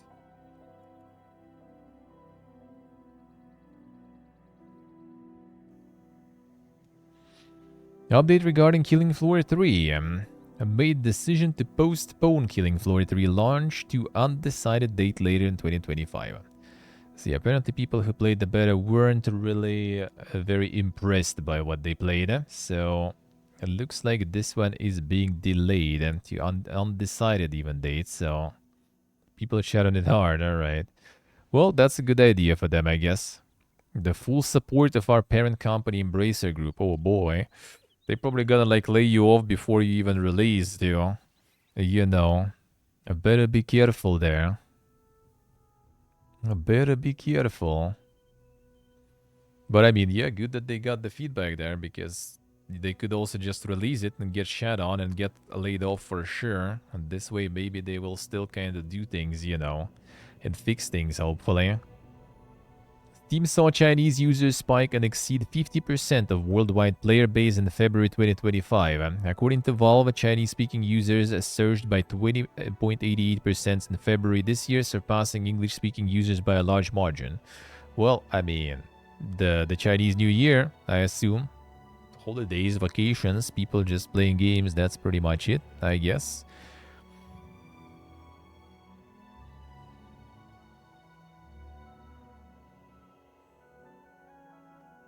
Payday 3. I mean, they keep working on it. There were some updates and stuff. I know. I don't know how successful it is.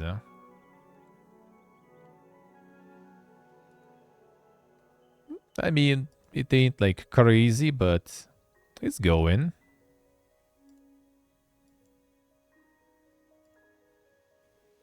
I guess some like updates. Build your own Supreme collection. Oh, it's on Fanatical. Oh, it shows Fanatical sales actually. Damn. People buying that stuff on Fanatical that hard. I have my link, guys. You can use that. Yeah, no. So like with some sales and everything and some updates probably. Okay, kind of stable audience really. So maybe. Are reworking both systems? I see. Well, at least they're working on it. That's the good thing. That's the good thing. And yeah, time to learn Chinese, man. There it is, and time to translate everything there. It was also the PS Plus, I see. Well, I mean, it wouldn't show in the Steam TV, but yeah, that probably did. Did they pump any DLCs for it? Probably not yet, right? Because that's probably what they're gonna be farming later. Hopefully, as soon as they fix the main thing. Still in the mix there, though. Oh, they have already? Oh, yeah, year one pass. Holy shit, okay. That's how they do. Oh, holy, let's go. Alright, I was wrong. They already pumping. At least they're cheap kinda, though, but still. Year one pass. There it is, man. What a time to be alive. Where's year two? Have year two already? It's already supposed to be year two, man. Come on. We're not selling year two yet. Not even getting Scamazed yet. Enough. Alright. And that seems kinda it then. Good. So, good time.